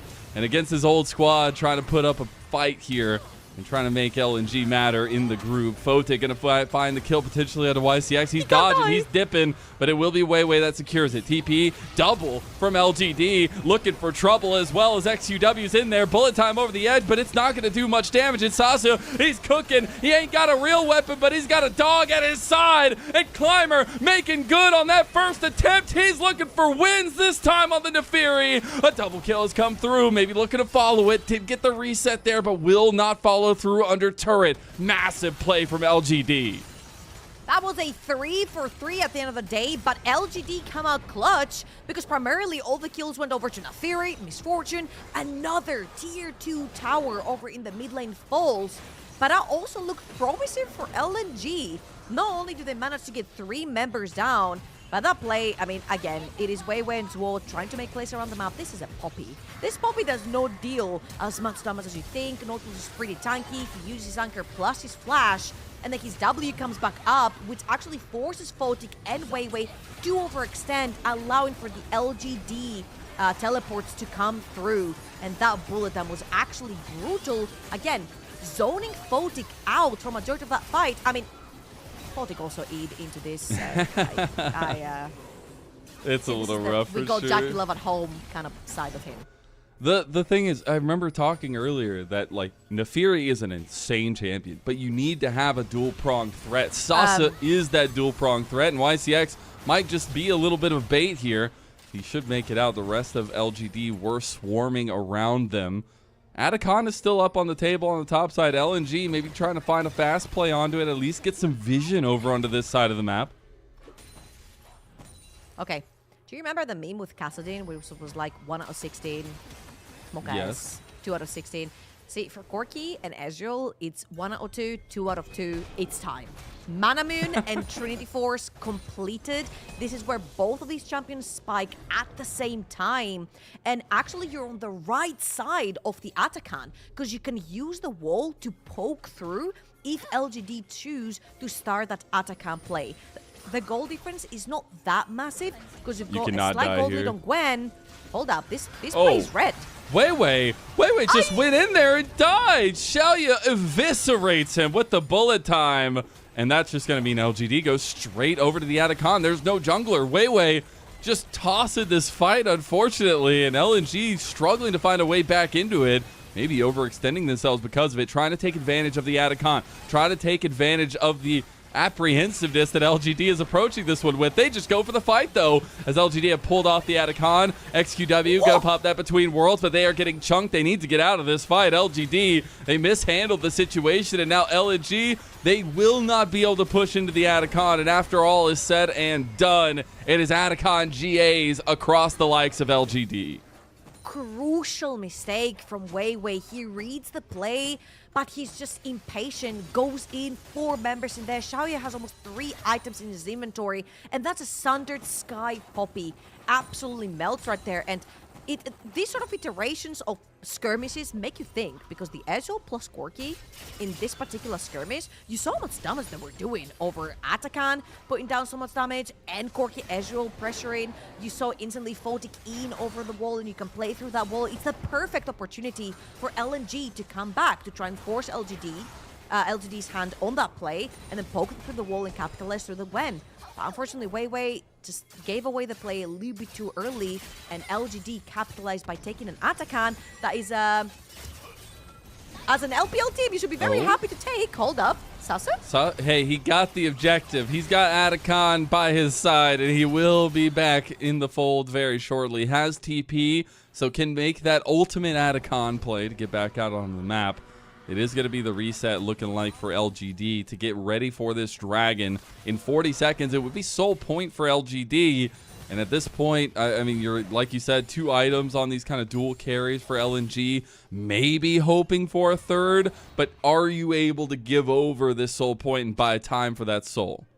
I feel like you only have 20 seconds. There is no way you're walking out of your base right now if you're LNG. I feel like the only thing you have to hope for is that your Corki keeps clearing out waves, your Gwen keeps clearing out waves, and they become monsters. You're looking for 3rd item spikes right here, but it's kind of impossible to also walk out and get vision. You need your Alistar to be there, because Weiwei is just too squishy onto this Poppy. And right now, you see, very well done right there from Weiwei. Sneaks onto the top side of the map, gets the Scuttle Crab. At least it will give you some vision for the Baron to come up in about 10 seconds. And I feel like this is what LNG need to hope to make a play on. You give up the Dragon. You know that the next objective in LGD's eyes is this Baron. Try to use your poke from the sort of LNG to create a situation where potentially an Alistar all-in could give you a kill back. 5-minute timer started now. LNG, what are you going to do with this 5 minutes? As XQW was looking for a little angle here. He's getting chonked here, as now he's going to get sent back with his Atacon GA. Luckily, he had about 2 seconds to spare on that one, so he does end up getting the proc. They will fall, so nobody else uses theirs. But this is it, right? The Atacon play is off. It resulted in about 1 dragon, which is not the worst. But usually when you have a Russian Atacon, you want to get more on the map. The TP flank coming through. My Double God. TP flank coming through. It's the Avengers. They're coming. And I don't know if LNG know. They know now. XQW finds the between worlds, but gets immediately just taken down out of the fight. LGD, they went for a very zealous fight and unmake themselves. But maybe now turning over. They have all members here. They're going to go towards mid lane. I'm not gonna lie, I think XQW is not fighting versus LNG. He's fighting against his demons to press TP. Because twice now, those 2 TPs are just a little bit too deep. And again, you see how clutch that Poppy comes through in these fights. Let's watch this one more time. The deep teleport is from Aurora, it's not from Jax. Weiwei has already used his W, but the second he sees XQW, pins him onto the wall, Photic lands the Q, dives with the E over the wall, and Small just about gets away with his life. By that time, LGD had burned way too much, and play got called off. Yeah, I'm not going to spend too much time talking about XQW. He definitely has not lived up to kind of maybe expectations for LGD. I think he has maybe been the weakest link of the team. But here in this situation, we're just looking for good deaths, baby. We're just looking for good deaths. Hopefully those will come. That wasn't one of them. He'll have to try again. We have about 3 minutes until that next dragon. That would be the big setup that we were talking about, that timer for LNG. And if you remember, folks, this is do or die for LNG. If LGD win another game, then it is a contested setup between 2nd and 3rd with JDG and LGD if things go perfectly right. But LNG will succumb to the group Nirvana curse. Oh, the Baroner here has been started. They're looking to pull Zika's TP, but there is no TP that Zika can pull here. Maybe on the top side wave? Oh, bullet time's going to be used. That's a massive tool there, but the Unbreakable has also been utilized. Down to about 5,000 health. Weiwei is in the front line. Weiwei's getting chunked. XQW dodging, dipping, diving, and now LGD. They might look for the fight afterwards or look to run away. Weiwei wants to try to catch them. Counter-strike going in. Doesn't hit it, but gets the kill anyway. Sasa in the midst of all of LNG, looking for kills and looking for more. And he's got that damn dog with him again. Call Scooby-Doo. Call somebody, because LNG need help. Climber's viscerating him. Climber's eating them. And Climber gets a triple kill. And all eyes on Climber for this one. Gets the big letters on the screen, but the real hero was Xiaoye. Not touched at all through this entire fight. Pulled up, I think, 5,000 damage, if I'm not wrong. Baron goes to LGD. Fight goes to LGD. Mid lane inhibitor for LGD, and this could be Soul as well. A minute and a half on the clock, and they will have Baron. Push mid, Baron on the side lanes, and a Soul, which is going to be Ocean, which is so good when you're playing versus Poke. And I'm gonna take us all the way to the beginning after this replay, however, because right here, that is great stuff from LGD. I want your eyes on Xiaoye. He was not touched at all. Look how great he played with spacing. He walks out, baits LNG. Once he knows he's safe, he walks back in. Sasa with a fantastic counter-strike into 3 people. And Xiaoye basically was untouched for the entire fight. I mean, it's so rare to see an ADC untouched, but there's just so many other things to focus on here. There's so many other issues. Oh, man. We're in a bullet time combo there. I don't know if they can defeat Climber here. Climber is just running rampant on the map, and LGD find more picks. Yeah, I feel like if that was the best of, you'd say go back to the drawing board, see what you're playing for game 3. It's not. It's a one-game deal, and it's fearless best of ones. It's fearless best of ones, and for LNG, this was a they can't play these champions game. again, Trouble. I don't know what to tell you. That's what I come away from this one for. Well, they might not be allowed with this score alliance. Xiaoye on the Misfortune, 5-0 and 6, and LNG only 3 members in base trying to defend versus a Baroned up team.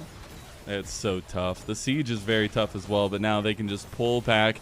Everybody's coming out of base. Everybody's getting that resetted coming through. They had already gotten Sasa back onto the map. I will say YCX taking a long route down to this setup, but the Dragon has already been taken, not even contested, and that's an Ocean Soul to LGD. He's got to get preemptive vision, all right? Preemptive vision. All right, well, Marcel, actually guide us through this one because we didn't get to see it. You want to play Slow-mo play-by-play. It's just really nice setup there. I mean, you're fighting at a choke point against the Misfortune. I think it's just difficult. We mentioned over in the early game how difficult it's going to be because even though Corki and Ezreal do spike at the same time and they're both very capable carries, especially when they get their poke down, it's just very difficult to get priority through the early laning phase, particularly with Ezreal, and they were shut down by Xiaoye's Misfortune down bot lane. And then we mentioned how difficult it would be once Fog of War goes down for LNG to face check. And so far, we have seen the whole thing just unfold before our eyes. It's so hard for them to walk inside their jungle. It's so hard for them once LGD commits into the fight for LNG to do anything because they have to kite backwards. But when you lose one of your 2 tanks, it's just so difficult to maintain the poke. And LGD are just hitting them with pure raw damage. Now they're getting the kind of 4-1 setup in top and mid lane. We've already gotten that inhib in mid lane, so the super minions helping in that fashion. Sasa is actually looking a little bit more aggressive into mid lane as they're trying to collapse into this dive potentially if they can get a wraparound from Sasa. Luckily, they have decent clear. Bullet time going to come through, about half health onto Photic. That enables them to get space enough to take the tier 2 turret. That will fall. Now Xiaoye was looking for a little bit of damage onto Photic. Nice little wall bang there onto Sasa. He will make it out with a leap strike. Juo getting a little bit lower. Zika is now the target. Sasa low, gets stunned up by Juo. Nice little setup. The steadfast presence is in there. And oh, Sasa can't get a counter strike. And now Weiwei's gone. You're losing members left and right. The magic hook from the deep. The anchor is heavy, and the more kills go in the way of LGD. 32 minutes in, LGD will push LNG into that deep, dark pit of Nirvana, and they will give a fight in Group D, and they will tie up JDG, meaning that next game is all important in Group D. Let's go! Huge win right here from LGD. Last year was an absolute disaster for the org. And right here, coming through with so many rookies in the lineup as well. And beating an LNG that on paper should be stronger than them. Sending them straight to Group Nirvana and also keeping themselves up to actually get through that group ascend without having to potentially play playoffs. Obviously, we'll see the next two games what's going to happen. But that was a very stable game from that early with the priority lanes into slowly but surely chipping the side lanes without Jax. I'm so happy that Climber got to have a redemption to Fury game and actually like hard carry a lot of those fights. The composition felt really good from LGD. Again, I don't want to harp on LNG too much. They just have not lived up to expectations. We can pick them apart. I don't feel like it's right. I think we just haven't seen them be able to connect in the right ways. And you'd think with some of the veterans on the team, you'd want to see a little bit more cohesion than that. There's still a long road ahead for them. They still have another game today, but they will be looking at games in the Nirvana group and trying to keep themselves above that 2 last places in the group at least to hopefully see split 3. But right now, I think the biggest story is that LGD is living up to some of those expectations. When they came into 2025, that first split, people didn't really know how to feel about this roster. People didn't know how to feel about this organization. They showed up. They had a lot of back-breaking moments where it's like so close to being so successful, and it's nice to see them transition into a split 2 where they're showing off some of those performances. It's not consistent. It is by far not consistent, but this team has gumption. And I think it's one of those things that, I mean, a lot of the team here at LPL English was super excited about them. And now they are contesting in Group D. I mean, I feel like even their loss earlier on versus IG, it looked pretty good. You're going up against a team that has not dropped a single game. They're supposed to be far superior than anyone else in their group, and they are. Yet you lose very respectfully, and particularly in this game, Xiaoye looked so incredibly strong on that Xayah up to the very last moment. I'm like, this guy's just going to pentakill them. The death damage is going to be too large, and they're just going to end the game off of Xiaoye making a mega play, which almost happened. But again, it shows you all this promise coming through that bot lane, and it was the case in this game versus LNG as well. They just took that prior through bot lane. They got the kills from Misfortune. Xiaoye didn't die a single time playing into Gwen. Yeah, and that's the craziest part is that this man played Misfortune, and we were harping on the pick. We were talking about, oh, you're never going to have people to stand still for you. What are you going to do? What could happen? Boy, he shows out big time. And it's against none other than Photic. Yeah, he made them stand still. Mind control. That's what he unlocked this time around. But it was also over Photic, and I think that was one of the big stories here is to figure out how strong Xiaoye can be comparatively to a lot of the other ADCs. Obviously, a large list to go through on the rest of the league itself, but in terms of these 4 teams, we did see Xiaoye have a lot of really good performances, and especially on different picks, on different styles. And we see the dominant victory here, albeit LNG put up a fight, but it was still LGD favored all the way through. Yeah, absolutely. And I always call Corki and Ezreal numbers completely placebo because these two champions just inflate their DPS numbers just by throwing rockets, throwing Qs. But overall, it shows you how much of a quote-unquote winnable game it could have been for LNG. But I feel like a lot of the teams, when they fall into the quote-unquote trap of blue side, you're locking in that Gwen B1. I'm expecting Zika to do wonders. When you're giving B1 to a team, I want that B1 team to be the difference maker for you. And not that he had a bad performance, he just didn't have that outstanding performance on the Gwen for it to be worth being B1. There were some moments you're like, oh, okay, this is why we picked the champion. I like it. But in the end, it didn't really matter. It didn't have that same impact that you're really looking for. The Nefiri still having lots of impact. Don't show it. Don't show it. No, yeah, we're going to see They're going to it. do their we know it. Slow-mo, absolute cinema. Just hold your hands up and enjoy it. That'll be on the highlight reel. And that'll be living rent Fury and Photic's nightmares for the far future here. There were some questionable moments from LGD, but as a whole, I think it's a team that you can be happy about how they scrap. And in this group in particular, I think that's the most fun of things. XQW though, they're gonna have a talk about the TPs. They're gonna. It's gonna get cleaned up. It's gonna be fine. This guy, he's a new player. He's a new player. It's fine. He's gonna show up in the next game either with Ignite or Ghost as his secondary summoner. It's gonna be Flash Ghost, Flash Ignite. Hey, maybe you can play Vladimir. Flash Ghost is pretty good. There you go. True. I can't argue with that logic here. No, but giving a hard time to one of the newest players in the LPL, but still, nonetheless, I mean, obviously it's a situation where in the LPL you need to have a lot of strength in mid lane. You need to have a lot of strength in terms of the matchups, but also your team fight aspect. So those are the kinds of things that LGD can clean up as well, and they will need to, because they're going to be going right back onto the docket. They're going to be going right back against their pivotal matchup. It is stress after stress. You had to win this game. You have to win the next game if you want second place. Like, that would be fun. Then we go to tiebreakers.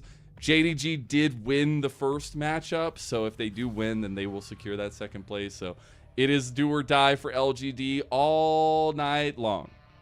Hey, XQW beat the guy who replaced Scout. Now XQW needs to show that he can beat And the guy XQW who is the Scout. guy that replaced High Chow. So that it's like a leapfrog effect. You just keep going down the line. Now whoever's replacing XQW is going to be him, and then High Chow loses. And It's a full circle. It's coming together. But no, you need to actually like prove that you can beat Scout, because Scout is still the pivotal player that like LNG had and now JDG have. And this is going to mean that potentially you can just make it into that group ascend. This is no do or die whatsoever. But from an LGD that I remember from last year being a team that were like, hey, okay, they're just gonna lose. Like, who cares? They're gonna go into Group Nirvana. It's just, we're expecting it, right? But now bringing all these rookies and actually showing up fights, like JDG is your big opponent to actually make it to that group ascent. And that JDG team has not been something to be proud of. I will just, as a JDG fan, you're just not proud of the stuff that's been going on. Shalia, out of everybody, gets that MVP vote. 8-0-7 on the misfortune. We doubted him, and boy, were we wrong. Shalia does take that MVP in massive performances as well. I mean, he got bullet times off when we didn't think there would be angles for them, but mostly just kind of having Photic's number the whole time.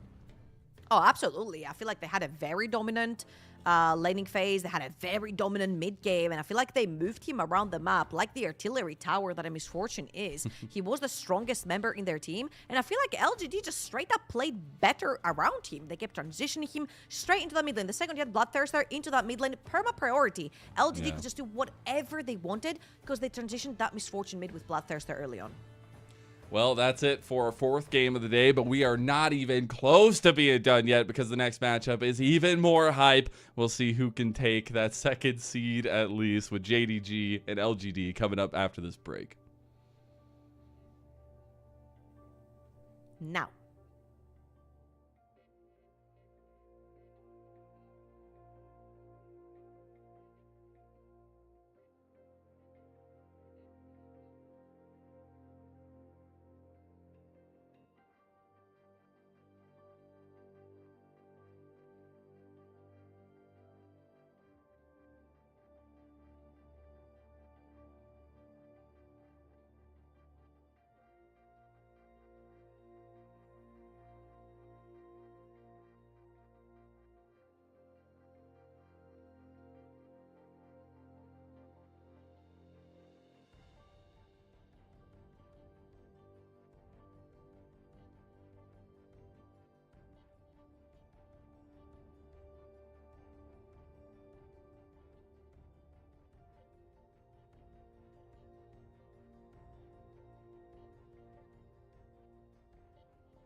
Take a moment right here, feeling like it's out gear. Driving towards the sun with a rose and a gun. Feel the wind in my hair, going nowhere I swear. Like an outlaw on the run, dangerous but it's so fun. Running, running, no. Hold on, don't let go. Running, running, no. Keep running.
Told my boss that I'm done. Had no luck with my mom. Say, what will you do with your life? You know it's hard to survive. A cigar in my mouth. Maybe guilty but proud. Now I'm an outlaw on the run. Dangerous but it's so fun. Running, running, no. Hold on, don't let go. Running, running, no. Keep running.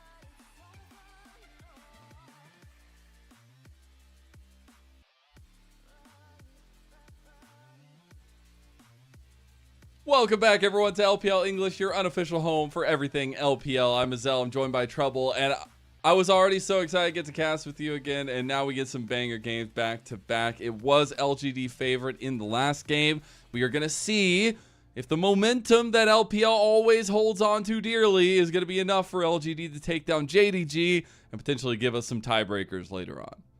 I mean, I'm not gonna lie, when I saw that JDG lineup, I'm just gonna say, it kind of felt like they picked up everyone who was like a reject from another team. Yo! Like, hey, Yo! BL didn't want What? Shun, we'll The take Island him. of LNG Misfit didn't want Toys? Scout, we'll take him. Okay, listen, you're only tripping because you're a Shun fan, okay? Yes, absolutely. I'm not going to hide it. Okay, I I'll literally have a banner on my Twitter that's me, like, it should for Batman. and a Kindred I can't behind hide you. it. It's going to be great. Yeah, he's You cute. gotta- He's wearing a hat. The other way.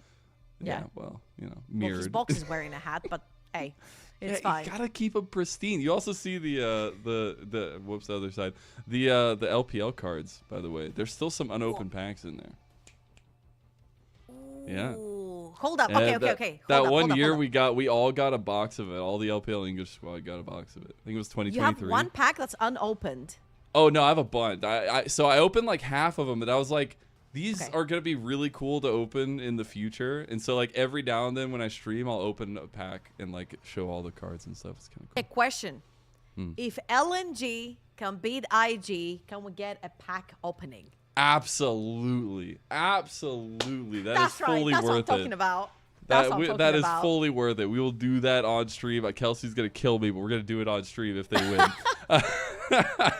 But anyways, It's so I do worth wanna- it, man. It's so worth the cards are sick. Also, I would have to like do the whole. It's like a whole like presentation module. It has like a cool background and everything. It's really really interesting. It's probably one of the coolest things I ever got.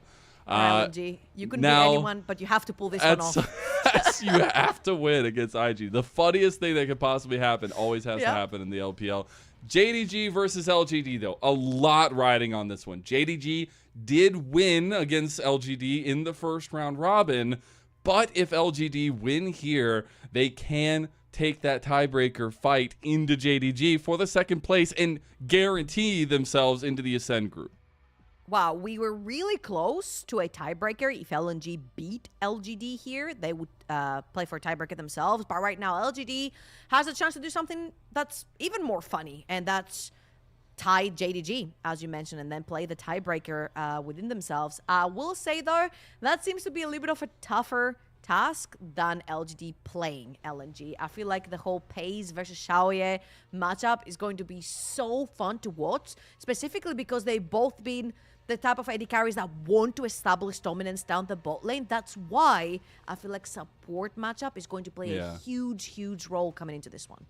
And I know this is going to be maybe taboo. I would love Kelsey, our wonderful producer behind the scenes, if we could bring up predictions. I know we're looking at player cams and we want to see their No, don't beautiful show them, faces. please, But please. I hope the draft is going to start. We can't bring up predictions. It's fine. Anyways, I wanted to just see exactly before the group kind of gets set in its ways where we were standing. But we took too long because we talked too much. JDG are going to be on that blue Shocker. side this time around. JDG were dominant on blue side, or at least last time around they did face off on red side and win that game. But the likely bans, the Yone, the Draven, and this Vi, the setup, the comfort, and the win conditions that LGD typically go for. The Rumble and the Jace are the typical bans right now for LGD, joined by that Skarner as the final ban in the first phase. And I'm actually very surprised. Okay, that makes sense. I feel like in general, a lot of LPL teams are just very willing to be one that Gwen, because I'm like here, like scratching my head, and I'm like, Scout would love to be one something like a Yone. So I was expecting that to be potentially the choice right there from JDG. However, it's not gonna be the case. Wait, Fearless did we just best of load ones. up? Did we just load up the draft from the previous game? What's happening? Hello? It's fearless best of ones, you know? You just get to say, if it works, it works. You literally, we're going with a lot of the same pieces here. Was the first pick Gwen. See if Allah can do a little bit better than Zika did last time around. But I love that LGD found something that works for them and are just trying to ride that victory all the way to Group Ascend as the immediate double lock-in of the Xin Zhao and the Talia come through for JDG. I love this so much more. In the previous game, we saw that it was the Poppy together with the Corki, so not much mid-jungle duo going on right there. However, Shun and Scout have locked in a very potent 2 versus 2 with the Talia plus the Xin Zhao. Lots of side lane pressure as well. You can actually invade Nafiri if you can get the priority through that mid lane. You're shaking your head right here, but you've lost even more lane prior by locking in the Akali for XQW. Nothing happened. I didn't see anything. You didn't just pick an Akali into a Talia. We'll see how that matchup ends up going. More so, it's just about XQW's recent performances and giving him the sticks on the Akali, saying, we're going with all this damage, we're going with all these assassins, and try to find an in into a very, very kind of teamfight-oriented comp from JDG. We'll see what they short things up with in the second phase, but the Nico right now is the ban from LGD in that second phase.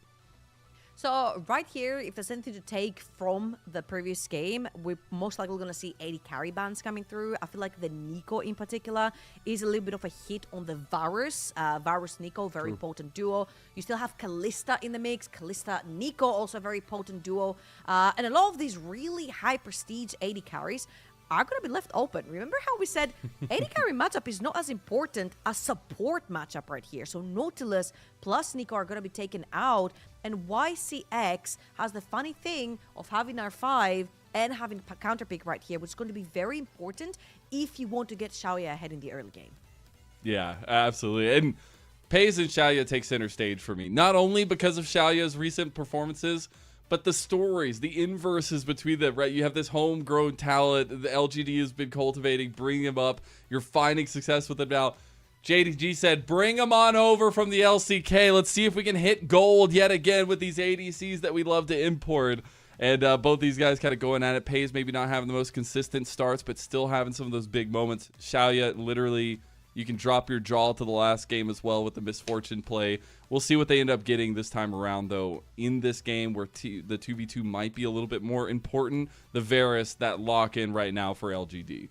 I love the Varus here because I'm a huge fan of poke Varus, and right here it's possible. You do not have any dedicated tanks on JDG, so poke Varus can very easily work. You can go Halo Blades as well if you want with poke Varus, which has even better trading situations in terms of like skirmishes, bot lane 2 versus 2s. And if the Alistar gets locked in right here, you could very easily see something like an Enchanter coming through from the other side for LGD. There is so much agency on both of these teams. I see champions literally diving all across the screens, but not necessarily any sticky engage. So if LGD can actually either get an Enchanter to win that bot lane 2v2 or get a hard engage to actually pin people down in teamfights, that would be amazing for them.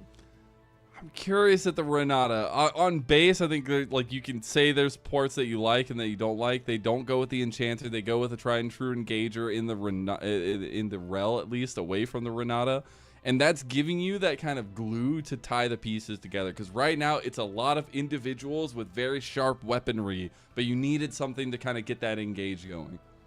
I feel like these fights are going to be so freaking chaotic because, again, there is no necessary CC to pin people down, and you don't see your traditional front to backs. These both drafts are very BLG-esque, what I call them, from 2024, which was when BLG first sported a team with 4 carries and on was their only engage. And now I feel like the LPL has completely caught up to that, and they're playing the exact same style, and whichever team can adapt the most to that will come out victorious. I am worried of the Akali playing into that Talia, specifically since Scout loves pushing that wave and playing towards the side lanes. So I'd like to see how this will go through, and potentially if Scout can get pinned in lane and not allowed to leave. And when you look at what's been working for these teams, I mean, JDG's mid-jungle has been really good. As we get the predictions coming through, LGD, a solid third for majority. Yeah, for sure. But it is a situation where now we have to really think about that second and third spot. Who's going to be going to the kind of playoff for their group assignment, and who's going to be guaranteed into the Ascend group? Yeah. I did believe, I'm not going to lie, I did believe in LNG. Wasn't quite the case. But right here in our hands, as you mentioned, if LGD managed to pull a huge upset and beat JDG, they're going to be tied up as we go into the game. This is, if you want to make it to Group Ascent, this is do or die for LGD. And what's funny is if you do win by LGD, you're getting to play this matchup yet again at the end of the day. So we'll see if they can make it happen. Sign me up. It's a fun game. I'm down for it. Absolutely. Even if it's not a fun game, sign me up for it. It'd be a good time. LGD, though, they have been a little bit of a surprise story here in 2025, but it is fueled off the back of that kind of player development. The switch away. We were just talking last game, Hai Chao was like a 2.5-year veteran for LGD, the project that didn't work out for them, and now trying to find these new pieces, trying to build up from their LDL squad. And they have found good pieces. Like, for a team, a region with so many teams, and to have these kinds of performances, yes, in a split group system, but still against some of the most known names in the LPL, has been very assuring to see for the health of the LPL itself. Absolutely, and also you have the chance and the choice to import from Korea as well, from the LCK, like Pays on the other side for JDG, for LGD to stick to their guns and actually develop talent.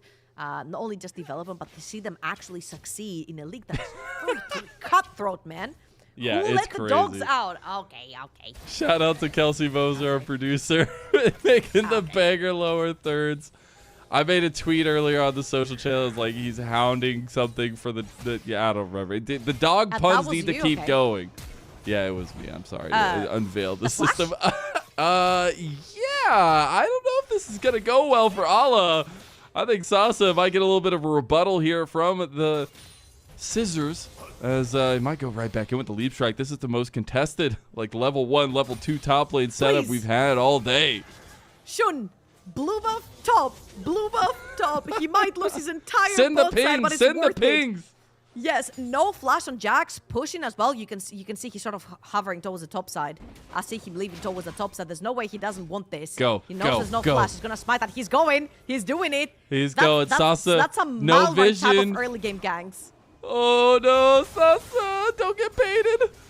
Okay, I think. Oh, the flash. Shun with the outplay. Shun with the first blood, and JDG make a mark.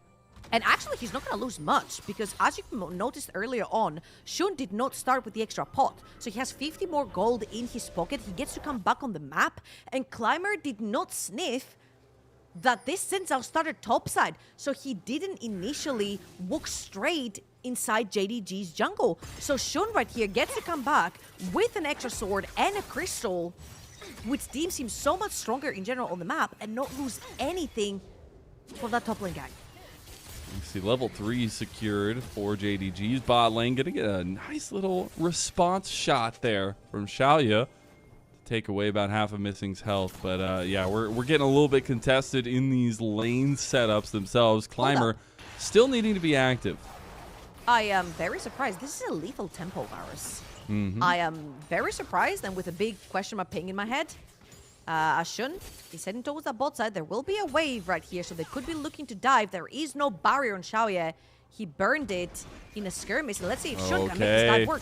They just go for it here, as now the turret going to be being tanked up by Missing, who just dies to Xiaoya. He's looking for another kill, and it pays too. Got those chase stacked up, though. Xiaoya will end up falling to Shun, who picks up his second kill of the game early for JDG. Yeah, I feel like Shun was a little bit late to the party because he tried to charge his knock-up on the creeps as he was walking under tower.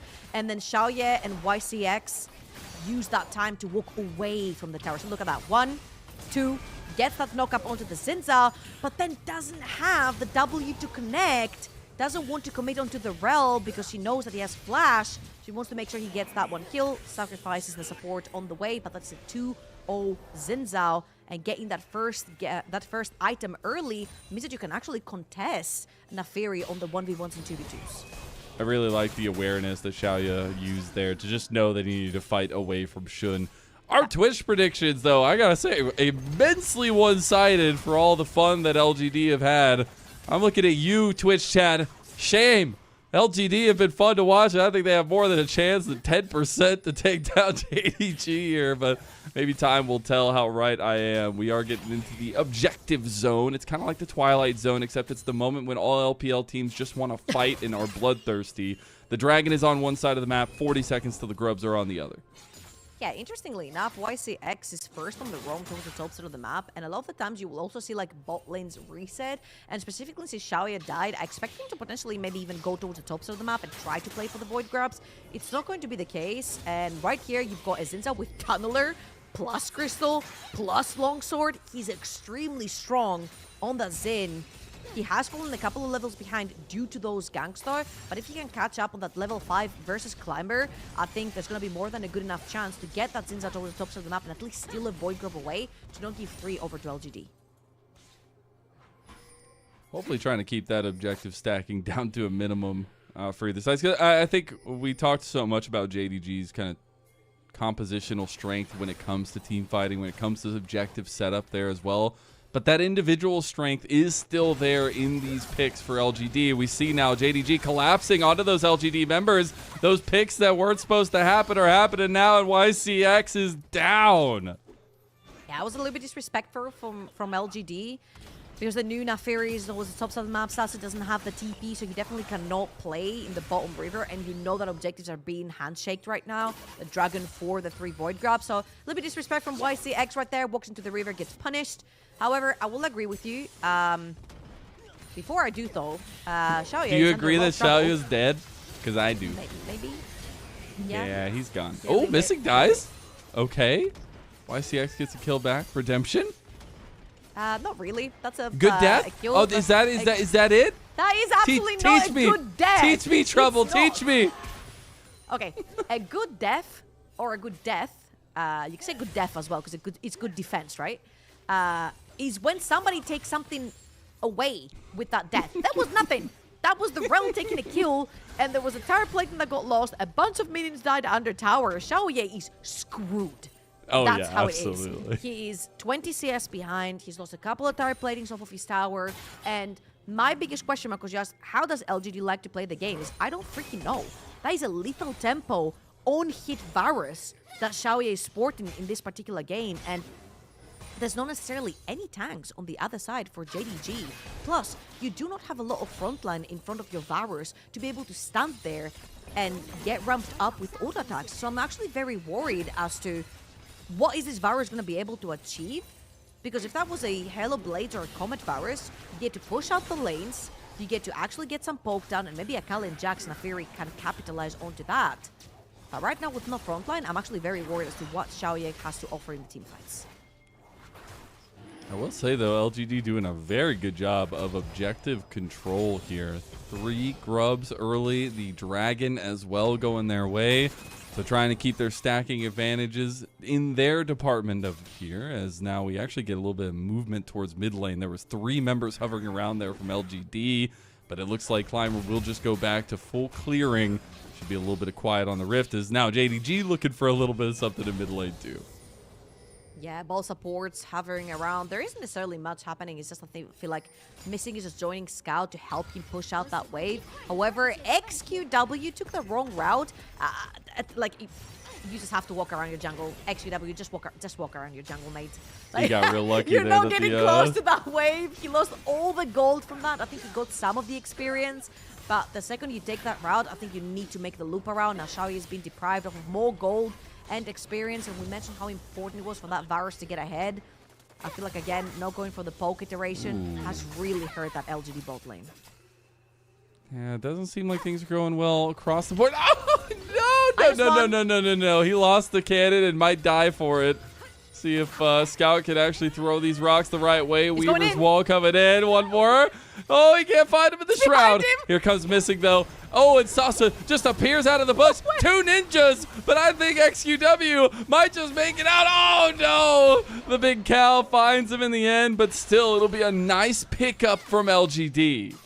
A very great roam from Sasa right there to defend his mid laner. XQW overextends twice in that mid lane. Scout feels like he wants to capitalize onto that, but it was a very great play. XQW actually sat behind Scout, dodging the Qs. Let's watch this one more time. So XQW on the ramp uses the RE to try and trade onto Scout, uses the R2 to get out, misses the cannon, very importantly, and the Scout just straight up just runs him down with Qs. He's gonna ult in, and that's the clever play. XQW goes behind him. You cannot hit behind you with Qs, but Scout thought he actually was gonna move forward. Very, very clever play from the mid laner of LGD. You love to see it. Little moments of brightness there in when we were talking about some issues that XQW was facing. We were doubting the Akali, and honestly, that'll be twice that we doubt picks and they work out potentially if XQW continues to find things. We are getting on first items now, though. Sundered Sky completed for Shun. That's a big unlocking factor for the Xin Zhao. Also, the Eclipse for Climbers. So Jungler's going to be a little bit more active, it feels like now. Yeah, and Shun is actually ahead from all these shenanigans versus Climber, which was not necessarily the case. XQW forced the flash away from Allah. That's a really fun matchup down the bot lane because it's kind of like assassin versus assassin. However, because of the sustain from Gwen, you cannot necessarily 100% to zero her. What you can do, though, is bring the Avengers down bot.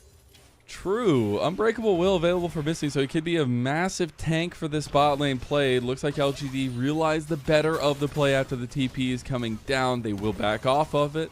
So nicely respected from LGD. Nothing else going to come on the map here. And that's where I think during that whole time, Shun did take the 3 grubs over there. So we have split those grubs. I was talking so much about LGD's objective dominance, objective control. Well, now things are even, and they're still down 2,000 gold.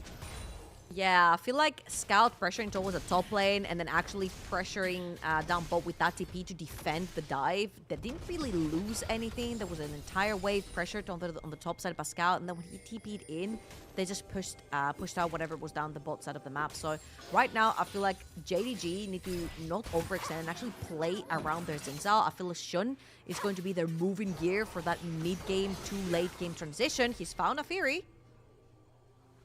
Yeah, I said I want to see the jungles tussle. They got their first items. They do so. Fire being looked at by missing.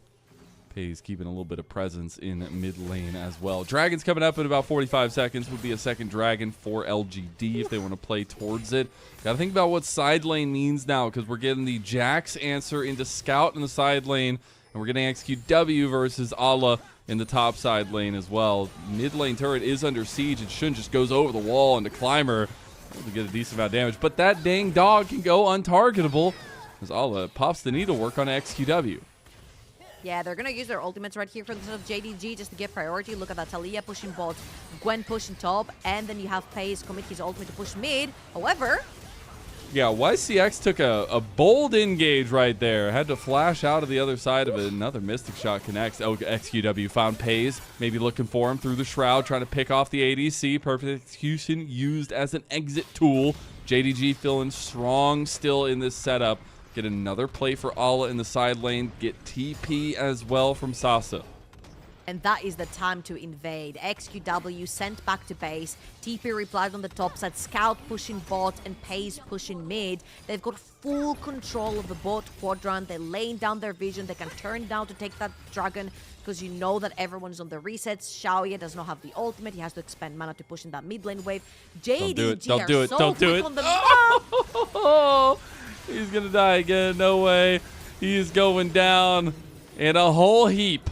As Shun comes up with another kill. Dragon is up, but they aren't even going to send many members that way. It's literally just going to be Scout and Shun. And they should be able to secure this dragon and yet even up another neutral objective.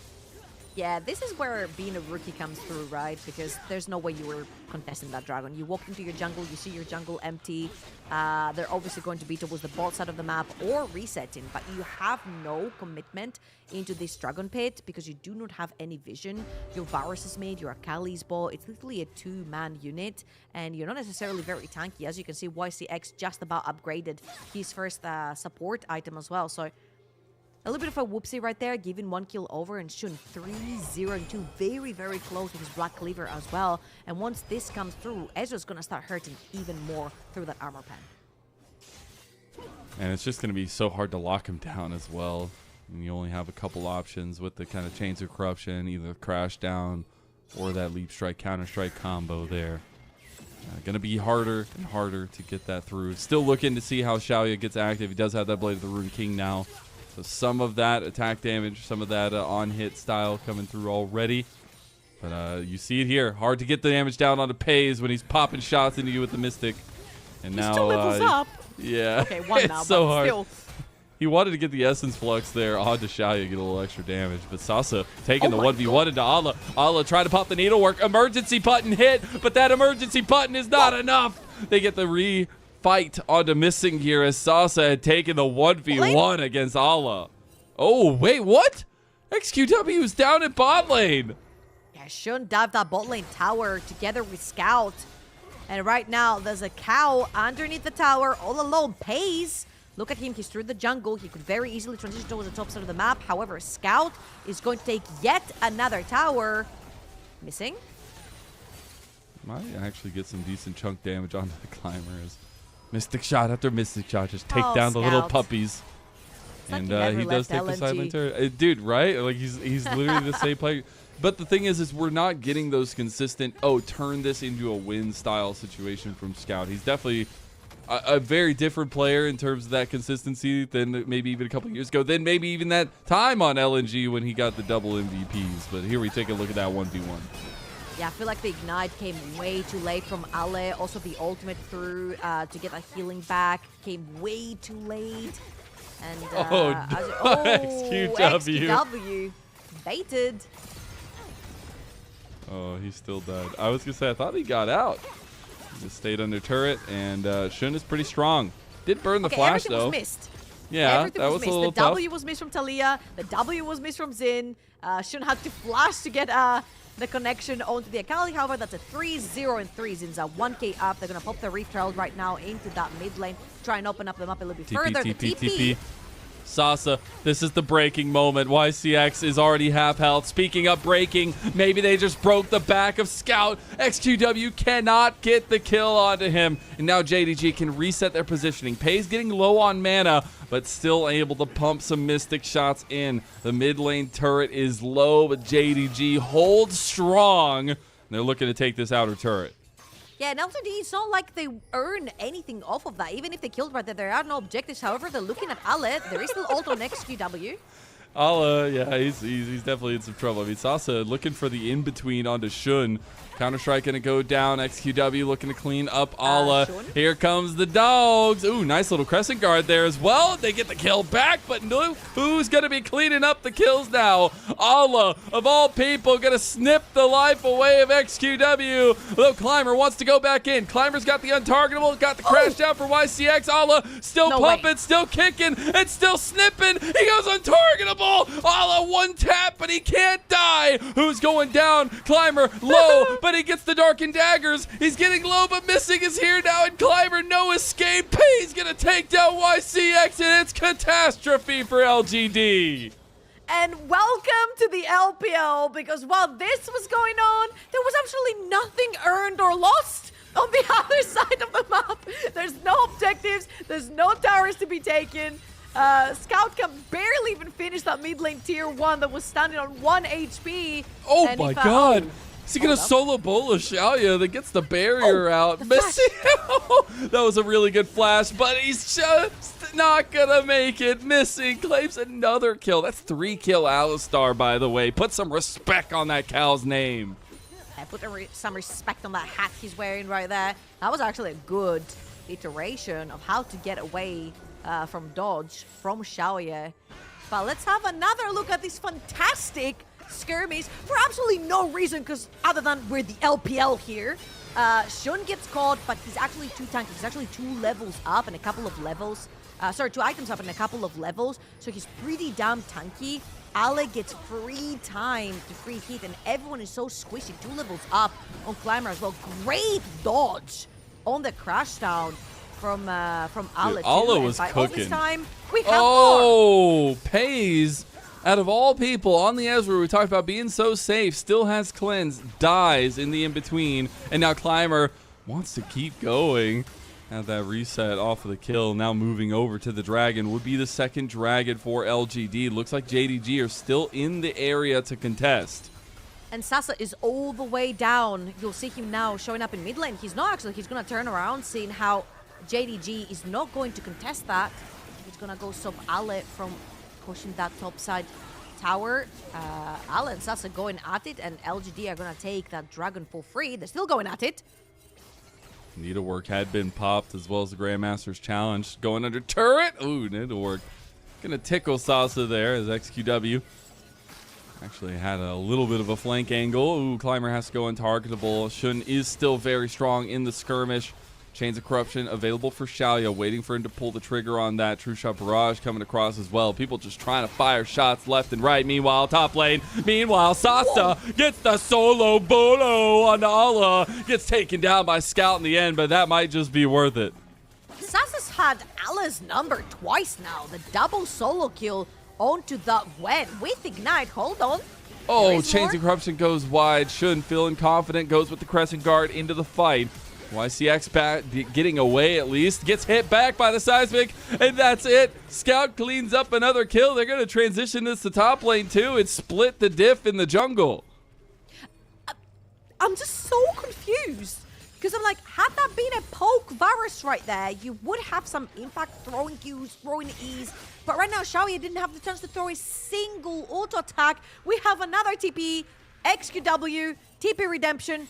Can you get anything done?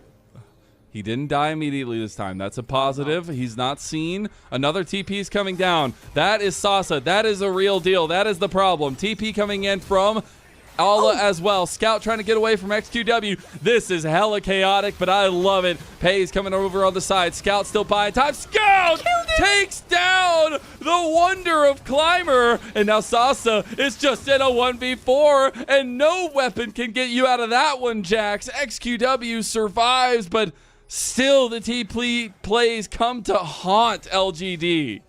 Yeah, they're so desperate, and it's not necessarily as if LGD have a play on the other side of the map. They had Xiaoye barely push that mid lane tower down, get it to half HP. There's nothing to be gained from these skirmishes other than maybe take a couple of the shutdowns from JDG, but it wasn't even the case. Scout is 3.6k up on that Akali. Only Rocket Belt in the inventory for XQW, and you're 3 items deep for Scout. Yeah. I mean, this is a guy who's had a lot of criticism levied towards him. I love that little lower third that Kelsey had put up. 7-2 in the placement stage here in Split 2 on Talia in general. But man, to see Scout working people like this is a wonder. Yeah, he dodges the E from Akali right there, and just Puts as down Nathiri is the about ground. to land, Yep. just stops him with the W. It's such a great play. Flashed early on the counter strike from Jax, and then at that point, LGD was too overextended. Hold up. We're getting into a fight. Crash down with the Magnustorm used, but Sasa is already going down. That's your saving grace. Your Jax is gone. You are cooked. As the Scout getting followed by XQW. That was one of the coolest combos I've ever seen. He does end up having to immediately get out, and they'll still lose the tier 2 here. And missing goes up to 6,000 assists in the LPL. One of the legacy players, and what this new JDG roster has been built around. Absolutely. So aggressive as well. Very close to Shahu on assists as well. Only 79 away. And I'm saying only 79 because this game alone has 17 kills. And missing has been part of majority of them, if not all of them. Don't look at the rest So of the far, numbers because the difference gets very big. Yeah, Mako in particular was like 9.5k. Excuse me, what? That's what happens when you play the league for 10 plus years. Oh, goodness gracious. As we take a look back at this one, this was a chaotic fight. Look at this. Follow. So funny. We usually have the teleport being tagged by Akali E, and then suddenly you see Akali sort of like diving through the entire map to follow the teleport, but this time around it was a very cool iteration. Not that it ended up resulting to anything, but it was just fun. He did have to burn the flash, was a little unfortunate, you know, but yeah, well, cool. It did. We'll give him style points because so far that Akali did not come into fruition. I feel like champions like Nathiri, like Kha'Zix, like Kindred, like Vi, they really do thrive with priority lanes, and LGD just did not give Climber that. Like, you're playing into a counter matchup in the mid lane. Your Varus is supposed to beat Ezreal, but you've gone on-hit Varus to kill whatever imaginary tank is over on JDG, which means no lane prior for that Varus. And your only saving grace was Jax, but they didn't necessarily play around this over on the top side of the map. So I feel like LGD really, really did themselves a little bit of a injustice by having that red side and not necessarily getting any counter picks down. We are now cresting over onto 3 items for a couple carries on JDG's side of things. Their team fight does not get any easier to manage from LGD's point of view.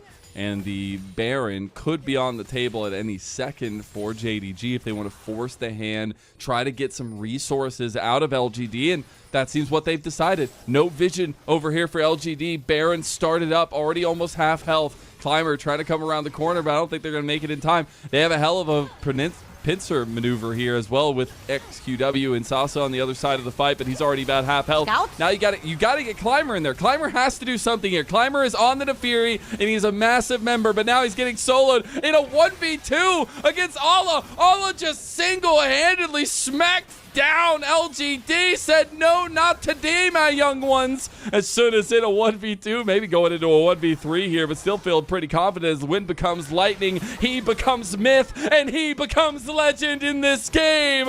A double kill, looking for more, maybe a triple. Give it to him. He's trying to get the last little bits of LGD. Not going to find the kills, but lasting damage done to LGD's base. Their hopes, their dreams of trying to fight for that second place are vanishing before their very eyes.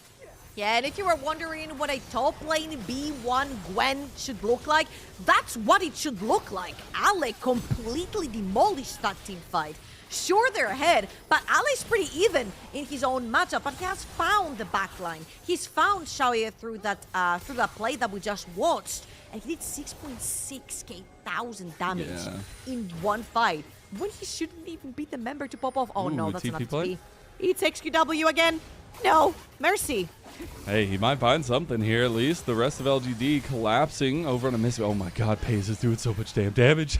What do you do against that? Now TP go. Oh. Now anything you can do, I can do better is what Allah says. Missing the chains of corruption. Xiaoya is gone. That is so unfortunate.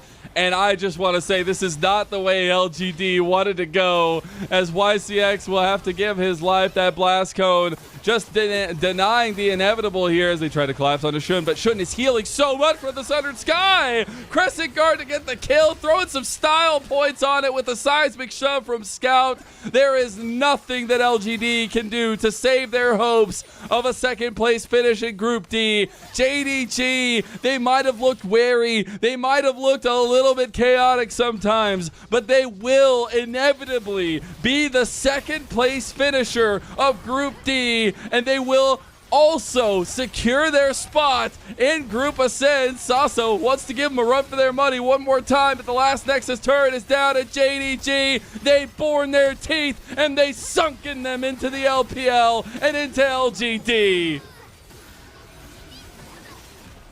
A mixed match of players from JDG just mashing so well together, and I feel like I criticized them because I was like, that's not how Scout was playing in LNG, and now he has to change his playstyle. And then Shun was put on facilitating junglers in BLG, and now he gets to play the carries. And with the whole BLG-esque scheme of playing 4 carries and 1 engage support, for JDG, when they have so much skill on their individual laners, it just makes sense. It just makes sense. I was a big believer of JDG coming in, not only because of Shun, obviously I'm a big Shun fan, but the other pieces of this, I think my biggest question mark, actually, which is hilarious, was missing coming into the year, coming into the split itself, trying to find consistency from this guy who literally this roster, he's like the only one remaining from that legendary team just over a year ago. So I think they've shown some of the struggles that maybe coming together as a new super team can represent, but seeing this steady progress of, okay, we know how to win this game, we know how to pick a strategy that works, and their strategy was clear cut from the very beginning, Trouble. Yeah, and I feel like, oh man, they shot themselves in the foot from the side of LGD. I still have so many question marks coming through from draft. When you're red side, you need to at least, when you have an aggro jungler, give him 2 out of 3 lanes of prio to be able to play around, to be able to get those invades through. And I feel like Shun was also so clever over in the early game, specifically when he ganked for that top lane. Like, Climber did not sniff that happening. He could have instantly invaded, taken 3 out of 4 quadrants of this jungle. It just wasn't quite the case. They didn't have the priority. They couldn't get into these objectives. And just JDG and particularly Shun, they were just one step ahead in diving, creating opportunities, playing that early game. They were just scrappy, and I think just taking advantage of some of the slip-ups that we were seeing from LGD. Also, like, comparatively to the last time we saw Climber on the Fury and not looking at the first time we saw it, like, even that one was pretty good, but the proactivity between the 2 different games is just so vastly different, and that has a lot to do with the lanes that you're talking about, kind of the cohesion between the team itself. But like you said, if you're going to go for something like that, something that had worked for them so many times or in a row, or at least going for that comfort, you'd want to see something built around it a little bit more, and I think you can ask a little bit more of that bot lane for LGD and try to find something. I mean, you literally have Photic and Jwo. You'd want to be able to try to put up a fight through them, but we just haven't seen that either. So moving forward, they will be in 3rd place for LGD. They will be looking at that kind of playoff tournament to decide if they go to Group Ascend or if they truly end up being in Group Nirvana. And I think more games is going to benefit this team. Oh, absolutely. It's one-sided, man. That's what I meant. You're going into a game where everyone is glass cannon. The Gwen, the Talia, even the Zinzao, the Ezreal. There is no dedicated tank. and you're giving me on-hit Varus. It hurts my heart, man. Like, there is no way. If they had like 2 or 3 tanks in the team, I could see it. They could earn time in these team fights for Xiaoye to be able to stack up. When you have Rage Blade kind of AD carries, on-hit AD carries, lethal tempo AD carries, you're looking for 2 to 3 item spikes, and you're looking for front lines to allow them to ramp up in these fights. And Xiaoye had neither. That was the perfect poke Varus game you could have played. They even lost prior through bot lane, which for a Varus versus Ezreal matchup, this is very uncharacteristic. We're taking a look back through some of these highlights here as well. There were some moments that LGD put up a really good fight, but then it just seems like JDG always had the correct Mac movements at the right time. And it played a lot to that compositional strength from JDG. And we have seen them rely on compositions that look like this from time to time. I'm struggling to think who I would give MVP here for this one, because I think there's a lot of options you could go for. My first thought was Allah, just for some of the massive pressure sinks that he forced them to put onto him, but also in the end, those like multi-group team fights that he was just like 1v2ing, 1v3ing people. But the setup to get there relied on Shun a lot of the way. Allah, props to his team fights, he got solo killed twice. from Sasset. That immediately takes you out of the conversation. Right? So he's out. He goes solo kill twice. I think it was all Shun in the early game. I love the fact that as a Xin Zhao, he's caught up to not starting with the extra pod. So when you have your first base, you've got extra items, you're stronger on the map. This is very important, playing into that Nafiri and getting that extra kill over on the top side of the map. He got back with a full tunneler on the map, which deemed him very, very strong in those 1v1s or 2v2 skirmishes. And I feel like he was all over the map. He was playing for that early gank. He played for his clear. He had really good wards and really good vision onto that Nafiri. He played for those bot lane dives. He played together with Scout.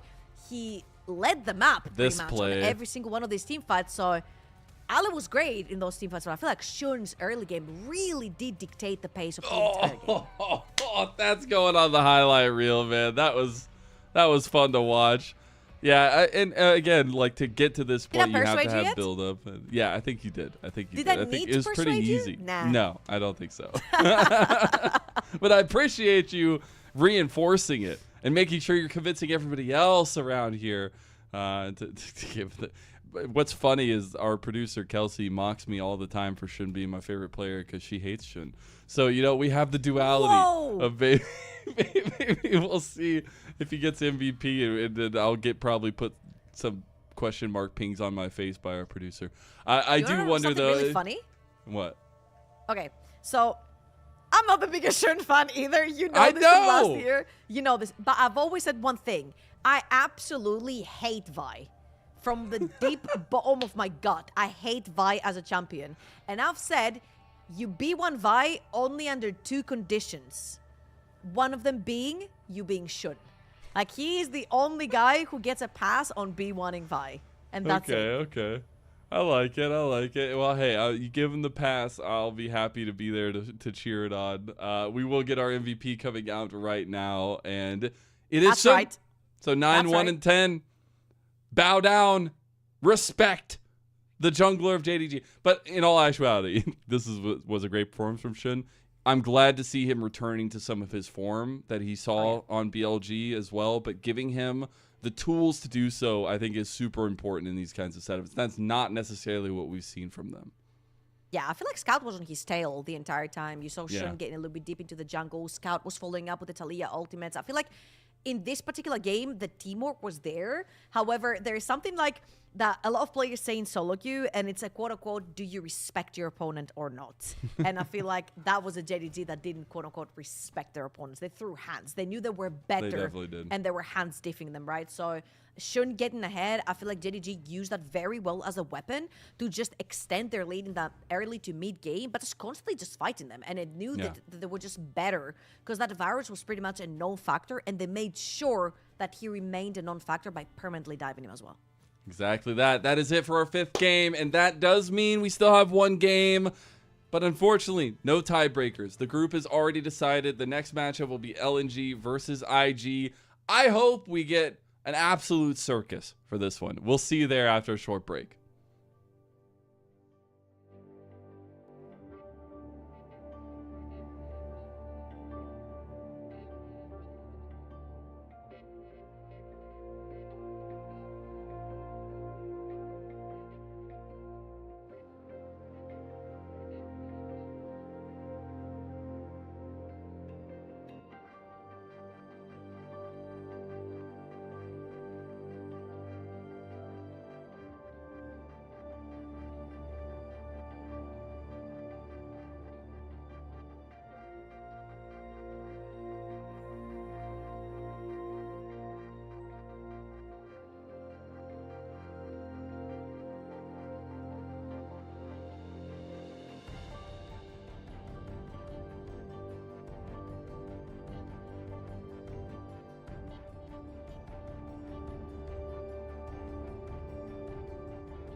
Take a moment right here, feeling like it's out gear.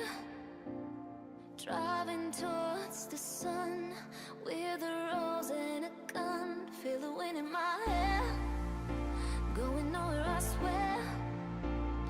Like an outlaw on the run, dangerous but it's so fun. Running, running, no. Hold on, don't let go. Running, running, no. Keep running.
Told my boss that I'm done.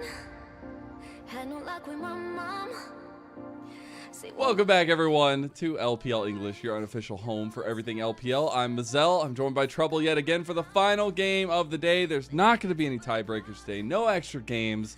And this one, honestly, I'm hoping for a clown fiesta. It is LNG versus Invictus Gaming. It is the top of the table versus the bottom of the table. And let's go ahead and bring up those group standings to show how everything's panning out. Yeah, unfortunately, right here for LNG. Oh man, it's rough. It's rough because with the names they've brought in this season, you would expect that they would be a good contender. This group is not necessarily an easy group to make it through. However, for LNG, it's been a very, very tough last 5 games, and the last one is not going to be easier at all. IG having their resurgence, I want to say, from what happened in the playoffs last split. At least they're showing their good selves again. They for are now. indeed. At least We're for not now. in playoffs yet. We're not in playoffs yet. So we can't say too much. However, LNG have the chance to do something really funny. They do. They've got the chance funniest. to lose to everyone but beat IG and serve them their first loss. It would be absolutely hilarious. And it would just be so quintessentially LPL. It would just be hilarious. I do want to say, though, I am getting unbelievably hyped for the next stage of games, and especially that group ascend. When you look at the likes of BLG and Weibo, now joined by Invictus and JDG, God, those games are going to be so awesome, and we're already getting a little bit of taste of that with some of these matchups coming through with those 1s and 2s as well. A couple more days to decide the rest of those groups, and we'll get into those playoffs here themselves. But let's talk about this last game. Let's talk about our expectations, because I think we should set the stage for everybody watching. This game does not mean much in the grand scheme of things, but a little bit of pride on the line here for sure. Invictus Gaming, like you were mentioning earlier, it could be the only team so far to get an undefeated record in the group stage of things, in the placement stage rather. But they've done it off the back of some really, really good performances from the entire team. I mean, I feel like Rookie's out to get people right now, but Zedzia has had an incredible split so far. And I want to see if they're dipping into the bag of tools here, what we get from them to see what works before that Ascend group kickoff. Yeah, absolutely. I feel like it was the meme of the year, specifically like last year, where it was like, give JJ a team.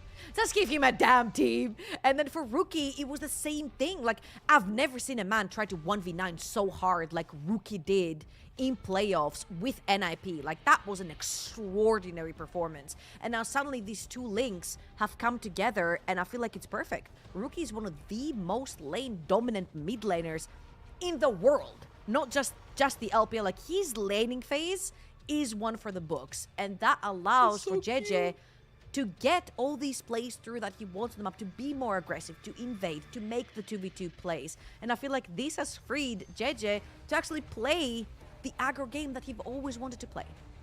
I still think maybe some people contest me on this, but I think that, you know, JJ is at the most fun to watch and most impactful on the map when he's kind of thinking of his pathing and how he approaches things. I think he can really find the kind of layers in the armor to get underneath in a lot of teams.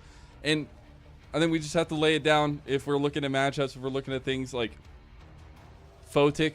He had a great record with Mr. Rookie on the other side there. That V5 roster from all those years ago, going undefeated, but then falling short in the playoffs. He needs to have something going for him. Gala has been ripping through these ADCs in this Group D, and I just want to see the Photic of old. I want to see the folk that can actually go toe-to-toe with Gala, and once did in this league. Yeah, you want to see the good side of baby Jackie Love in the making for Photic right there. I feel like, particularly for last year as well, I feel like Photic had some incredible performances on so-called Kai'Sa, with Gala, of course, on the other side. Lucian, Senna's, like all those types of champions. And I feel like he just hasn't necessarily found his footing. One really good thing that's going for him as we go into the last draft of the day between LNG and IG is that he's still partnered with Jewel. That was his duo back in NIP.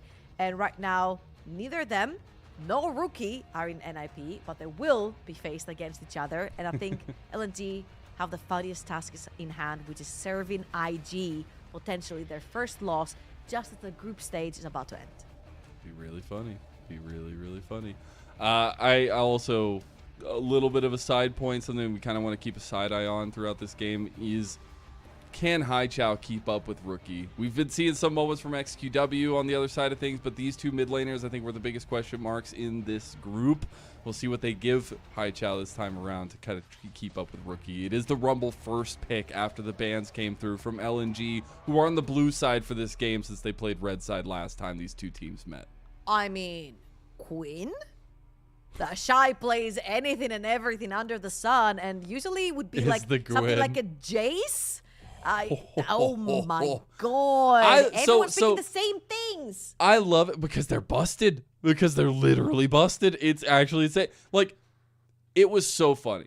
Like, obviously, if you watch LPL every day, it's a hard task. But the ease of Nefiri into the meta, there were hovers at first trouble. It was hovered by every jungler, but nobody would pick it. Until Kanavi Everybody showed us what it's made of. And then it got picked, and then it didn't do good. And then it just started getting picked every single game that it's open and not banned around because this champion can literally run the game. Now, the response, though, LNG, they seem calm, cool, and collected. They feel like they know what they want to go for. The Rumble paired now with the Sejuani and the Corki to provide sustained damage. I already hate this so much. That's a warding Sejuani. This Sejuani has no purpose. Usually, you pair up Sejuani with a melee top laner or a melee mid laner to actually play the 2 versus 2 somewhere on the map so she can have impact. She's an incredible early game ganker. She serves no purpose other than to try and potentially maybe defend her jungle from potential invades. So I like the Rise locked in here for Rookie as well. Rookie is the type of jungle, the type of mid laner that really likes to roam together with JJ, and I feel like they've got a really strong mid jungle duo going on right here. Oh yeah, they absolutely do. And that kind of in-between nature of these two roaming around the map is going to be so deadly because JJ is going to want to have some proactiveness on this Nefiri. But we'll see in the second phase of bans right now, ADC focus. So potentially thinking that we're going to see a big focus of that in the second phase of picks as well. The Ashe and the Varus banned away respectively from both sides.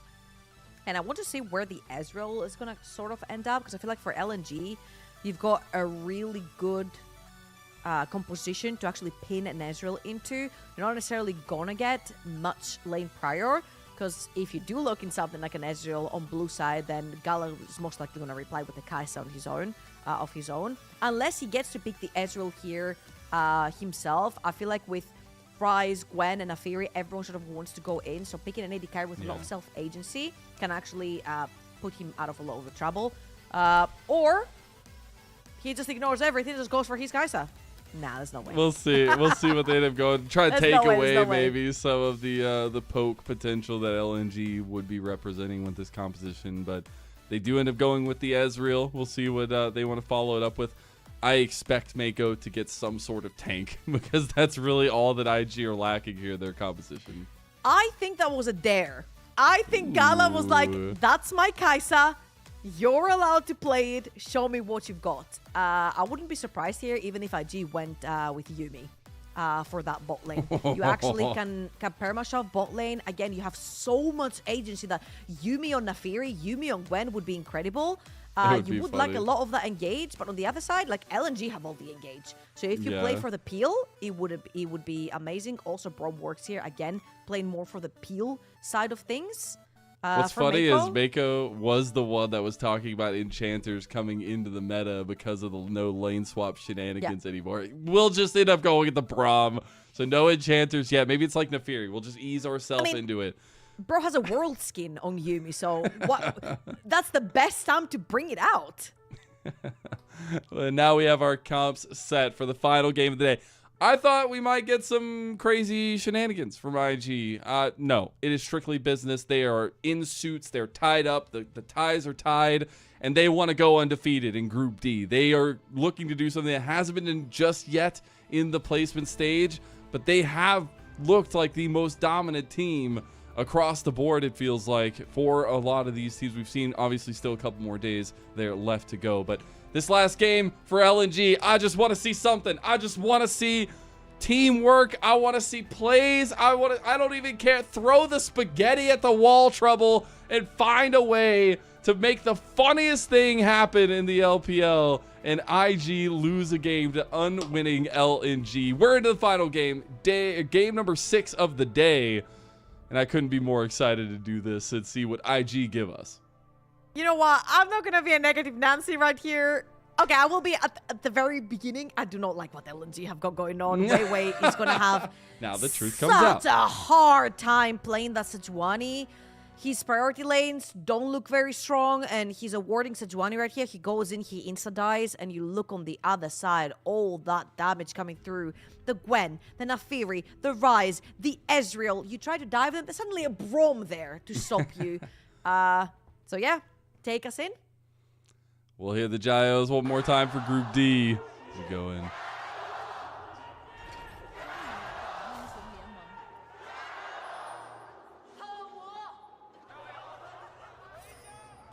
Oh no. No, the LNG chance just died. It's fine. I'm pretty sure they didn't even say Gyro. Just like their hopes they and must dreams. have said. I wonder if that was like the TSM chant. Anyways, LNG more definitely. likely. Probably. LNG chance. LNG, the not favored here, as Rookie will just walk into 2 members of LNG. Gonna lose about half his health. We'll just get the reset. A greedy reset. I thought Haichao might stick around to try to push him out of that reset, but not gonna be the case this time around. Gonna be a cool early game. Nobody doing anything too crazy. Oh, apparently the crowd's at top. Maybe they meant LNG to the top, potentially. That's hilarious. Yeah, this is so miserable, man. Like, Wei's not gonna have fun in his own jungle. It's so sad. All right, let's see the positives right here. Kai'Sa into Ezreal. A very good matchup, specifically after level 6. Why is it so strong? Because Kai'Sa gets to play Ezreal within the wave. Her Q is really strong. You get to stack up your 4 autos as well onto Ezreal. And Ezreal does not like waves because he's primarily a poke jump and the Q doesn't go through the waves. However, this is a lane that is won purely by Braum. He does really, really well into melee supports. So IG, I feel like, are pretty even on the bot lane.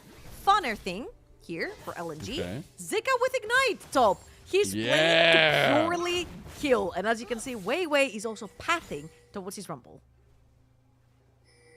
See the mirrored side starts for both junglers. I want to see Wei get active. I also want to see JDG get active early on.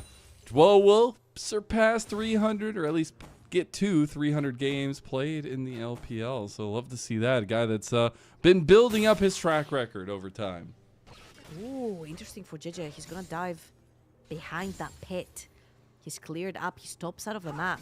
And he will be hunting for Weiwei. And see, this is where the matchup gets very miserable, man. Because JJ can just do that. And Weiwei is just walking into him. Oh, no. I think he senses, maybe. Maybe knows. Does he know? Trouble, does he know? I need to know. Does he know? He doesn't know. He doesn't know. Oh, God. Oh, God. Oh, God. Oh, God. It's happening. My worst nightmare. And Weiwei's. There's a bunch of dogs in his jungle. And he just gets his blue buff. He takes it. Oh, this might be repayment, though. Weiwei going down. One darkened dagger. And the snipe from JJ for first blood for IG. Was the blue worth it? I just felt Weiwei say, nah, screw this. I'm playing in the worst matchup possible. I've got 2 pushing lanes and no one is dropping their wave to come help me. I feel so bad for Weiwei. And for JJ right here, this is best scenario possible. He gets to steal a camp. He gets to set down vision over on the top side of the map, which is the danger side for IG, since there's the ignite onto Zika. And oh boy, this is only going to get harder for Sejuani. You're going to fall behind in levels. You're going to fall behind in damage. And Weiwei is just going to have to make some magic happen in the early game. There's maybe some tricks left in the hat. Trouble. Maybe there's some. We'll see. Very one-sided Twitch prediction yet again. Still higher than the last game. But still very one-sided this time for IG. Weiwei has found another angle. And the nice little knock-up from Dwo. Going to be able to be followed up on, though, in the end from Weiwei's angle. But a gank nonetheless from LNG. Everyone back to their junglers right now. You see JJ also on his bot side quadrant. His top side has also spawned. And he's going to have such a great time just going through his jungle, just perma-clearing. His laners are fine. Like, bot lane is pushed out.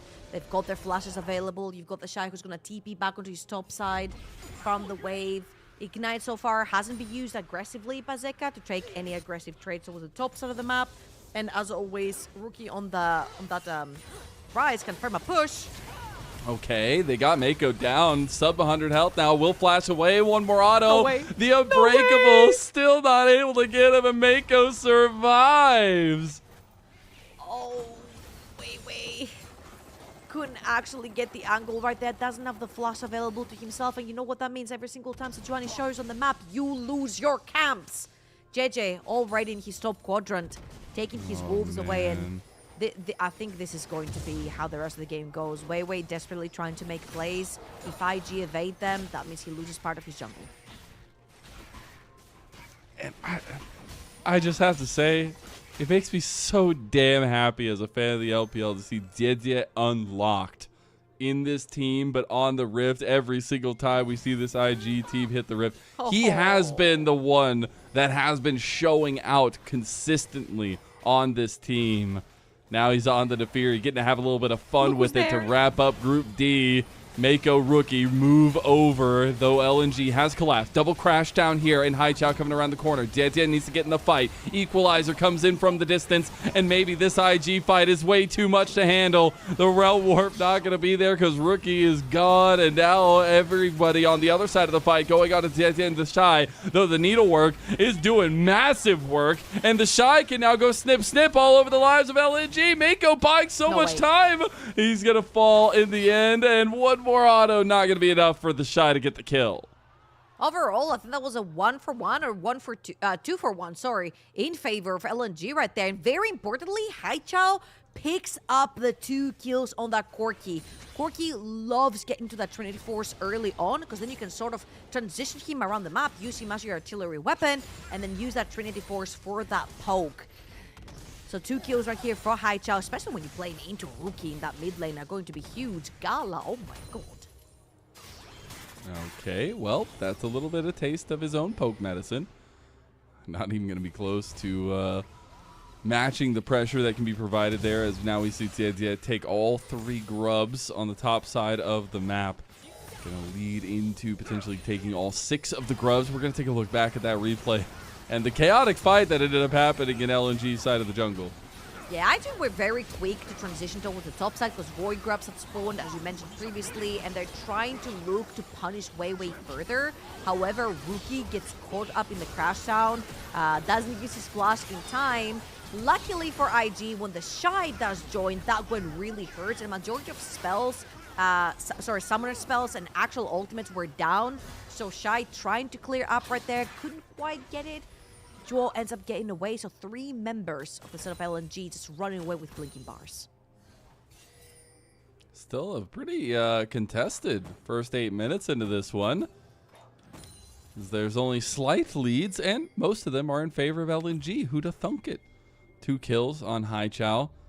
And, all that time on LGD, maybe making a little bit of something happen. JDG. He's coming over. Wei already in the bush here. Zika tanking the needlework. JJ thinks they're not here. Equalizer back into the CC of the Shy, but is it enough? Oh my god, he gets him, but he's going to go down now. JJ against Wei in a little bit of trouble now. Gets permafrosted, and Wei comes up with his own double kill. That Poro's got teeth too. So remember what we said at the very beginning. This is going to be a warding Sejuani. That's what a warding Sejuani does. You don't necessarily play around a solo laner to get kills, to get ganks. You play defensively for their ganks. And right here, JJ, not only does he see sausage around and meat, that dog is hungry. He dives in, insta-R into Q from Wei onto that Gwen, and then he ends up flashing onto JJ for the last tick of the passive right there to take him down as well. That is 2 kills, and as you could see, a bunch of that wave crashed under tower as well, which means that Rebel's gonna have a pretty fun time walking up that top lane. He does have Wei around for the time being to fix the wave if need be. However, that was a very, very advantageous play for LNG.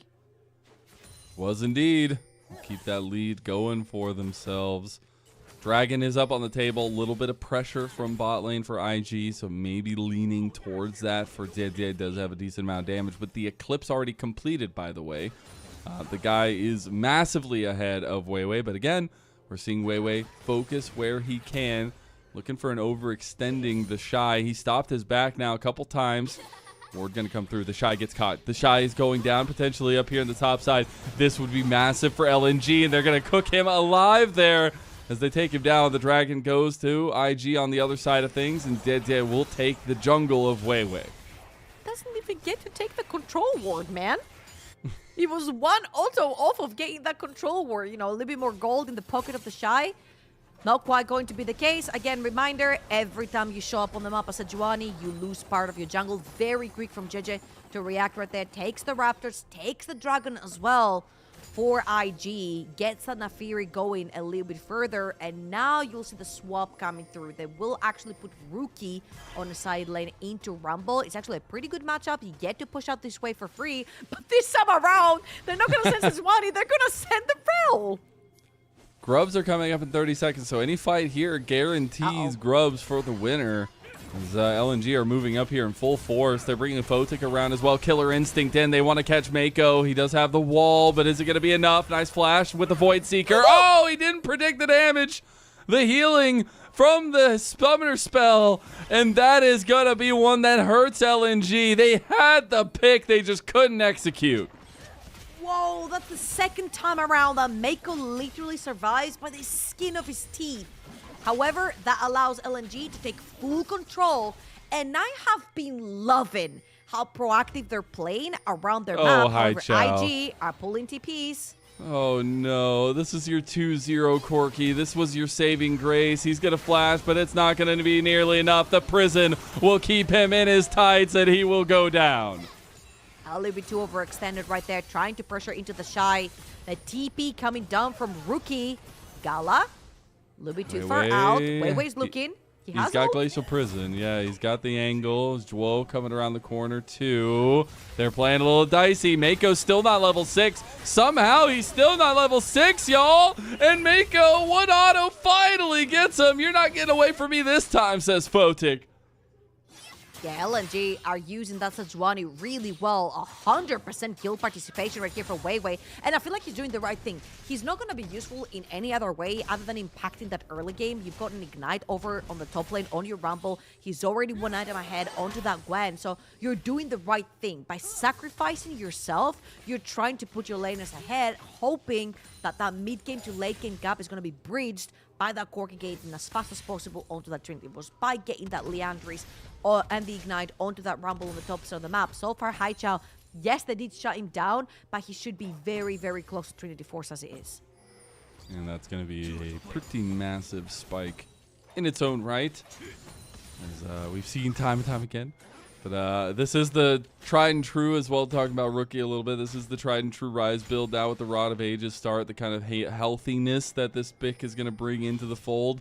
Because you're, again, looking at the strategy deployed by IG, and a lot of the weight is on JDG's shoulders. He's already working his way to 2 items. He's already working his way to being a big dog. And IG going to collapse on the Weiwei and maybe make that dog even bigger. Woe coming over on the other side, though, with Gala following through. They're stuck in this choke point. They're stuck in this river. And Mako will just die again. That's the reminder right there that this Braum is only there defensively, but he's the only one who can face check from the side of IG, and they have had Mako's number for the entire game. LNG are playing so well around summoner spells that don't exist. JJ? Oh, God, he almost died there, but now maybe they have a bit of a rebuttal. The Darkened Daggers will connect there. The flash comes through. Needlework still hits. The Shy's got a Heat Seeker on those. JJ is playing against the wall here. Try to be a little bit aggressive on the 1v3, by the way. And it's working out for him. He does push them away and looking for more, actually, over the pit. Yeah, Zika had to use his ultimate right there to push out that wave. Wait, He's that's waiting not for your the jungle. backs. It never was. You're 2 levels down. You've sacrificed yourself for your team, and now your team needs to get you the dub right here. However, the Shy taking that bot lane tower, he grabbed a bunch of those tower platings. That is a very, very, very rich Gwen. Riftmaker already in the bag, and Photic trying to defend mid lane. Very low HP and mana. Try to get the crash down away from the potential concussive blows there. But a couple more shots into the turret. Not going to be enough. They did a really good job of clearing the wave. It might have cost the health bars. Maybe that next wave still ends up crashing it, but True Shot Barrage will stop the back of Photic. And now TP has to be deployed into mid lane to kind of rejoin this fight by Haichao, who did just complete the Trinity Force. Yeah, I feel like you really need the Corki to sit onto that mid lane. Of course, they wanted to have him on the side lane to try and get that Trinity Force as fast as possible, as you mentioned, now completed. However, they are going to lose the second dragon of the game, and this is going to be feat of strength for the neutral objectives going over to IG, and feat of strength in general, because this is going to solidify. They have the first tower, of course, from the Shy down bot lane, so that is a little bit more speed for the side of IG, and having so many champions with so much agency like Gwen, Fury, Rise, playing around those team fights, actually feats of strength, that's giving a pretty good boost right here for IG. What's your favorite new boots? My favorite new boots. Yeah. Like the, Symbiotic look upgraded kinda, Symbiotic look kinda OP. Not gonna lie. Okay, I like it. Well, I'm gonna say something just based off of coolness factor, and mine are Swifties. Okay. Because they look so damn cool. The Swift March boots when they upgrade, they're just like fast cowboy boots. And you know, I'm from Texas, so I have to like. You're not gonna see them though, because the only one with them is Zika on this Yeah. rumble. And But, unfortunately, you know, no in feats of general. strength over there. Hold up. Oh no. Mako. Maybe. Gas Oh flash. god. Maybe going 0-4 here for Mako. As he does go down to Zika. That is very unfortunate. And honestly, it's keeping LNG ahead in this game. They're still almost over 1,000 gold. So now they have to contest IG here, though. JJ, he's completely caught here. He's forced the flash to try to get away. TP's going to be utilized from Rookie, and now the Shy's going ham in the fight. Gets a big needlework.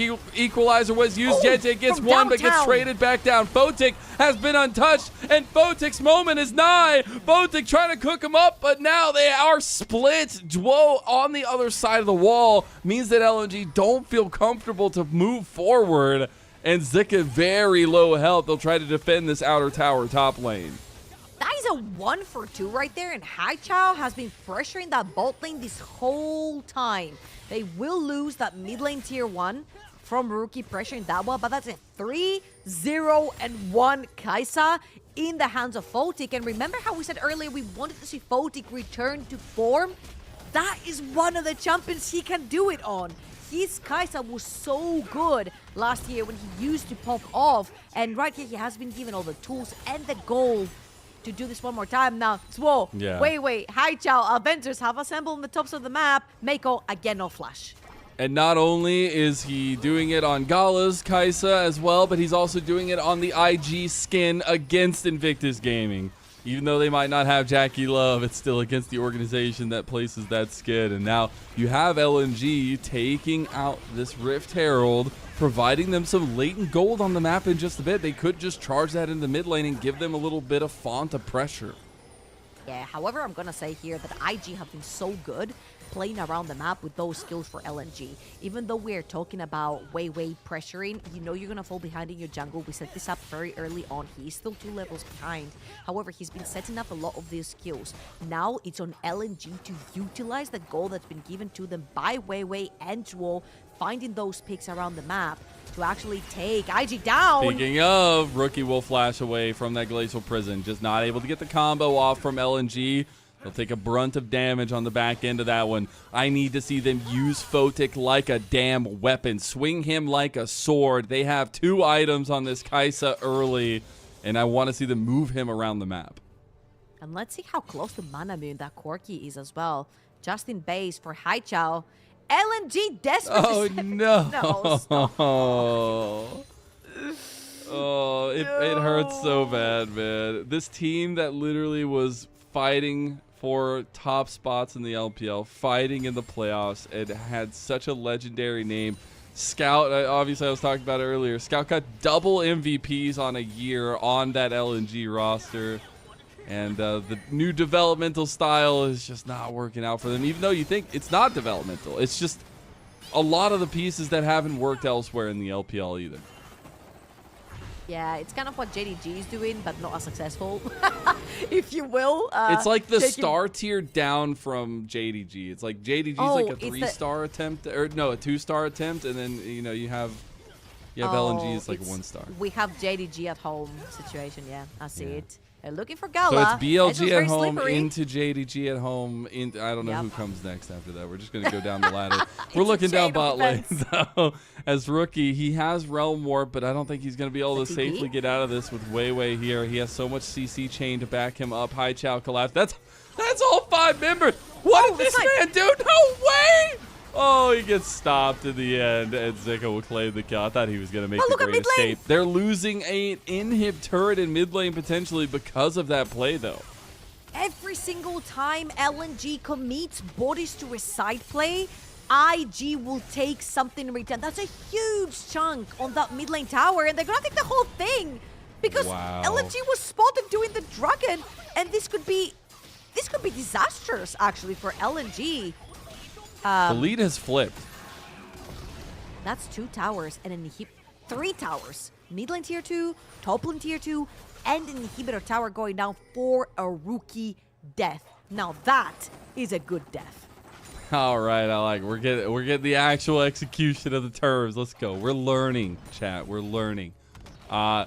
It's so crazy to me. We were literally like 2,000-3,000 gold up for LNG at some points, but getting a little bit more around that 2,000. Now we're just like almost 1,000 gold up for IG off the back of those couple plays. I mean, yeah, it was a kill versus a triple tower plus inhibitor tower. That was a huge influx in gold going into IG's pockets. And not that they needed this, but their champions also scale so massively into that late game. You've got Mana Moon now completed, second item for Ryze as well. Black Cleaver for that Nafir, which means that Ezreal is now inherently hurting more. And 2 items for the Shy. It's pretty much dead even all across the board right here for IG, and this is the time where they're gonna start to want to start. What they're gonna start to want to start fighting. Oh my god, English is so hard, man. It is hard. Could you make the language a little simpler? Nope. That's the fun of it, I guess. The harder the language, the more fun to learn. Yay. I don't think that's true. I'm just gonna say that right now. Not really. Not really. Not really. It would be funny if it was true. I want to see though. I'm still. Is the Rift Herald spawn gonna happen? And if so, is it just gonna be? There it is. Okay, we got it top side. Try to take this turret and maybe into the Atacon, or maybe do something up here. And try to go for the outer turret. They will get it off the charge and a couple auto attacks there. You have JDG and Mako moving up through the river, but maybe the collapse comes through from LNG. They're going to try to hover over this Rift Herald, see if a second charge comes through, but IG will be there to stop it in its tracks. And now it's the escape plan from LNG. How do you get out of this situation? Yeah, I feel like for LNG, this was just start taking structures down. We have the Rift Herald. We cannot use it mid because IG are... Oh, speaking of, the Shy gets caught in a little bit of the Shy moment. A solo bolo for the now pillar player for LNG and Zika as Whoa goes for the engage onto Mako. They get a nice little crash down, but JDG gets one kill and looking for more. They do end up cleaning up Gala, so that's 3 bodies down from IG. JDG forced to run away in LNG. They are starting to take the lead again. All I'm going to say here is that LNG have the chance to do the funniest thing that no other team could do. What is JDG under a lot of doing? trouble. It's a 3 versus 1.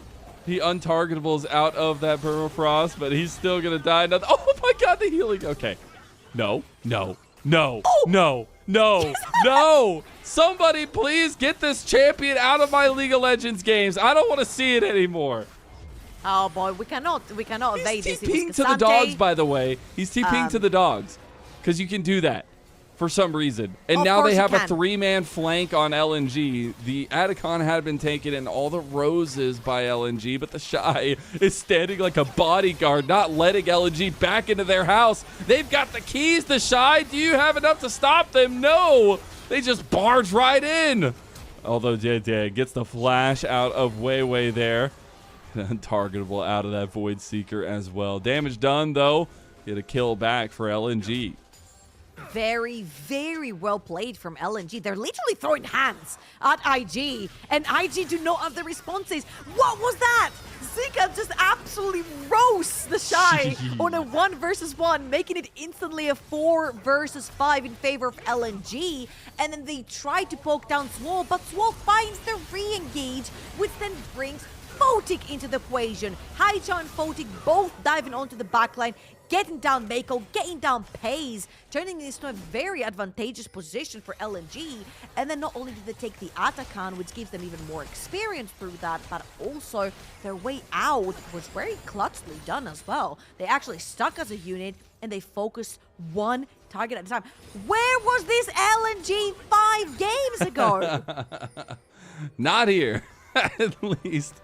There we go. That's the stat I was waiting still for. Him, boys. Still him. The same dude. Still him. Doesn't need to play. Doesn't need to play a lot of solo queue to have the Shy moments.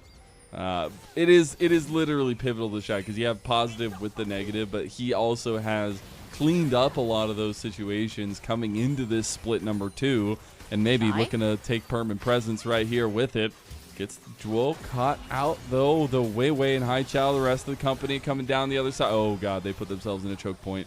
Okay, now Zika finds the engage onto Mako. JJ still untouched over here. He's the big damage dicker as long as they go in. Wei going down now as well. Gala gets one. Now Equalizer just as a door, but it's not going to be enough to stop them from moving forward. It's going to be a triple kill for Gala on the Ezreal. I mean, I think they can just do the Baron here. Wait, just like that, IG just turns the page and starts a new freaking chapter? Like, why? Like, if LNG do not pull the trigger, IG gets to run them down. This is going to be easy Baron for them, and unfortunately LNG in the meantime cannot get anything. They only have 2 members still up and alive, and Zika had to run for his life as well. Let's watch this one more time. I feel like Flo right here, he just extends way too much, uses his ultimate onto the Shy, has to use the crash stun to get over the wall, and then other than this, I think you just gotta restructure yourself because your 280 carries cannot play in such a short choke point. Photic on the Kai'Sa, extremely short range. You cannot walk into Nafiri, you cannot walk into Braum, and unfortunately they just could not harvest the power of the Kai'Sa in this choke point, and they continued fighting in it, and IG said bet. They just run it down. Yeah, it's such a tough fight because you feel like there's a little bit of exit strategy there from LNG, but they can't do it now. We're looking at a Dragon that's already being taken by IG, but LNG are down here. Haichao has TP, can join the team if they need to. IG may be looking for a play, though, over onto the straggling members of LNG. All 5 members up here, though, as Haichao has rejoined the team. a tier 2 maybe in the eyes, but look at Zika. He wants to use these kinds of in-between windows with the equalizer. That's coming up in just 2 seconds. Zika might be pinched. Rookie. Zika might be He's gonna pinched. get him. Oh, but is he pinched or is he pinching? I think he's getting pinched, and reality's gonna hurt there as JDG gets another one. Yeah, got spotted on a ward right there. And IG instantly collapsed onto him. Rookie from mid. And the rest of the members from that bot side. Rookie back to base, but he does have that Rise ult to get a little bit closer. There is still Baron up on those IG members, and now LNG on the back foot. Okay. They get the turret. That's going to signal potentially the end. Baron up still for 1 minute and 15 seconds for them. So they have so much time to work with.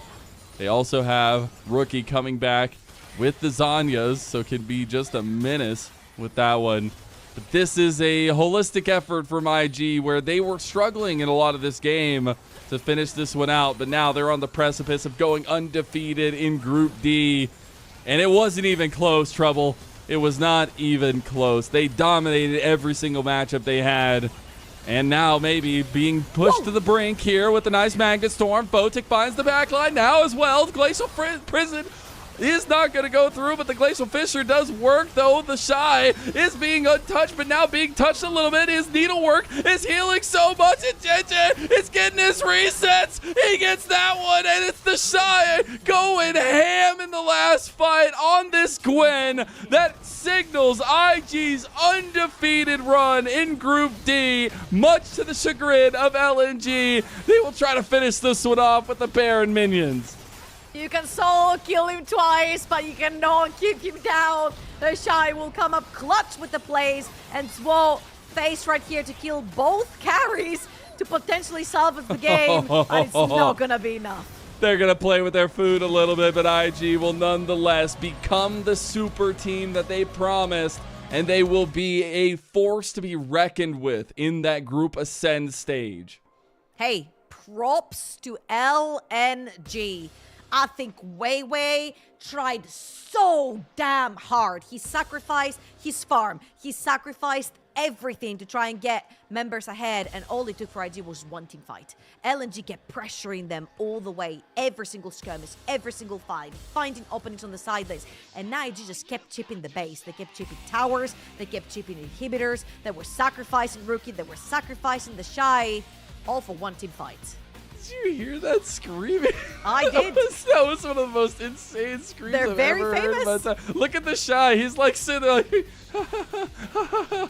he's just laughing. And that was a keeping of the promise. I don't even know how to say it, because it's not the promised land just yet. It's not what this team promised together, because this team is so motivated to be the super team to represent the LPL, to bring pride back to the LPL.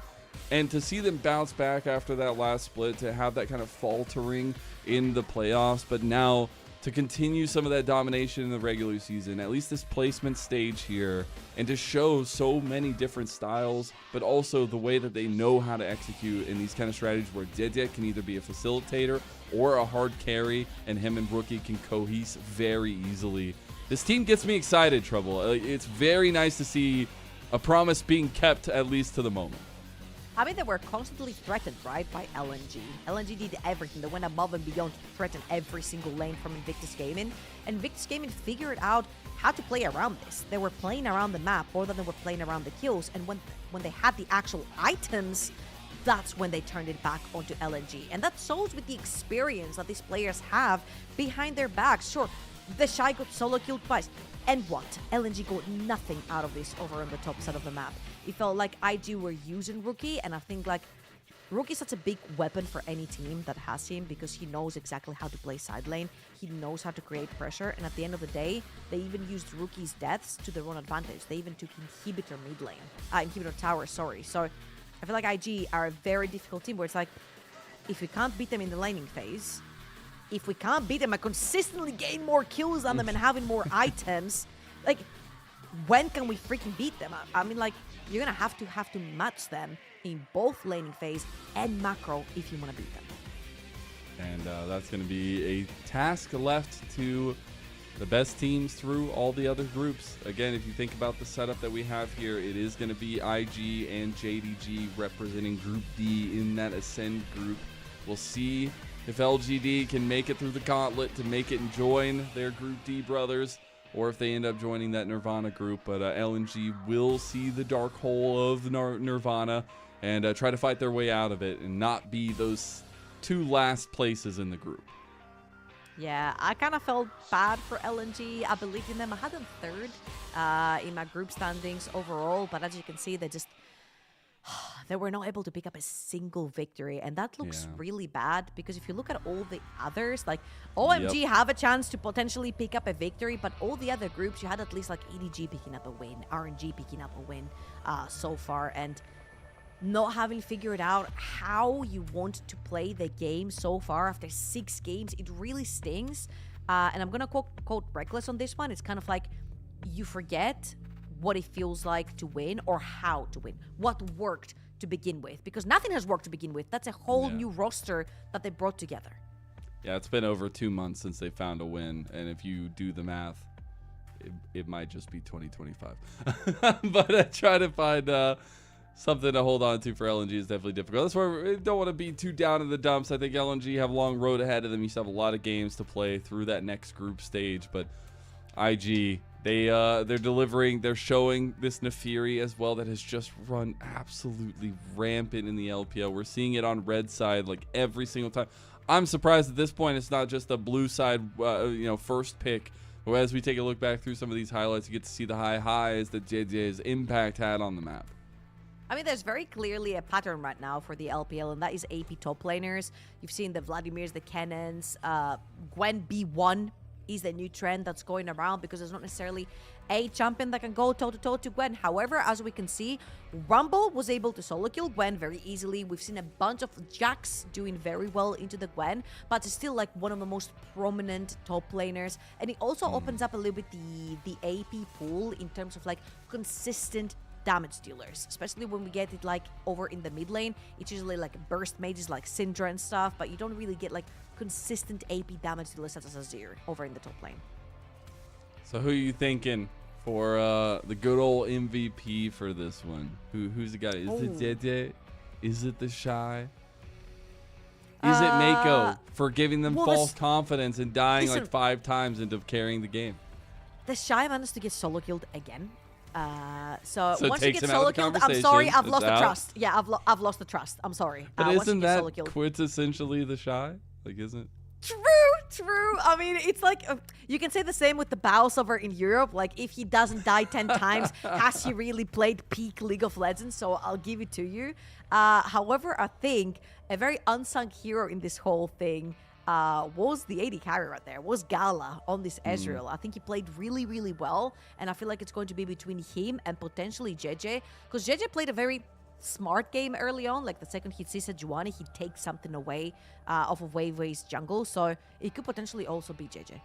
Yeah, I think JJ being up like 40 to 50 CS in the jungle for like a majority of that game is mind-boggling. Not when you look at the champions, but just how the way the meta and stuff is panned out. Like, when Nefiri can get to farming and farm fast and, like you said, pick up jungle camps on the backside of plays that Wei was trying to make, you just get so far ahead. It's so difficult to deal with. And he had some incredible untargetable moments. First of all, that champion should not be able to go untargetable, but being able to use it was very nice. And I think JJ was able to buy a lot of time for his team. So we'll see what the MVP ends up being, but I think there's a couple names that you could definitely add to the docket. Yeah, absolutely. I mean, like, IG is IG. You mentioned it. Like, the Shy dies, who cares? He still comes back. People love him enough, they shreds just give him the team fight. MVP. I mean, hey, that girl that was in the crowd clearly loved him so much that she would like to see him MVP every She single might have time. casting in the future. I'm just saying. You can get that loud with like a constant yell. You need to talk to the casting agencies. We just need to like remind people that the IG from 2018 was probably one of the most, if not the most popular LPL team in LPL's history, okay? Let's see. Of course it is. The big bad dog gets the MVP. It will be the number 1 MVP there. As it was just constant pressure from JDG. Honestly, the guy has been on a tear this entire split. Like I said earlier, most consistent part, at least for me, for IG, and you kind of need that in the LPL. Glad to see him spread his wings after being battened down. Or his paws. Battened down over the last couple of years. He is unleashed on IG. But it was a pleasure to get to cover some of these games. The group panned out exactly how we kind of expected them to. Do you have any thoughts on how the group? I know you were saying you're like kind of trying to catch up. Like, do you have feelings about IG and about maybe this JDG squad or even LGD? Okay, I don't have feelings yet for IG because they did pretty well at the start of the previous split, and when playoffs came through, it wasn't the best. And until I see them play those really strong teams over in the other groups, that's where you get kind of like a good idea of how they've gotten their stuff together, right? And then also Fearless comes through, and a lot of the champions are going to be taken away. However, I'm just so much to be desired still from LNG. Like, we know their players and we've seen what they do, and that particularly was I think this is the most IG have been pressured in the early to mid game, and if LNG can give them that fire, they can do this versus all the other teams that don't have quite as good macro as IG and take wins from them. So I feel like LNG, go back to the drawing board, figure out how you actually win games, because that was a good showing versus IG. They just couldn't close it out. Well, Group D has been decided. First place will be Invictus Gaming. Second place will be JDG. We'll have LGD fight it out in that post game, or at least a post placement stage with that little tournament, and then LNG will be into the Nirvana group. That is going to be it. But before we go, I got to give a huge and very special thank you to our coffee supporter, Aaron Soup. Your helped and pledged contribution brings us so much joy, because we're able to provide all this wonderful work and all this presence of the LPL with your help, and help provide a lot of the support in the back end, all the things that we're trying to do, the content, all the production stuff, the graphics packages. It's all thanks to a lot of the support from you guys. So if you want any content early, if you want things like that, please go subscribe to our coffee. Please go help us out. It means so much to us. But until then, tomorrow is the finality of Group B. Can we see some fun? Can we see some tiebreakers? I guess we'll find out. Same time, same place. We'll see you there.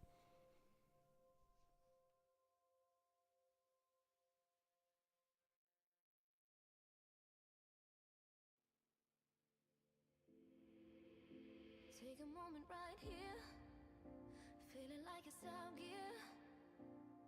Drive